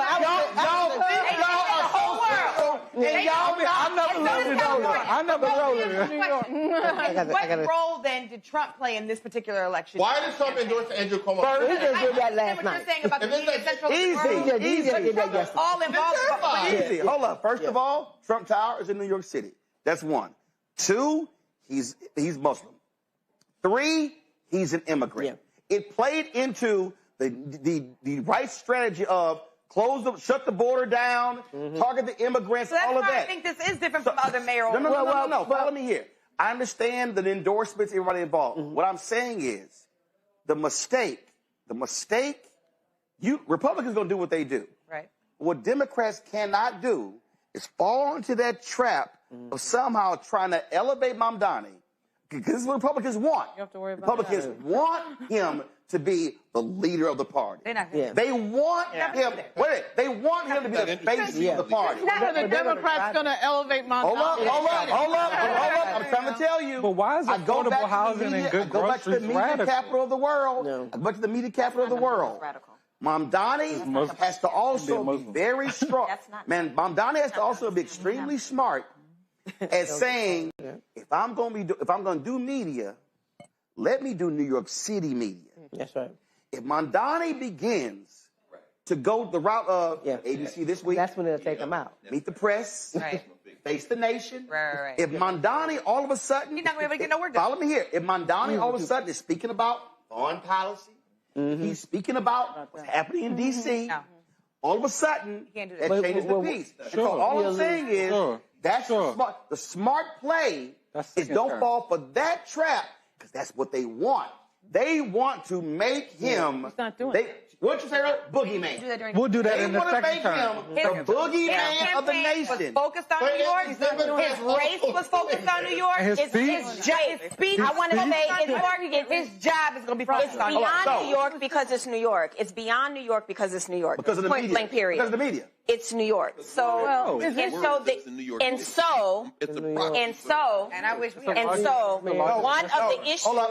one of the major issues is, when you think about, when London had its first Muslim mayor, and how there were a lot of things that happened, during that time. The issue is, these are things that I feel very uncomfortable talking about. But when you think about Israel, when you think about Gaza, it's very easy to make a boogeyman of someone who is very openly Muslim, who speaks Arabic, and the way that the world is right now, it's so easy to make him the boogeyman. It is so easy to make him the villain. But outside of that, there are some very real problems and some very real concerns. We are in a complete realignment of the entire world. I need people to understand that. We are in a complete realignment of the entire world. So you have a Mamdani in New York, right? You have a Mamdani in New York. You have a situation, an ongoing situation that's laughable with Israel and Gaza to this day. And he has the ability to weigh in. That is the fear. He has the ability to weigh in. That is the fear. Hold up. Before you talk, we put a pin in this here. It was a young brother who was running for mayor of Marietta, Georgia. 24 years old. Did we have him on the show? I think so. What's Did the he win? Yeah, Did he win? 24 years old. His name is Sam Foster. Yeah. But everybody out there, every young person, I did Ricky Smiley's show, I did Dee McGuire's show, out of the Hill people. Everybody keep running their mouth talking about my vote don't matter. This is the latest result. Oh, please. He is winning nice by 47 votes. Wow. 92% of the precincts in. The incumbent is Steve Tumlin. Sam Foster is the challenger. Foster has 6,039 votes. Tumlin has 5,991. So for the folk out there who say that is the example I would use in my training. that's 37 votes. That's it. That's the difference between. And that's at 92%. Okay, so now y'all can go back to arguing. Go ahead. Yeah. All right, Lauren, go ahead. Lauren, then Melanie. All I was going to say is that. Okay, Lauren, Melanie, Tiffany. Let's go. not overcomplicate things here. I mean. Yeah, fuck New York. Go ahead. Okay, right. All right. I think I'm the only one in here that's from New York. I don't care. Tamika should come for you. Anyway, I do pay taxes in New York, along with a few other of my family members. Screw the Yankees. Okay, whatever. And in Brooklyn, and this is an example, Dami, what we just heard was an example of the old saying, putting it where the goats can get it. He's talking on a very basic level, a very human level. That's what a speech sounds like when you don't have the goddamn consultants in the room. He doesn't care. He's been talking like that the entire time. He was very smart. And does not care about what they want to talk about, which of course was another country. But why? So he didn't want to talk about another country because he's going to be the mayor of New York, not the mayor of another country. Okay, so that's why, and that resonated. The talking to the taxi drivers, the stuff he's already done in his life. He brought that to the table at 31 years old. I'm 33 years old. It's a pretty amazing thing when you think about it. Whether it's in New York or not, I think AOC proves this as well. When you talk about issues that people care about, this is not complicated, Democrats. When you talk about issues that people care about and you don't care about corporate interests and you put what the people care about above corporate interests, that's how you win. I don't know why that's complicated. It's complicated by the money. That's what it is. Melanie? It's not that straightforward. Well, you know, he was one of the only candidates that showed up to that march on Wall Street. He was the only. Oh, really? Candidate. Wow. That showed up because I was able. What march on Wall Street? The one that Reverend Al put together. Oh, wow. August 28th. August 28th. He's the only candidate that did that march. And having a chance to kind of have a little bit of conversation with him, he's a genuine brother, right? And so I think at the end of the day, I think he's going to focus in on being the mayor. He's going to be national whether he wants to be or not, just like some of our other younger leaders that are coming up. It's a new generation of political leaders that we have, and whether he wants to be or not, he's going to be seen as national. But I think the brother's going to focus on what he ran on, and the key is going to be for people to allow that, and they are afraid. You know, it was a powerful, powerful, powerful message that he gave, right? Because he did speak about New York, but he also spoke about the moment we're in. Yeah. In this moment of all that's happening. And so there's this opportunity, I think, to take advantage of that for the good. The pushback. Melanie, I'm listening to you. I'm thinking about the idea of a society where everyone doesn't just have a fair shot, but you put a floor under everybody so nobody falls completely out of it. You see my shirt? What does it say? Power of the balance. What does that say? Not be erased. And that's what he got. That's right. You know, it's interesting. Mamdani has charisma, which makes it go down easier. Those smiling eyes. You never see him. That's the angriest I've ever seen him, and he wasn't even angry. He was still the kind of joyous kind of. Oh, Laura Ingraham. Good luck, Virginia. We'll be good. Happy warrior. He clearly has the intellect. I suspect that whoever helped him write that speech, he wrote that speech as well. Clearly. I'm thinking about in this country, and Roland, you said people need to get on a plane and get there. The lesson they could learn from him is a lesson that they don't want to learn. Because that lesson would require them to have respect for everybody's common humanity. Now, I'm trying to think, who would be a radical white? Like, he sounds like Bernie Sanders, but unlike Bernie Sanders, what Bernie Sanders should have gotten from Jesse Jackson when he was his campaign manager in Vermont, when he was the mayor of Burlington, he should have put those identity politics there. Bernie Sanders can't get past his socialism to get the identity. Zoran Mamdani has that, but I'll end with this. This is what makes it fascinating. Like Martin Luther King. Yeah, exactly. And King wasn't a politician. That's right. He's not a politician. That's He like can't run for president, as you said. He should never go to the Senate. Don't be no congressman. You govern a polity. Mayors don't become president, but governors do. He can't be a president, but he can show a microcosm of how everybody in the country could live. Finally, this is where I was going to end on. That's right. I'm trying to think of a president who came with that same kind of mentality, albeit in a different set of circumstances. And the closest I can think in our lifetime is probably James Earl Carter. The idea that Jimmy Carter would come into a space and say, I'm a white man from the South. My daddy was in the Klan. And yet I think everybody should have a floor underneath him. He had Greg Allman and the Rock and Roll Boys. He had the black people. Mom, he's not Jimmy Carter, and this ain't the country that it was in 1976. He's never going to be president. As this country fractures, as these states test the limits of federalism, because these white nationalists hate the federal government unless they're in control of it, at which point they want to use it as a hammer against all of us. As that happens and this country falls apart, all I say is watch the Hunger Games. The revolution gonna come from the provinces. It's not.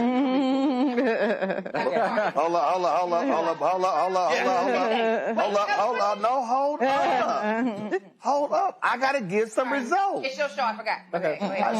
Y'all ain't keeping up with everything. You're right. We talking about him in New York. Well, in Minneapolis, Jacob Fry, two-term incumbent, he got 41.8% of the vote. Omar Fateh got 31.7%. Now that race moves to ranked balloting.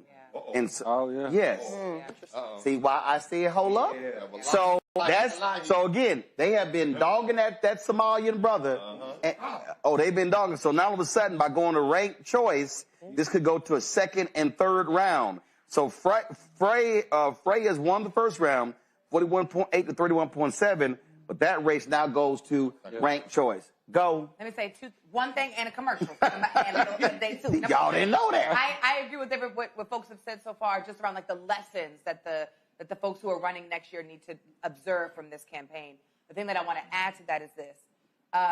In a lot of the campaigns that we've been seeing around the country, on the local and statewide level, it has been a fear-based discussion and reaction to Trump.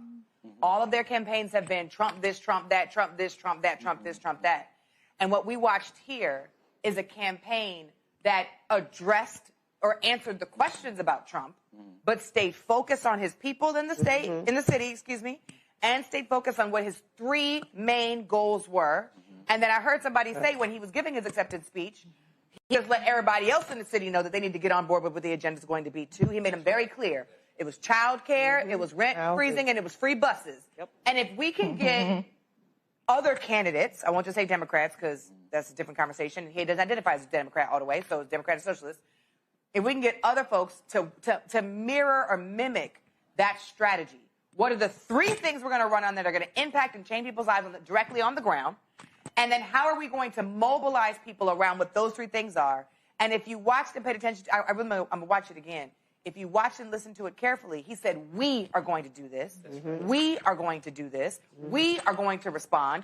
And then he said, Trump, I got a couple words for you. Turn the volume up. And everybody in the building went crazy because it wasn't him. It was we are going to defeat Donald Trump. And so I want them to walk away understanding that is the thing that they need to use in their campaigns. What are the clear, tangible, and transactional things that we can measure for the people in the city?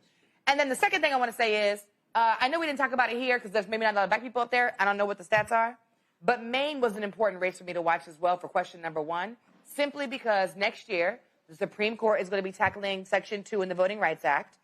There are 30-something states right now that require to have a voter ID. And we had a huge fight. Black Voters Matter. Texas passed a constitutional amendment tonight requiring U.S. citizenship to be able to vote. See? So that we're talking about voting rights.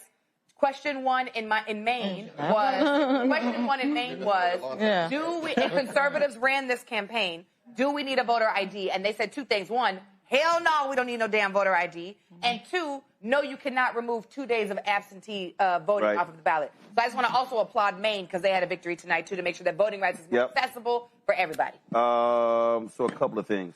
The folks at Bolts magazine, I love, they really cover so many local races people ignore. You're saying Bolts or Bolts? Bolts, B-O-L-T-S, Bolts magazine. This is what my man Daniel Nakanian. He's the editor there. Bucks County, Pennsylvania was ground zero for the conservative takeover of school boards and anti-LGBTQ policies in 2021 with Central Bucks and Penn Ridge districts. Dems flipped both boards back in 2023. Tonight, Dems have ousted all Republicans from both school boards. We coming for you. We coming for So you. you talking about that? Give me one Coming for second. you. Hold on. We better not mess this up next year. I'll tell you that much. He said he also. One second. Hold on. He also said we're seeing conservative losses in other school board races. He said a hugely positive result for Democrats in tough county executive elections in some of Pennsylvania's swingiest counties. The county executive office in Erie County, Lehigh County, Northampton County, roughly 20% each. This is a flip in Erie County. So what you're seeing is, again, we go back to what's happening on the ground. Also, here in Portsmouth, Virginia, Stephanie Morales reelected as the prosecutor there. That's a huge race. Let's see here. Let me see what's going on. Supreme Court. Actually, one of the seats. I don't know if they got another one, but the brother used to be the mayor of Harrisburg. Did win one of the Senate seats, but they needed 2 to break the Republican. Wow. Daniel reports Dems have a shot at taking the majority on the Aurora, Colorado City Council. He calls it a little earthquake. They defended the Minnesota Senate. The Dems' 1-seat margin was at play in a special election. Dem leaning seat. They won that particular seat.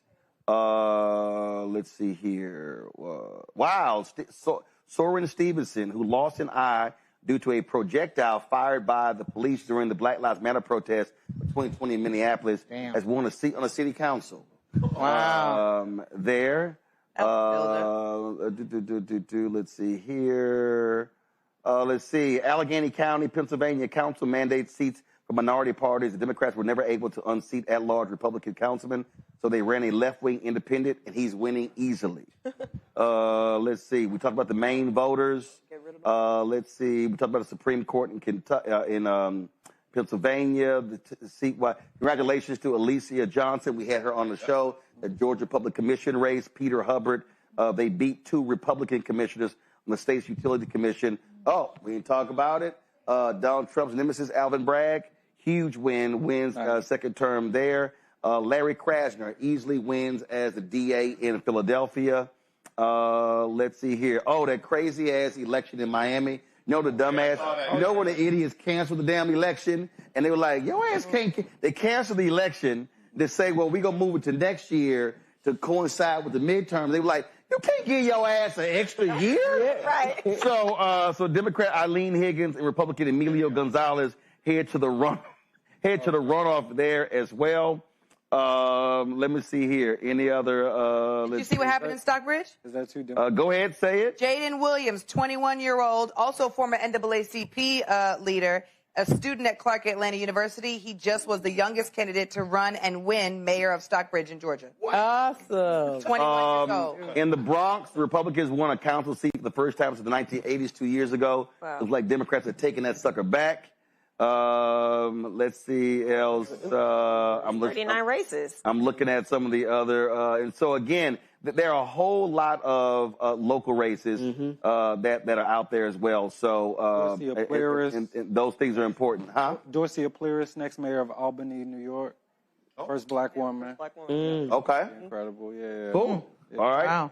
Anybody else got anything else? Great. 64 Democrats in the Virginia General Assembly. Are you serious? 64. Wow. Whoa. So the biggest in modern history. The biggest. They picked up 13 seats. 13 plus 13. Wow. 64. Don Scott has a presser tomorrow at 10:30 in Richmond, along with Dan Helmer. I'll be tuning in. That's a record, obviously. And wow. That's all Don Scott. It's all Don Scott. Can I just say something about Richmond? So every single time I'm driving through Virginia and I pass Richmond, I always think about this was the seat of the Confederacy. This is where John Wilkes Booth was trying to get to after he assassinated, Abraham Lincoln. And when I think about the history of that, you know, as an academic, I know this, you know, this is your wheelhouse. Control room, can y'all please hit Amanda Edwards? She's texting me. Go back. I think about what that means in a night like tonight, where 64, can you just say that? Yeah, 64 seats. Right. 64 Democrats, a lot of black Democrats, too. Should be the biggest black caucus. That's incredible when you think about what Virginia represents in terms of our history, in terms of the Confederacy, in terms of the Civil War, and where we are now. I don't know about y'all, but every time I'm driving through there and I pass it, I get goosebumps. Let's not overcomplicate. This is about leadership. This is about Don Scott's leadership. This is about one man that just showed up in 2019 from Portsmouth, Virginia, via Texas. So here's the thing. He's only been there for 4 or 5 years, and Don Scott is the reason that this is happening. So let me say this here again. I got to balance. It was a lot of white Democrats in Virginia who did not want to listen to Don. They felt he was not spending money the right way. He was ignoring a lot of the consultants. When he came in as speaker 2 years ago. Look, I'm gonna tell you right now. Listen, the 2 U.S. senators. All right. Let me say it right now. 2 United States senators from Virginia were questioning his actions. In fact, one of the actions they questioned was, why in the hell are you spending money on advertising on Roland Martin's show? Oh, really? No, seriously. And having him come doing these shows around Virginia. And he said point blank, he said, because he said thousands watch and we're going to win by the margins. He said, and 2 years ago, they won by the margins. His whole deal was, and we talked, he said, I'm planning on expanding it. Here's the thing right now. I dare say, Abigail Spanberg is only going to be one term in governor. You only get one term by Virginia law. Right. The reality is, the most important political player in the state of Virginia is Speaker Don Scott. And I'm telling you right now, after picking up 13 seats, here's what needs to happen. I'm going to say it right now. All you smart-ass strategists at the DNC, the DSCC, the DCCC, the Democrat Governors Association, y'all should be taking y'all ass down to Richmond, kissing Don Scott's ass, saying, how did you do this? Richmond. I'm telling you, they need to be doing that because, again, they keep playing by somebody else's playbook. To Lauren's point, he ain't been in the legislature 20 years. Nope. That's right. He ain't been there 10 years. Nope. But he understood strategy and what I always say, not macro, micro. He understood you hit this area, this area, this area, turning out people, we win. A plus 13 pickup is huge. Nobody predicted that. They were talking about 6-8, maybe. Go ahead, go. On MSNBC. Why don't you text him and get him on this show? Oh, no, I already texted him earlier. You know, it's like the line in the movie Spotlight. You know, it takes an outsider. Hold up. Say, what race again? We also need to watch Melvin Carter's race in St. Paul. He's the first black mayor of St. Paul, but he's now in a very tight race. It looks like it's going to go to a runoff. Yeah, in his race as well. So, Don Scott. So that is, listen, that's huge. Again, 13-seat pickup. Let me go ahead and FaceTime his ass.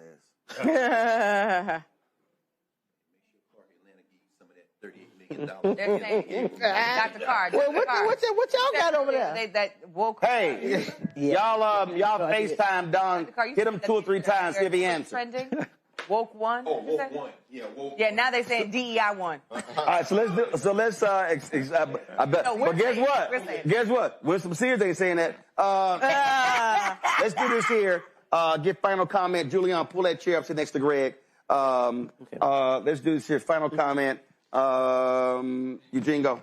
Listen, I think this is a precursor to 2026. If you got Virginia doing the what? Oh, Amanda. So my bad. Sorry, hold up. You can't give your final comments yet. Let's go live to Houston. We told you all about the 18th Congressional District. Earlier, we had Christian Menifee on. He came in first in tonight's election. Amanda Edwards, former city councilwoman, came in second. This race goes to a runoff. She joins us right now. Amanda, you must feel good. Well, we're still waiting on some of the results to come in. It's been a little bit slower than we'd hoped, but we're still waiting. But it looks like we're in great position to head into the runoff. So we're excited about it. This district has gone far too long to have gone without representation and a voice. And so it's time for this 18th congressional district to get its voice back. You ran against Congresswoman Sheila Jackson Lee. You lost. What was the key for you in this special election? You know, at the time, Congresswoman Jackson Lee, of course, had universal name ID and, of course, a long track record of service. In this instance, we had a pretty open race in which the voters just got to decide who were going to be the folks that they wanted to push forward to lead this community that has this rich history of leadership forward. And of course, I'm someone who they know. I have done the work in the community, been present, been consistent, and they want the people's candidate to emerge. And that's what I've been. So we are excited about the opportunity to serve. And of course, we're still watching for the returns to come in, but are very optimistic about getting in the runoff and of course, winning the race. Well, we'll be paying attention to it. It's been a long night. And so I'm sure y'all are going to be crunching the numbers, and so when we wake up in the morning, we'll see what that final tally is. What percentage of vote in? What is it? What is it right now?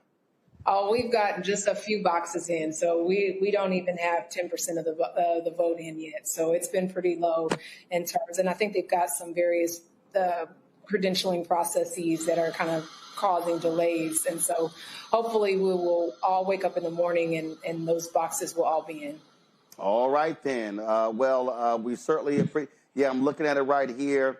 I'm seeing Menifee at 32 point something, and you're at 20. Let's see here. He's at 32.5. You at 25.4.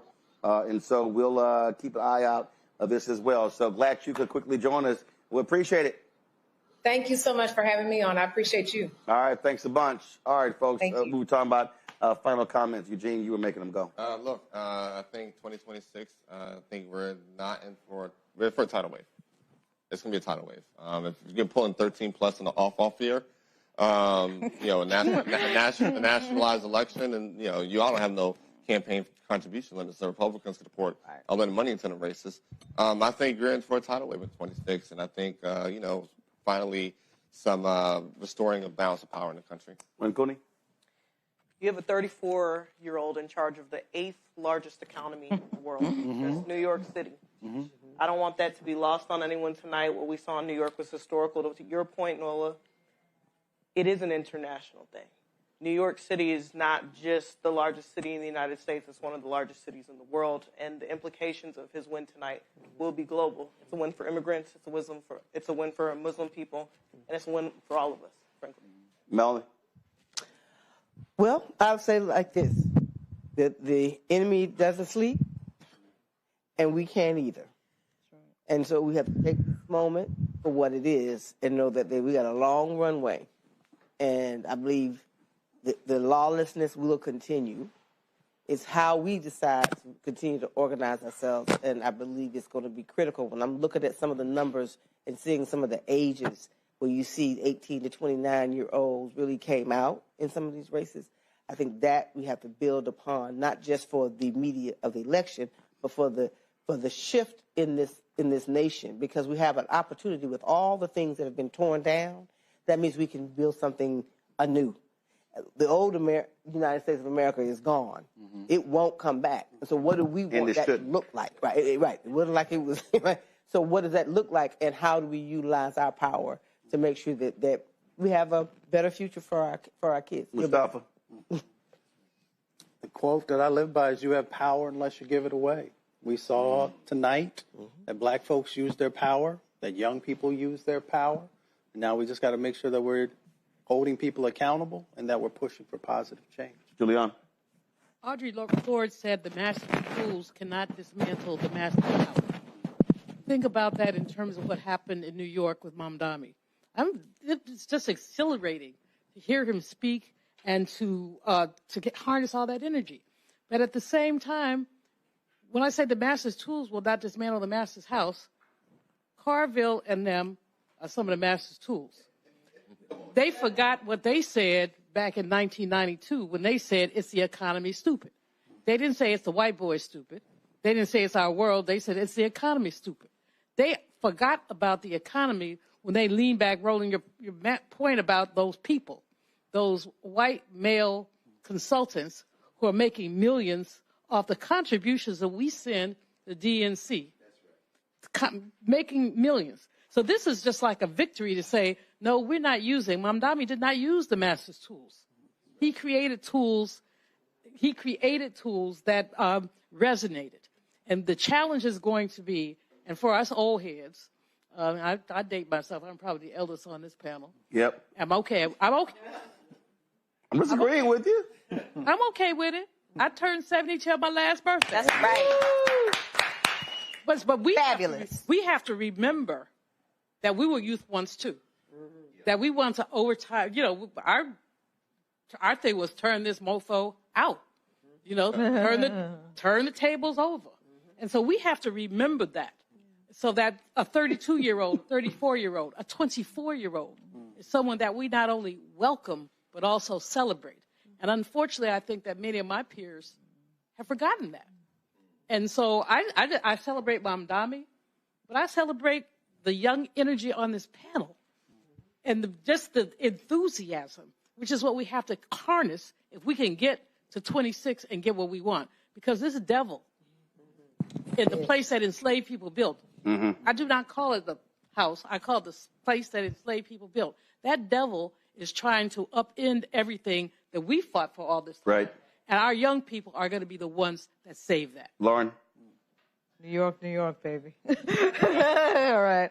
My father's from New York. My mother's from Virginia. I really enjoyed this night. But this night really is going to be countered by the other side. I look for them to try to take over the polling places. I look for them to bring the military out again. These are the idiots that landed a Black Hawk helicopter on a building in Chicago. I mean, Trump has no shame. They're going to get scared. You know, when they start losing power, they get scared and they start breaking the rules and changing them.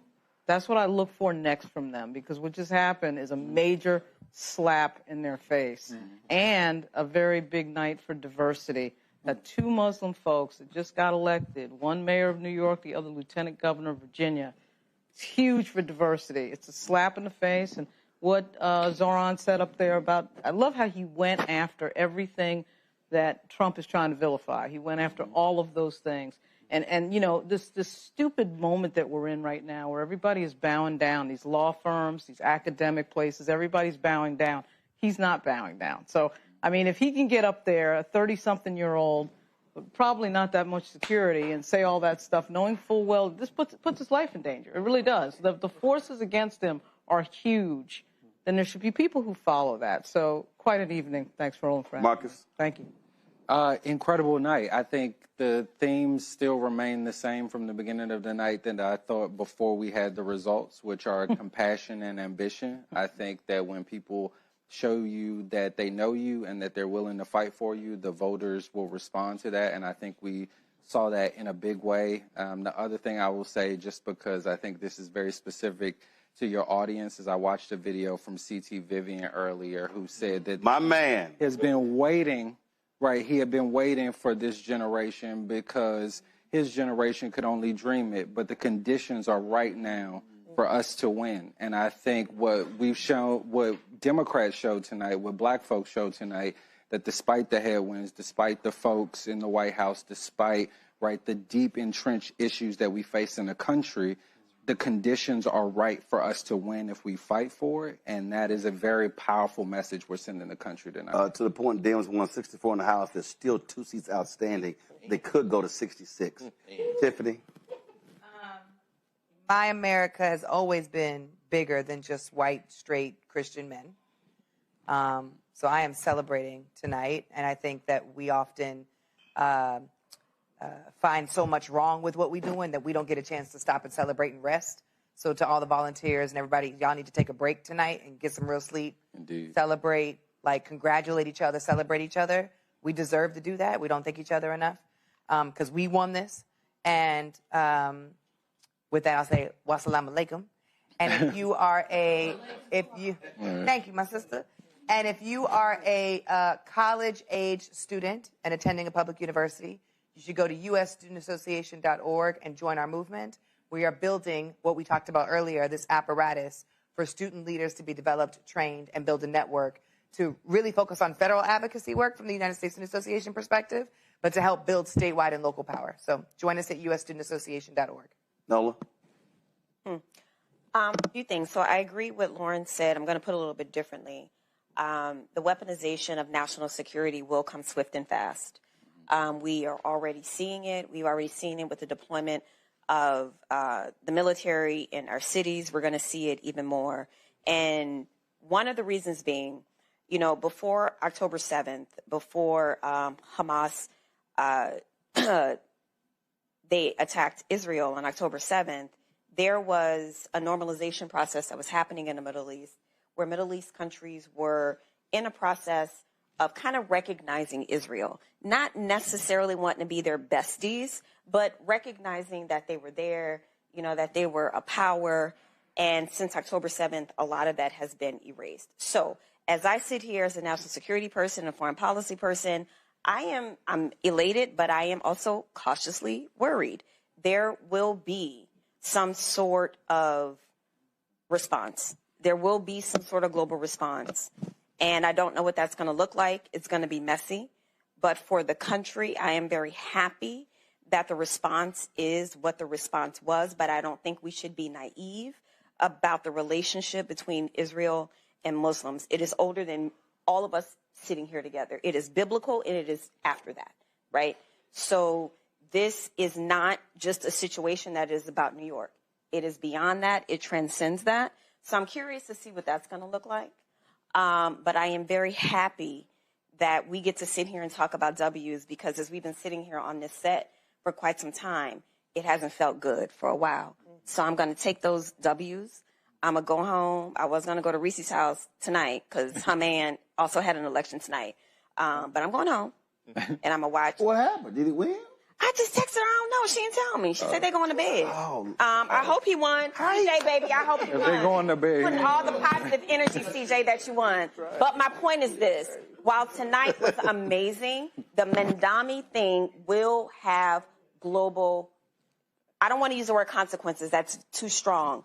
But I don't want to be naive about where we are globally, right? And that's it. Yeah. Greg? I mean, you know what I'm always going to say. This is why Black Star Network is so important.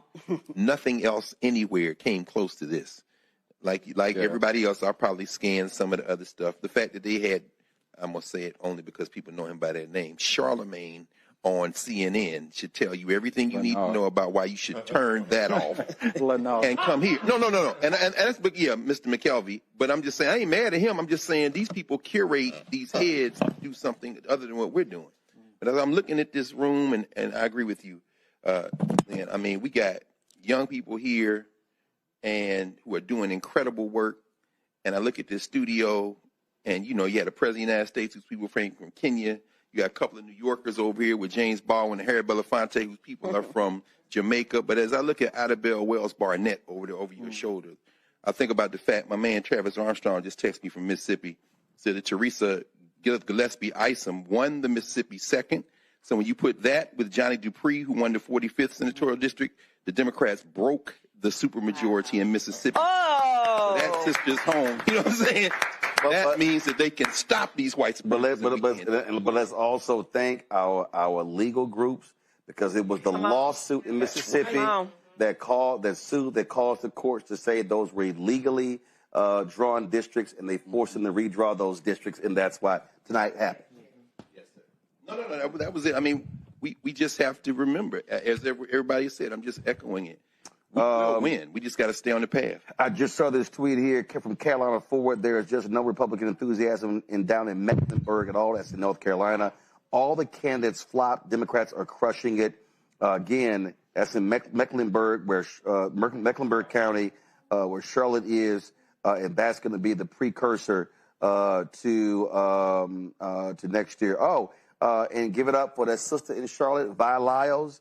How bad? She won with 70.25% of the vote. Wow. And she beat the Republican Terry Donovan, who got 25.75. So she won there. And so, again, this is what happens, again, when folk turn out. So what's the point of all of this? I said this last year. You cannot fixate on 4 years from now. You can't fixate on 2 years from now. You got to focus on what's next. And what we saw tonight is what happened when people actually give a damn, mobilize, organize, and they vote based upon issues. They don't whine and complain and say, I'm going to sit out, things along those lines. They recognize that somebody is going to win. So it's going to be your side or their side that's going to win. And then we see what happens. My issue is not, I don't despise Republicans, but I hate MAGA, and I hate their agenda. And what they are doing is they are attacking black people. They want to defund black America. They are attacking black mayors. They're attacking black elected officials. They want to wipe out, with that callous decision, we know the Supreme Court is going to come down. They want to wipe out anywhere from 12 to 30 members of the Congressional Black Caucus. And what I keep saying to black people is that even if they wipe out a lot of these seats and they start moving us around into other districts, if we vote our numbers, they lose even in those districts. Mm-hmm. As if we vote our numbers. Let me also be clear. There's no such thing as gerrymandering in state elections.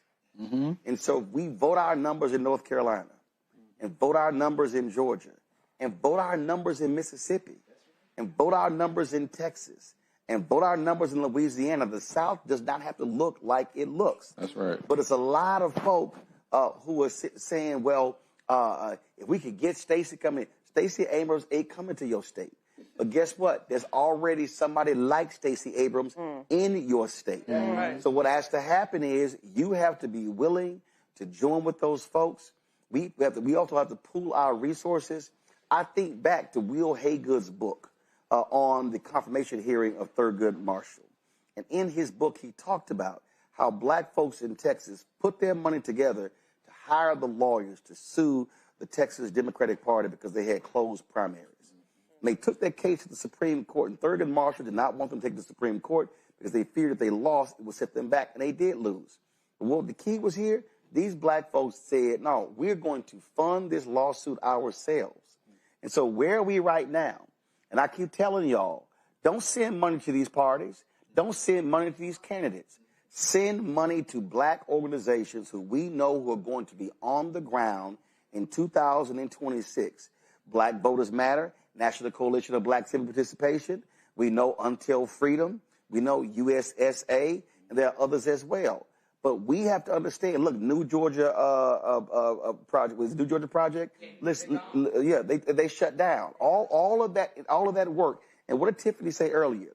This is what happens when we have a group that starts, and all of a sudden they then disappear. That can't happen. I'm telling all y'all right now, they are coming after everything in black America. And I've been sitting here looking at all of these tweets, and guess what? That same bullshit algorithm that Elon Musk is forcing all of their tweets down our throats. Oh, the crying and the whining is amazing. But I'm going to tell you right now, these evil-ass people, they're going to be pissed tomorrow. Yep. They're going to be angry tomorrow. And there's nothing better than to have them even more pissed off a year from now. Come on. I would love for them to be whining. You talk about 13 seats picked up in the Virginia House. Imagine if they start crying and they lose 20, 30 seats in the U.S. House next year. But that will not happen if we don't keep our foot on the pedal. Let me be clear. Keep your foot on their necks and step harder. Go harder. When Cooney's like, he is crazy. I'm telling y'all, all of the whining and complaining, I want them to be complaining more. Because I'm telling y'all, they cannot stand the diversity of this country. My book is called White Fear, How the Browning of America is Making White Folks Lose Their Minds. And they have been losing their minds. They've been riding high all year. They've been so happy with Trump and ICE and the National Guard and Doge and Elon Musk. But what did I keep telling y'all? Bill Ackman might be a billionaire. Elon Musk might be a billionaire. Mike Bloomberg might be a billionaire. And they might spend 100, 200, 300 million on the race. But every single one of they weak asses only got one vote. And for every poor person who sits out, understand, they might be billionaires, but your vote counts just as theirs. And the 90 million people who did not vote, those folks can beat back every single one of these billionaires in next year's midterm election. So we're going to be right here. We're going to be on the road. We were in 5 cities in Virginia. One of the reasons why we've been focused on raising this $1 million, we're launching a new midday show as well. We're looking at launching a health show. When Tiffany get her act together, we're going to be launching her show. Yes, I did. Yes, I did. Put the camera on her. Put the camera on her. She's waving a fan. No, give me a solo shot. Put the camera on her. When Tiffany start playing around, we're going to launch her weekly show. Put the camera on Tiffany. Put the camera on Tiffany. Thank you. My God. All right. So y'all know right now, I had to announce it. So Tiffany going to do a show. No, that's why I'm mad, because if you say it publicly, now I got to do it. Yeah, you got to do it. It was all text messages before. You got to do it. So the point I'm making, y'all, is what we did in Virginia, we want to do the exact same thing around the country. We want to pinpoint the places where we need to be. We want to be mobilizing voters, reaching y'all, talking about your issues, pulling folks together. Because listen, ain't nobody else in black-owned media doing this. Okay? I ain't hating on nobody else. They ain't doing it. No one is doing what we're doing. They are not traveling anywhere talking to voters. And I'm telling y'all, we can take this thing back. You mentioned C.T. Vivian. We talk about Reverend Lowry. We talk about Diane Nash. We talk about Septima Clark. We talk about Ella Baker. We talk about all those folks who put it all together to fight for what's right. Listen, you got next month, 7th anniversary of the Montgomery bus boycott. Yeah. Happy next month. Okay? That was Joanne Robinson and others. I'm telling y'all, they are afraid of us. They are afraid of our power. They are afraid when we mobilize and organize. And you know what I love nothing more? For them to be even more afraid and lose next year. And then lose in 27. And then lose in 28. And that can happen. But it cannot happen if you do not do your part. Every single one of you who are watching and listening, you got a job to do. Folks, that's it for us. Be sure to support the work that we do. Join our Bring the Funk fan club. If you want to give via Cash App. We told y'all what happened. How much money did we raise for y'all last, Tiffany? $107,000. That's what happens when, again, we mobilize and organize. Cash App, you want to use the Cash App, you stripe QR code you see right here, bottom left-hand corner. Bring the music down, please. PayPal's R. Martin Unfiltered. Venmo's RM Unfiltered. Zelle. Roland at RolandSMartin.com. Roland at RolandMartinUnfiltered.com. Check some money order. P.O. Box, big amount to Roland Martin Unfiltered. P.O. Box 57196, Washington, D.C. 20037-0196. Download the Black Star Network app, Apple phone, Android phone, Apple TV, Android TV, Roku, Amazon Fire TV, Xbox One, Samsung Smart TV. No, Marcus, I'm not reading anything. If you want to get our Roland Martin Unfiltered Black Star Network swag, go to shopblackstarnetwork.com. Shopblackstarnetwork.com. All the stuff is there. You see all that stuff on the news desk over there. You see our bartender, Wave. We got a camera over there. Can we give a shout of her? Wave. That's right. That's right. She was keeping all these people inebriated. And so, again, support our black products right there. ShopBlackStarNetwork.com. Y'all see it all there. Go to our marketplace. Also, we want y'all to support Fanbase. Download the app Fanbase. If you want to invest, you can go to Fanbase. They've already raised $13.5 million. They're raising $17 million in the Series A raise. Go to startengine.com/Fanbase. And you can also get this shirt. I purposely wore it. This is one of our shirts on the website, Resist 47. Absolutely. That's what we're doing. So that's on shopblackstarnetwork.com. To all the panelists, I appreciate it. Thanks a lot. I already saw. I know some of y'all already been packing y'all in to-go bags. I saw y'all all there back. Don't even front. Y'all can you can take food to go, but leave my damn liquor. I don't even drink. But that's for you drunkards next time. See? That's it. I'll see y'all tomorrow, 6 p.m. Eastern, right here on Roland Martin Unfiltered and the Black Star Network. Holla!